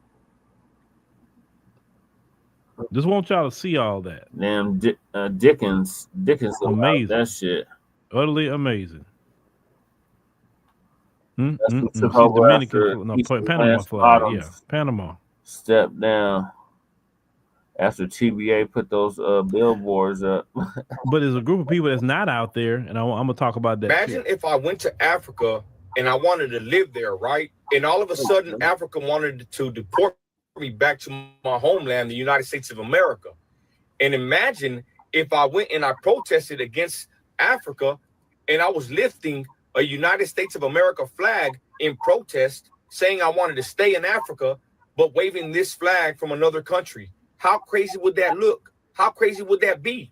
That's exactly what's happening with people that are protesting right now in the United States. They're lifting up flags from different countries in protest of being deported back to those countries. Right. Think about that. How wild is that? If you love that country so much, why don't you go back over there? Right. But let's be really honest. Instead of you sitting there lifting up that flag from another country, why don't you lift up the flag from the United States of America and say, hey, and why don't the United States of America get its goddamn ass out of Africa stealing the resources? I don't want to go back to any other country. And you wonder why patriots and United States citizens like myself are fed up seeing this stuff. Because you're ungrateful. You don't appreciate the blessing it is to live in the United States of America. If you did, you wouldn't lift a flag of a foreign country that didn't do nothing for you. Yeah, right. Hey, and if I agree with that gentleman. Yeah, he's Latino. The United States will crumble. Fuck him. 100%. He's right. That's why I want to end that with him. Because it's better that he said sometimes than we'll say following up. So the question I have, just a question. Let's just rethink this. So you're protesting. Donald Trump protesting ICE, protesting deportation. Okay, cool. But when you protest, yes, you're protesting with 5 countries, a flag from the nation you don't want to go back to. Like, can y'all help me understand that? Let me see if I can say this again. You're protesting deportation, and in the midst of your protest, you're swinging the flag of the nation that you don't want to go back to, but yet you say you love this nation so much. Yeah, that doesn't make any. That's like. Well, the somebody United saying, States is probably I exporting love raw materials out of these countries as well, so much, which would but be I don't want to live with it. Interesting study. They're like, you don't love them because why you don't want to be with them? You understand what I'm saying? Then you got people out there that's burning the American flag, which is extremely disrespectful. Understand you, Brother Chad. Extremely. It's disrespectful. Could you say that again, please? Now, the reason why I say that they're amateurs. They're amateurs, and it's very disrespectful, and you want to get deported. Like, you're defeating your whole purpose. The purpose of you doing these protests is so you don't get deported to this country that you waving the flag for. You want to stay in America so bad, but yet you waving your homeland's flag, but you don't want to get deported back there. That makes no logical sense. Well, the only thing I can say about this here is you got this dude, this president, who is so asinine, who's a multi-convicted felon. So there's a whole lot of shit that's being swept up under the rug. Then again, to see your reasoning a little bit, Brother Chad, I witnessed in Oakland, is you got what they call these motherfucker crisis actors or some shit like that. And with that, they're being in Hollywood, money ain't no object. They can go up there and pay the motherfuckers under the table to do it. Now, that's just a theory, brother. It wasn't just in California, Shabaki. It was all over the country that was doing this shit. Okay. They were doing this shit all over the United States. Not just in California. Not just in Texas. They was doing the shit here. They was doing it in New Mexico. They was doing it in Arizona. So they probably did the shit in Utah. No, I doubt Utah very, very seriously, man, because them Mormons up there believe open carry, brother. They got the firing squad for your ass in Utah. That's for real. They had a little something going on. Just like 20, 30 people. Arizona's small too, Yeah, they ain't getting them cracking. Like, they don't know how to do this shit. One day we saw, They don't know how to protest. It's like a fiesta to them. This is not. Okay, but what I'm saying though too, Brother Trey, these here could be crisis actors, because I told you one time, man, in Oakland, man, I took a video of it. I think I saw a few of them could be, but I don't think they're all crisis actors. Like, then we start talking like Alex Jones and everything's a hoax and we didn't see what we seen and all of that type of shit. No, we're not gonna go far with it. But the only thing that I'm interested in, Brother Che, is reparations for us for building this goddamn country. Now, the dump did say that, through our sweat and blood. Goddamn check, dump. Yeah. Now, you and I are full agreement on that. I would discuss with his orange tangerine self. When the hell we built the goddamn country, we have yet to be compensated for it. This is a slam dunk for the Republicans over the Democrats. And, the Democrats will be done for the next 50 years at least. Well, man, fuck the Democrats, because the Repubs and the Democrats are two sides of the same coin. Only thing them motherfuckers believe is money at our expense. Yeah, and the Republicans will say stuff and do stuff that the Democrats will not do. Mm-hmm. The Democrats will these mugs. They allowed them to come in. They open the borders for them to come right on in, and then have the audacity to tell us, or the NAACP rather, the so-called leaders of the NAACP, that they better learn how to work with the Hispanics, with the Latinos, because the Latinos outnumber us. Or he said you, but he was talking about us. They outnumber you 3-1 or some crazy shit. Okay, but also too, Brother Chairs, you know when Margaret Sanger came up with that damn plan, what was that, Planned Parenthood, and Yes. Hillary had backed her and talking about, black people's lower than the dirt. That was her. Hillary said that was her idol. Oh my gosh. That she adorned and adored Margaret Sanger. My. That's why she was and so then to call our and women keep in mind welfare and call and keep in mind though too, her husband was the governor of Arkansas before he was the okay, let me turn back to pages of history. He was the governor of he was the attorney general of Arkansas, then he became the governor of Arkansas, then Slick Willie became the president. That's the same state where they had to bring in the National Guard for black kids to go to school. Little Rock, yes, sir. And that fat, funky ass, stinking bitch, Sarah Huckabee wants to turn down the monument, for the Little Rock Nine. With her and the hell with her daddy Mike and her whole clan, her whole clan ancestors. To hell with all of them. I like that, clan ancestors. Yeah, I got that and from also Great too. Black Shark. Shout out to Great Black Shark. Okay, and then also too, Brother Che, if we could get Ruby Ridges, to appear with us, that'll be a great help because she's still alive and well. That I checked on. Poor little baby. Do a show on her. Yeah. We got to reach out to her, man. You know what I'm saying? Yeah, well, I think she's on Twitter, Shabaka. So yeah. All right, okay. I'll scan Twitter. That is, if Musk's funky ass ain't locked me out my account, the no good bastard. He does that trick ass motherfucker. The last time I tried to sign in the Tweety Bird, man, I had to confirm the code and all this old bullshit. You know what I'm saying? Because what they do, see what they do, Brother Chaz, when you confirm the code off your phone, right? They know exactly who the fuck you are just off the goddamn phone records. And if you read the fine print every time to everybody out there, you read the fine print or them cell phone contacts, man, or contracts, I'm sorry. You pretty much are giving up all your rights of privacy. Yeah, you have no right to privacy. Mm-hmm. You haven't had a right to privacy since 9/11.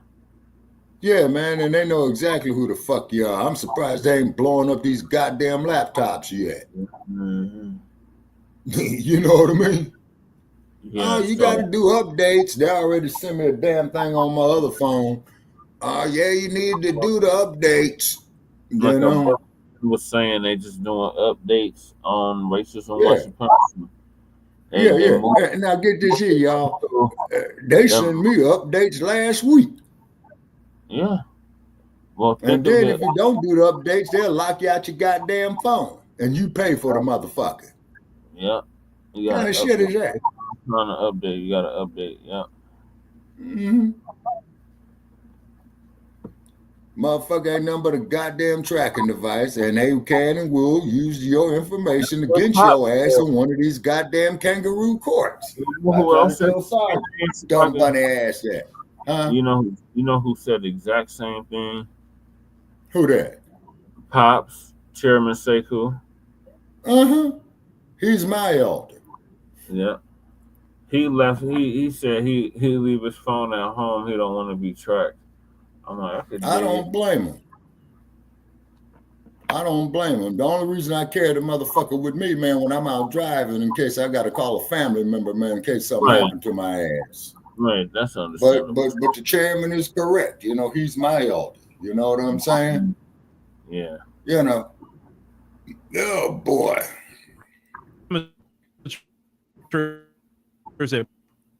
Protest. They don't know what they're doing. It's because if you're going to protest, you don't swing a foreign flag.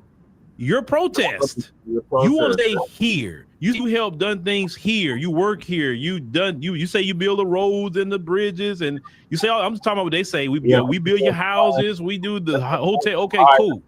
Well, wouldn't y'all swing an American flag and say, hey, we've contributed to America, so we are just as American as anybody else? Wouldn't that would be a lot smarter to say, let's swing the American flag, not go swing the flag of the country I don't want to go back to. And I've seen Guatemalan flags, I've seen Panama flags, Mexican flags, all the different people that, and I know this is mostly Latinos doing it. Now, let me give a shout out to the black immigrants. I didn't see the black immigrants. I didn't see the Nigerians. I didn't see the Ghanaians. I didn't see the Jamaicans. I didn't see a bunch of black immigrants. I didn't see it wasn't them. Period. So that's actually smart. If you're dirty, why would you go out in the street and everybody's got cameras and now they got facial recognition? They're gonna run your face through all this software to see if they get a hit.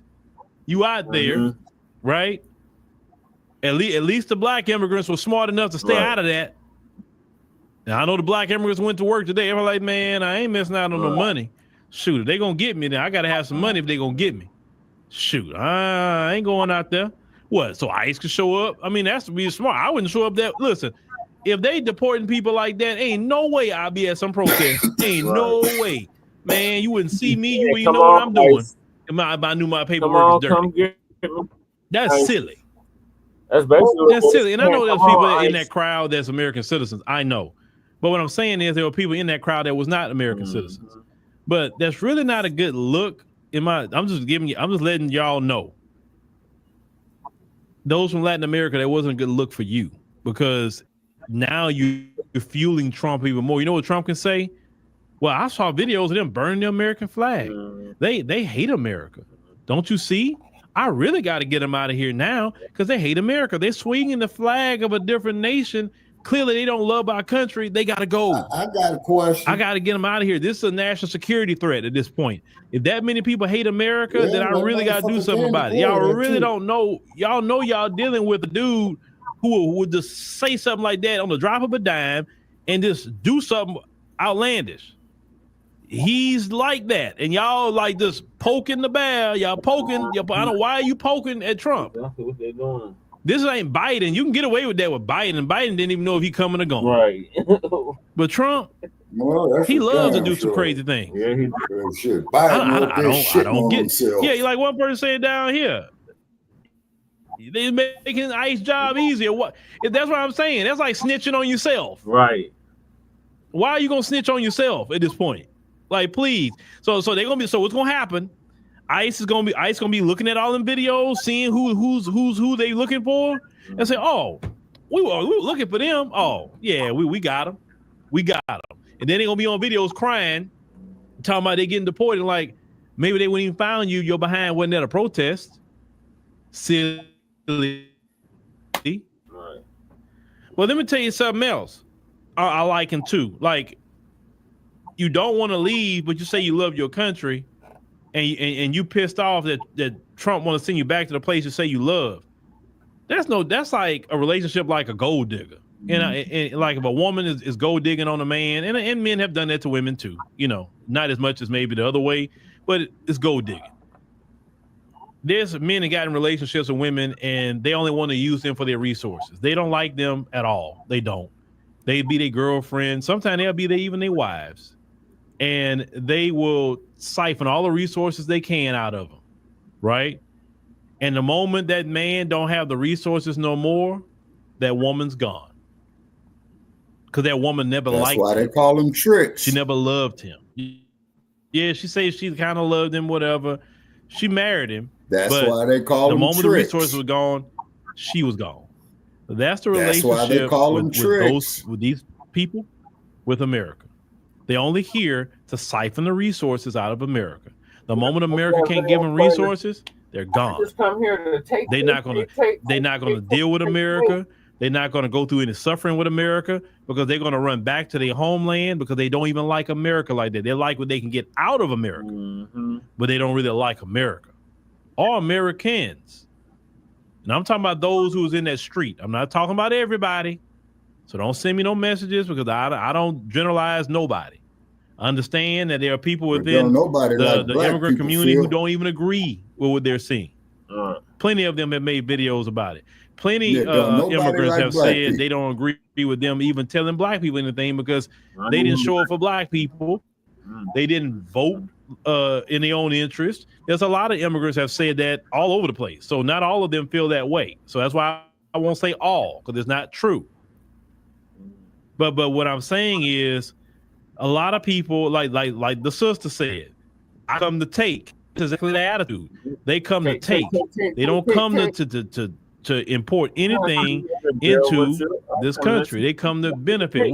And them motherfuckers could not sit at a lunch counter in Wilmington, North Carolina in 1963 either. For me, not to get a better life, but also make the country better while I'm here.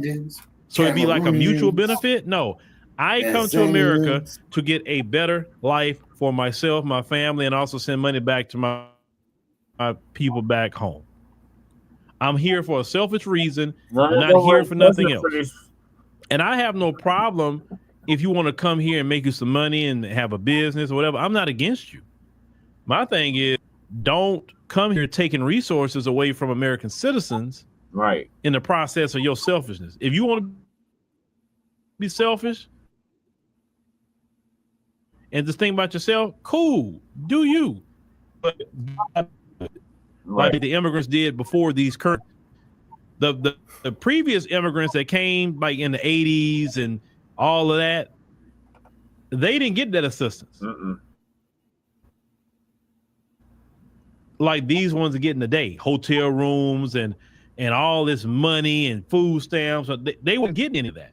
And even those immigrants got a problem with these doing. That's why a lot of them even voted for Trump too, because they were saying, hey, one, they're making it look bad. Two, we had to get it out the mud. They just get being handed everything. What's going? What? They're making all the immigrants right. bad. So that is a conversation within their own community, but that was silly. I really think that Congress really need to look at putting something on the books about waving foreign flags like that. Because I'll never forget the question I asked everybody on the team who is in the African continent. Yeah, and I asked them that question. I say, hey, if like about 10,000 Americans who live in your country was mad at the country and they went, we all just start swinging the American flag in your country. Well, how would y'all think about it? And all of them was said two things. One, we think that would be strange. The second thing they said was to me was, we're wondering, what are you planning? Why do you hate our country so much? Why are you swinging the American flag instead of swinging the flag of the country that you're in? Because you say you came here for a better life. So clearly that country didn't do you right because you wouldn't have never left. Right. So how do I have love for a place that did me wrong?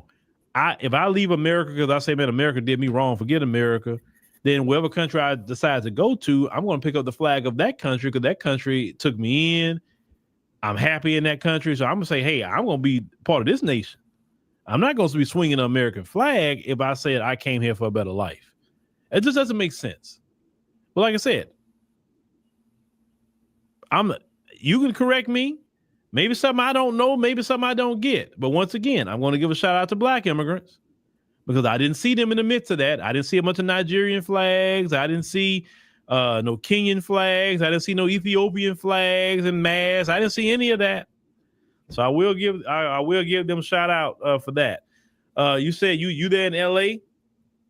Okay, yeah, LA, but you know what? That's California with that though. And in LA, especially Southern California, that area, LA County, they're hostile. They're a little hostile. Oh yeah, and, that motherfucker will love you to death. I said before, anti-black, anti-FBA, migrants. I want Trump to get them all because we got enough homegrown anti-black racists. We don't need to be importing any, and I don't care where they come from. Yeah, there's immigrants that don't like say it's not down with this, man, because they don't even like what they seeing. They thinking there's immigrants here from all communities to say, hey, bro, that's not even right. They say, because I did my stuff the right way. I worked hard. I did this. I got my green card. I ended up getting my residency. Hey, man, I took my test for citizenship. So I'm a citizen. So how is it I went through the process and, you know, they don't want to go through it? You know, you want to be here 30 years and don't even try to get your stuff taken care of? Like, and you know, I thought the day will come where they may try to get at you about your paperwork. I don't get it. You say you're glad Detroit not a sanctuary city. I think sanctuary cities should be illegal. Yeah, I think the Republican Congress really need to run a law through their sanctuary cities. They can't deport us. No, but I think the them is states' rights. But if you know the history about states' rights was meant to circumvent the federal government when they try to do laws to protect FBA. That's what states' rights really came in at. The southern states that say, oh, states' rights, well, we don't get states' rights, we're going to start another civil war because we want to do what we want to do, so we want states' rights. Because you have to think about it. Your governor in your state, he's like the president of your state, literally. He is. They govern a lot of in your state. That's the highest. So I've never been a fan of states' rights. I think we should just have federal law, not these state laws and all of that. We need to have federal. I understand by the Constitution, federal law supersedes state law. Understand that, but that state law stuff and all that it gets confusing. I just think you just need to have one law, federal law, and that'd be the end of it. Yeah, Eric, states' rights was, if you do the research in the states' rights was always used to circumvent the federal government so they can continue anti-black racist policies and laws against gays. What it's about, we just wanted a smaller government. We like, you're a liar and the truth not in you. You're a liar. Right. You wanted states' rights so you can do what you want to do to FBAs. Prime example, look at Reconstruction. Yeah. Look at that. During Reconstruction, they couldn't put in Jim Crow or any of that because the federal government, the troops, was keeping FBAs protected, and we was rising so quick during that 10 years of Reconstruction. Yeah. When they come in, complain about it, they were seeing how quick black people was rising up during Reconstruction. They made their great compromise. Yeah. You know, states' rights, and let them bring in the Jim Crow laws and all of that. Federal troops went out, and here we go. Yeah. States' rights. I'm telling you, states' rights has always been rooted in racism and evil. Just bottom line. Yeah, that's right.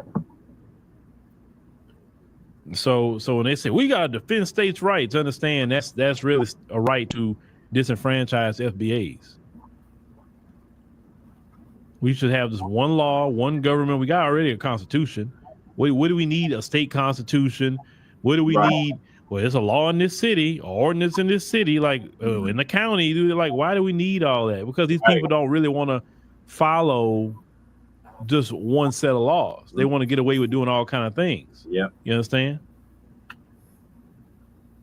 That makes a lot of sense. Yeah, just look at it. All the people that preach states' rights, like Barry Goldwater and all the people like that about states' rights. State rights benefit for us. They'll tell you today, well, you don't want the federal government and everything that we're doing. The federal and everything it's taxing, right? The federal government's in everything that we're doing. You're not hiding from the federal government. Oh man, you don't want to do that because the government may know. Like, man, the government already know. Trust me. You're not hiding from the government.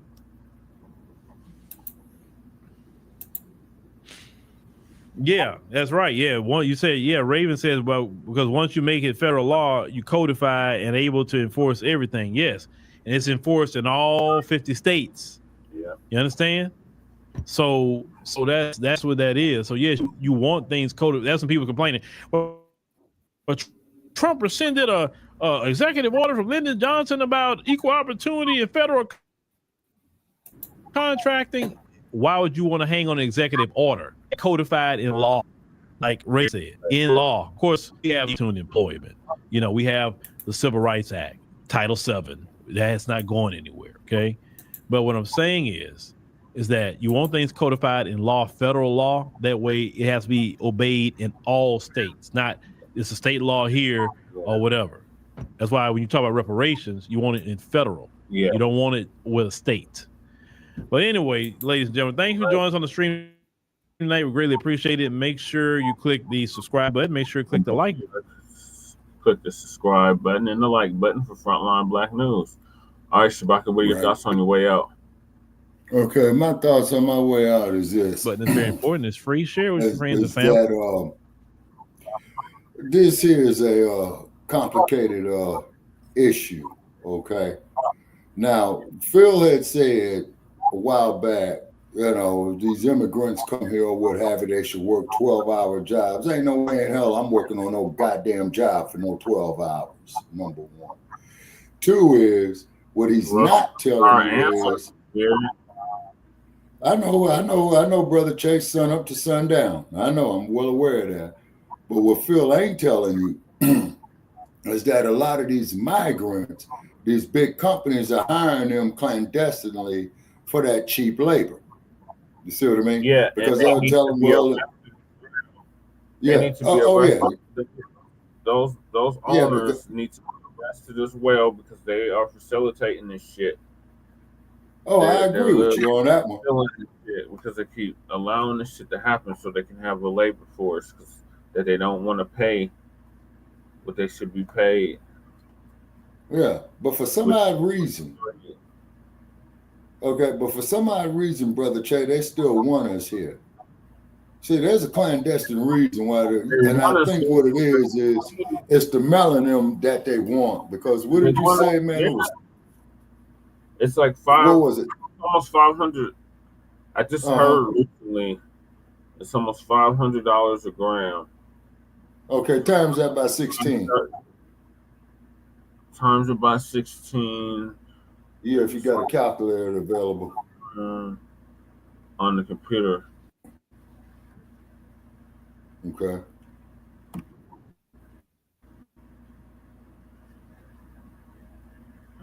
$450 a gram. Times 16. Times so it's roughly $5,000 an ounce. Yeah. A kilo is 316,800. Mm-hmm. Yeah. Mm-hmm. So yeah, we're still a very much hot commodity. Right. Okay. All right. Organ harvesting is so real, and a lot of these murders they say is black on black crime is really white blackface. Right. Yeah, they had cases of Chicago in that, so they're harvesting the organs. Yeah. Remember the sister that ended up in the freezer? Mm-hmm. And remember, young brother found in Florida wrapped up in the floor mat? No, that wasn't Florida, Shabaka. That was in Texas. You talking about? You talking about Kendrick Johnson? Yeah. Right. I forgot the sister's name though. I think it was Keisha something. Right. Her dead, and they found her in the freezer. Mm-hmm. All her organs missing. Yeah. Oh man. Hey, so was that your closing statement, Shabaka? Yeah, that's my closing. Kanika Jenkins. Yep. Kanika Jenkins. Okay, crew. And Shy. Oh, in Chicago. Yep. Oh. Yeah, that's in the freezer. In Crook County. Yeah. Damn. Somebody kidnapped her in the freezer. Mm-hmm. Walking into a freezer, like that shit was crazy. I remember we covered that. I want to say it on Shabaka's Black Experience Enhanced or on Mile High News. Mm-hmm. Kanika Jenkins. Okay, crew. Let me see something here. That happened back in like 2020, Okay. 2020. Okay, that was Tui Kanika Jenkins was her name? It's like 2009. Okay, but the first name is Kanika and the last name is Jenkins. Jenkins. Yep. Okay, hold on. Death of Kanika Jenkins. This is on Wikipedia. Okay, on September 10, 2017. Oh, 2017. 19-year-old from Chicago was found dead inside a latch freezer of the Crown Plaza Chicago O'Hare Hotel. Oh my gosh. Interesting. He said it was at the spot where they do the wrestling. Mm-hmm. Okay, and let him know that I'm pulling up the autopsy results. Crook County medical examiner said the death of Kanika Jenkins, the 19-year-old woman found dead in a walk-in freezer last month, was an accident. How convenient. That was they say, of course not, man. Now get this here. They say intoxication from alcohol and medications was contributing factors to her death. Once again, how convenient. They said she died from hypothermia after being exposed to conditions of the walk-in freezer. The medical examiner's office said in a news release issued Friday, okay, they say the toxicology detected alcohol and topiramate, an epilepsy migraine medication in the woman's system. Blood alcohol content was 0.112, which is higher than the 0.08 BAC level that is considered legally drunk for motorists in Illinois.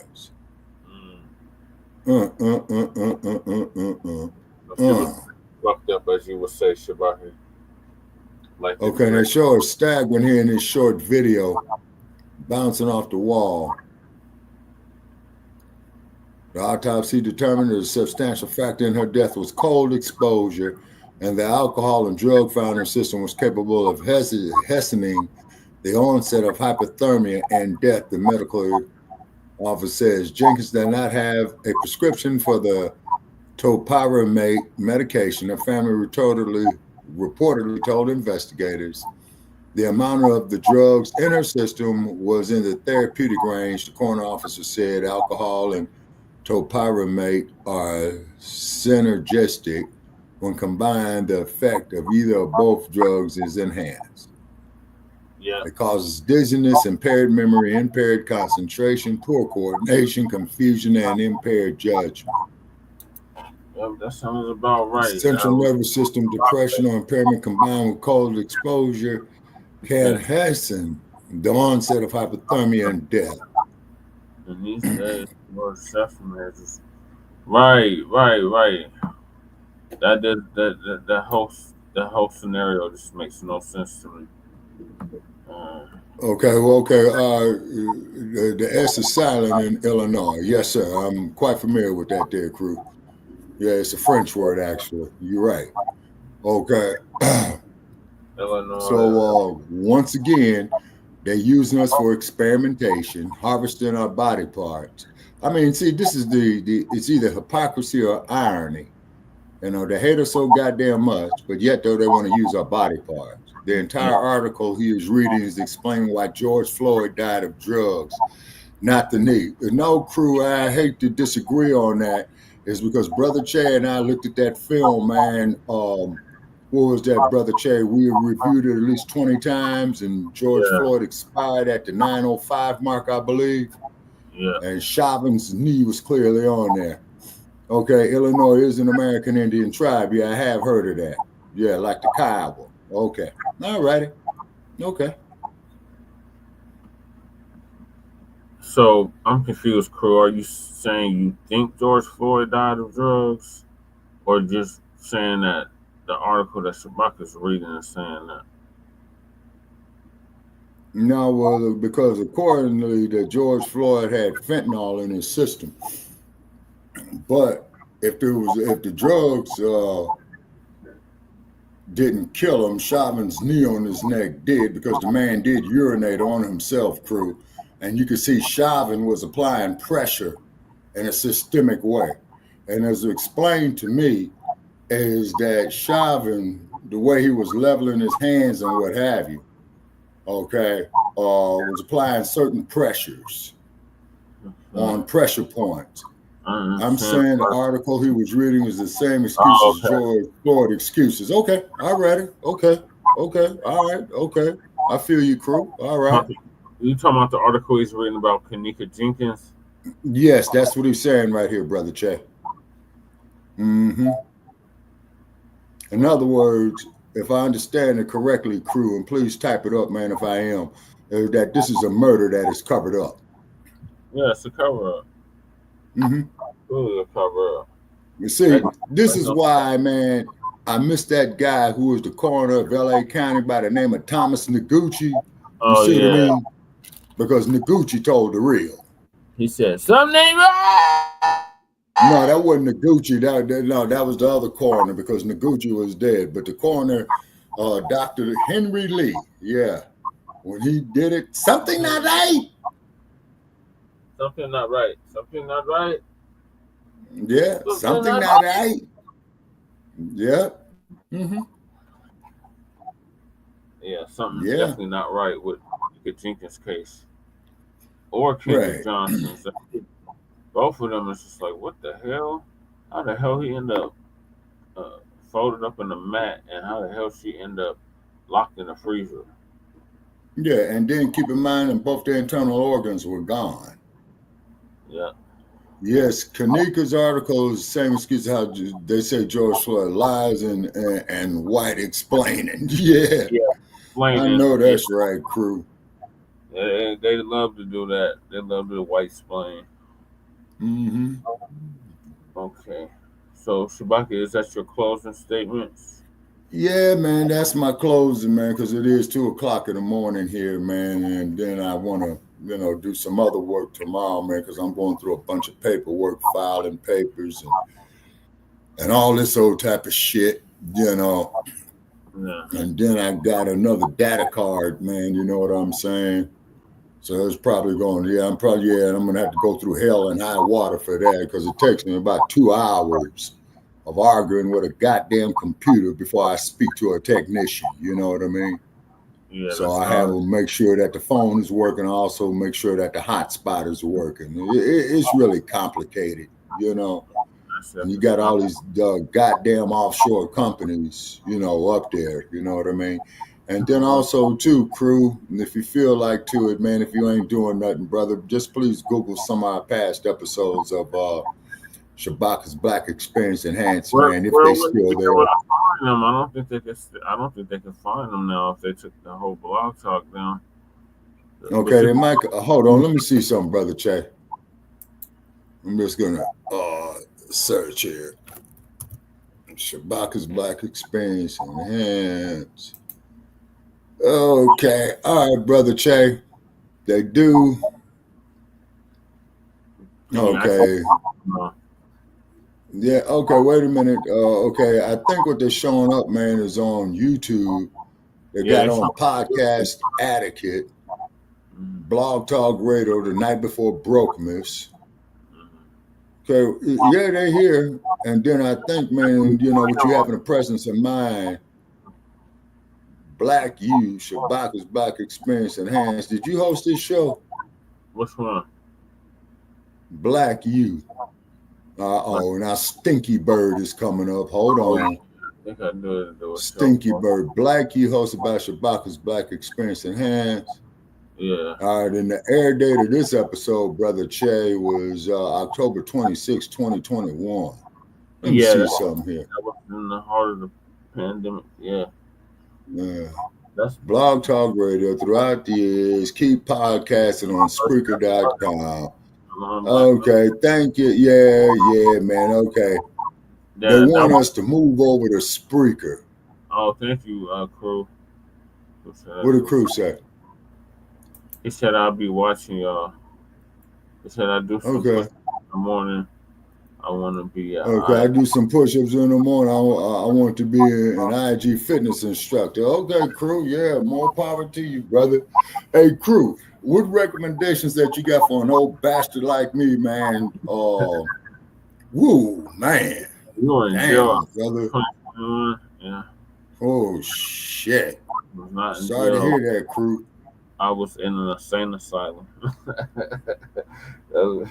Where I called Crew home. say he was Crew saying here he was in jail in October 2021. Yeah. Yeah. He was. I think that's when he was fighting that case that he's talking about. Oh, okay. Well, hopefully, you know, the brother beat it, you know what I'm saying, and what have you, you know. All right, ladies and gentlemen, this is Shabaka Sankoy for Frontline Blacc News, signing off from Sin City. Y'all have a nice morning and what have you. You too, and I drank all those. Here too, because yeah, I gotta go. I forgot I gotta do the food bank in a couple hours. Yeah, and keep mentioning the food bank, Brother Che, and then put the motherfucking politicians in Colorado, particularly around Denver, man. How come they ain't out there helping you? Oh, I've been on blast about that for what, 4 years? Yeah, keep putting them on blast. And then I keep putting them on blast. My neighbor, she keeps doing articles about me in the news break, which is basically the online version of the newspaper. Yeah, but Newsbreak, they want you to buy the fucking app now, because I've been trying to find you on Newsbreak, and you shared a few of your Newsbreak's stories on there, and they telling me on my phone, download the app. Fuck you, Musk. Fuck you, Zuckerberg, and your goddamn hijacking ass apps. Well, that's the app that's like the newspaper, Shabaka. I wasn't aware that they were charging for that, because I've never got for it. Yeah. I've been using Newsbreak since I ran the time I ran for mayor, so like 2022, 2023. Yeah, nah, man, but just keep running for office, man, when it comes up, Brother Parrish, because you're getting your message out. You see, you know, it's an uphill battle. You see what I'm saying? Yeah. And if I had some youth on my side, man, I damn sure wouldn't be out there in March trying to help them. This motherfucker threw a damn bed out the window, y'all. I live in an insane asylum. This motherfucker threw a whole damn mattress through the damn window. Probably was unsanitary. They didn't change the motherfucker. You know what I'm saying? Jesus. They probably had dogs and rats fucking on the motherfucker. You know what I'm saying? In my building. Man, damn mattress ain't nothing, man, but a haven of bacteria, man. You know what I mean? You remember the broken windows theory? Okay. The broken window theory. Yeah, do you remember it or no? Okay, enlighten me. Okay. So you can gauge how crime rate in the area is based off the broken windows in the neighborhood. Oh yeah. So the more broken windows, the worse off it is. So my building, hell yeah. If there's no broken windows, something is wrong. Yeah, particularly when you get on the other side of the Mississippi River through East St. Louis, Illinois, Chicago, Gary, Indiana, Philadelphia, Cleveland, what Outlaws is, you know what I'm saying? Buffalo, New York, New York City itself, Philadelphia, Boston. Yeah. You know what I'm saying? Oh, yeah. Detroit. Wherever you have a lot of broken windows, you have a lot of crime. So my building stays written, and there's always a broken window in there. That's what sparked that whole thing of me asking you about the broken windows theory. So yeah. All right, Shabaka, thank you for joining us. Thank y'all for joining us. We're gonna end the show now. All right, thank you for having me. And I'll touch bases with you tomorrow. It was justified. I'm here. This is my jail phone laughing. Damn, come on, crew. Damn.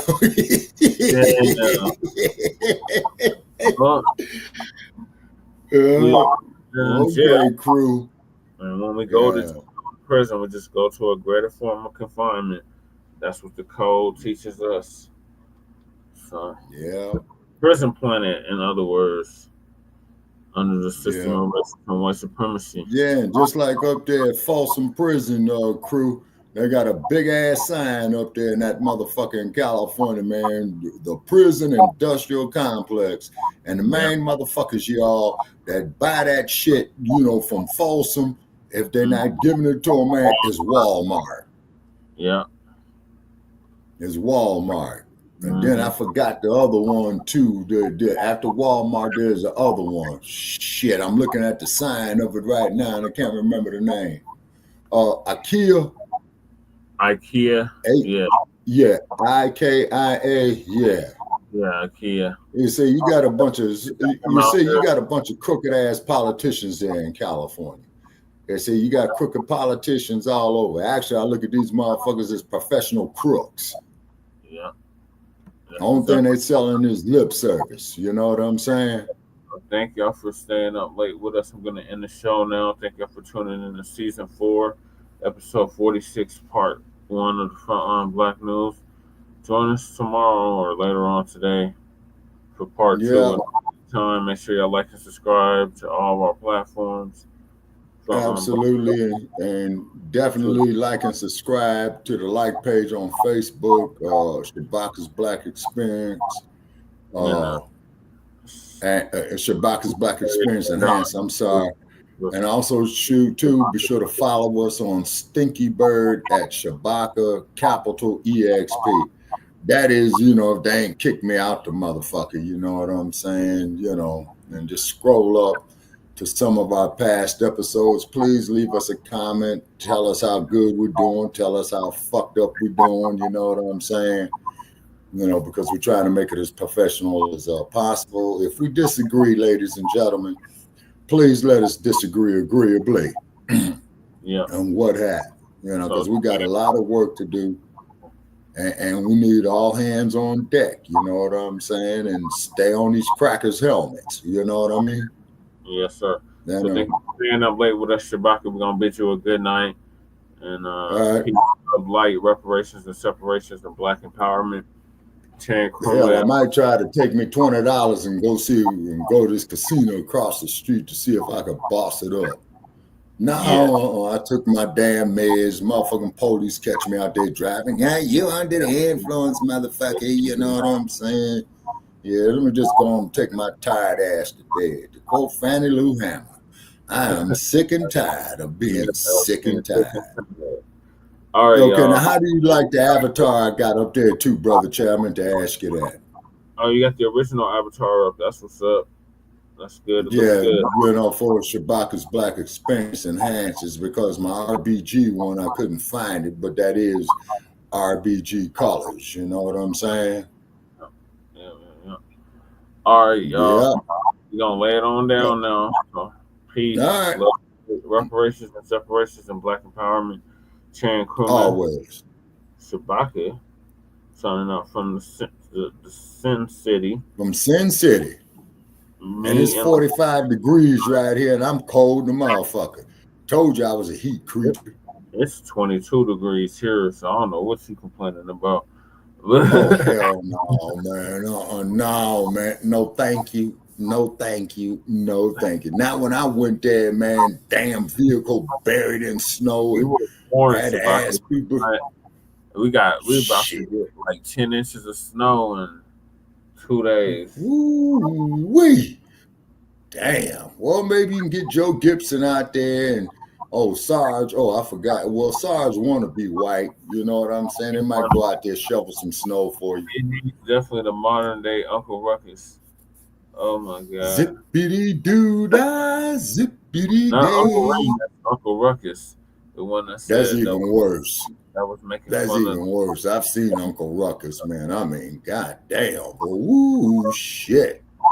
Okay, definitely, give a shout out there to the memory of the one and only James Earl Jones.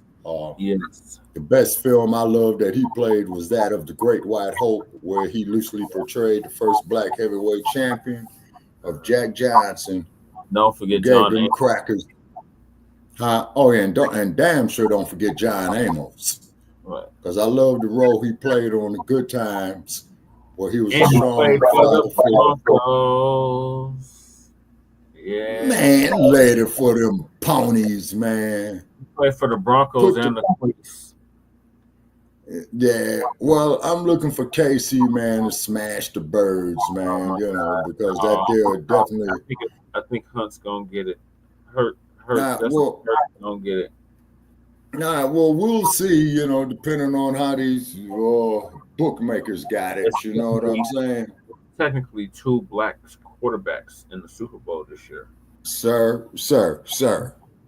Mahomes would qualify for the auction block. He Look would. at the movie. Even though he'd be telling them, I'm not that, I'm mulatto, I'm mixed. I'm like, yeah, ship ahoy, ship ahoy, ship ahoy, ship ahoy. Clink, clink. Hey, listen to Oscar Brown Jr., one of his old records called Bid 'em In. Bid 'em in, bid 'em in, bid 'em in. That sun is sunny and bright. Let's take care of this business to get home tonight. Bid 'em in. First, what we got right here is Brother Che. Brother Che in his mid-30s, and hey, he'll bring 800. We got an old-ass bastard up here by the name of Shabaka. We'll take $25 to $50 for his old broke-down ass. Bid 'em in, bid 'em in. Yeah. So we're going to bid y'all a good night from the Mile High Income and Illegal Migrant Flooded City and a Sunday. And we're going to bid you good night from Sin City. You know, everybody's here. Frankie Cabonas, Tommy 2 Times, you know, all the good fellas. Come on, right. Yeah, come on, 7-Eleven, clack, clack. All right, we'll see what Mahomes and them would do. And by the way, do let me say this here. If anybody's still out there in StreamYard land, riddle me this, Brother Che. They're gonna sing "Lift Every Voice and Sing" tomorrow, right? All the crackers is gonna turn their back on it, as you know, like they did here last year in Las Vegas. Oh yeah. But I'm very, very curious about something. I don't know. It's gonna be a different reaction if they do that shit in the Big Easy, Shabaki. I think they'll turn that all the way out. That Superdome ain't no joke, and them people they remember what during Katrina. So I think, and also too, the Superdome is also known too, Brother Che, of where the former 3-time heavyweight champion Muhammad Ali, may rest in power, regained the heavyweight crown for the 3rd time. Yep. And so therefore, you know, we hope everybody's safe down there in the Big Easy. Hopefully the ancestors, you know, show mercy for the Super Bowl. You know what I'm saying? Because as we all do know, the hurricanes take the exact paths of the slave ships. Daddy doos. You know what I mean? Daddy does. All right, I'm out. Later on. Peace. All right. Okay.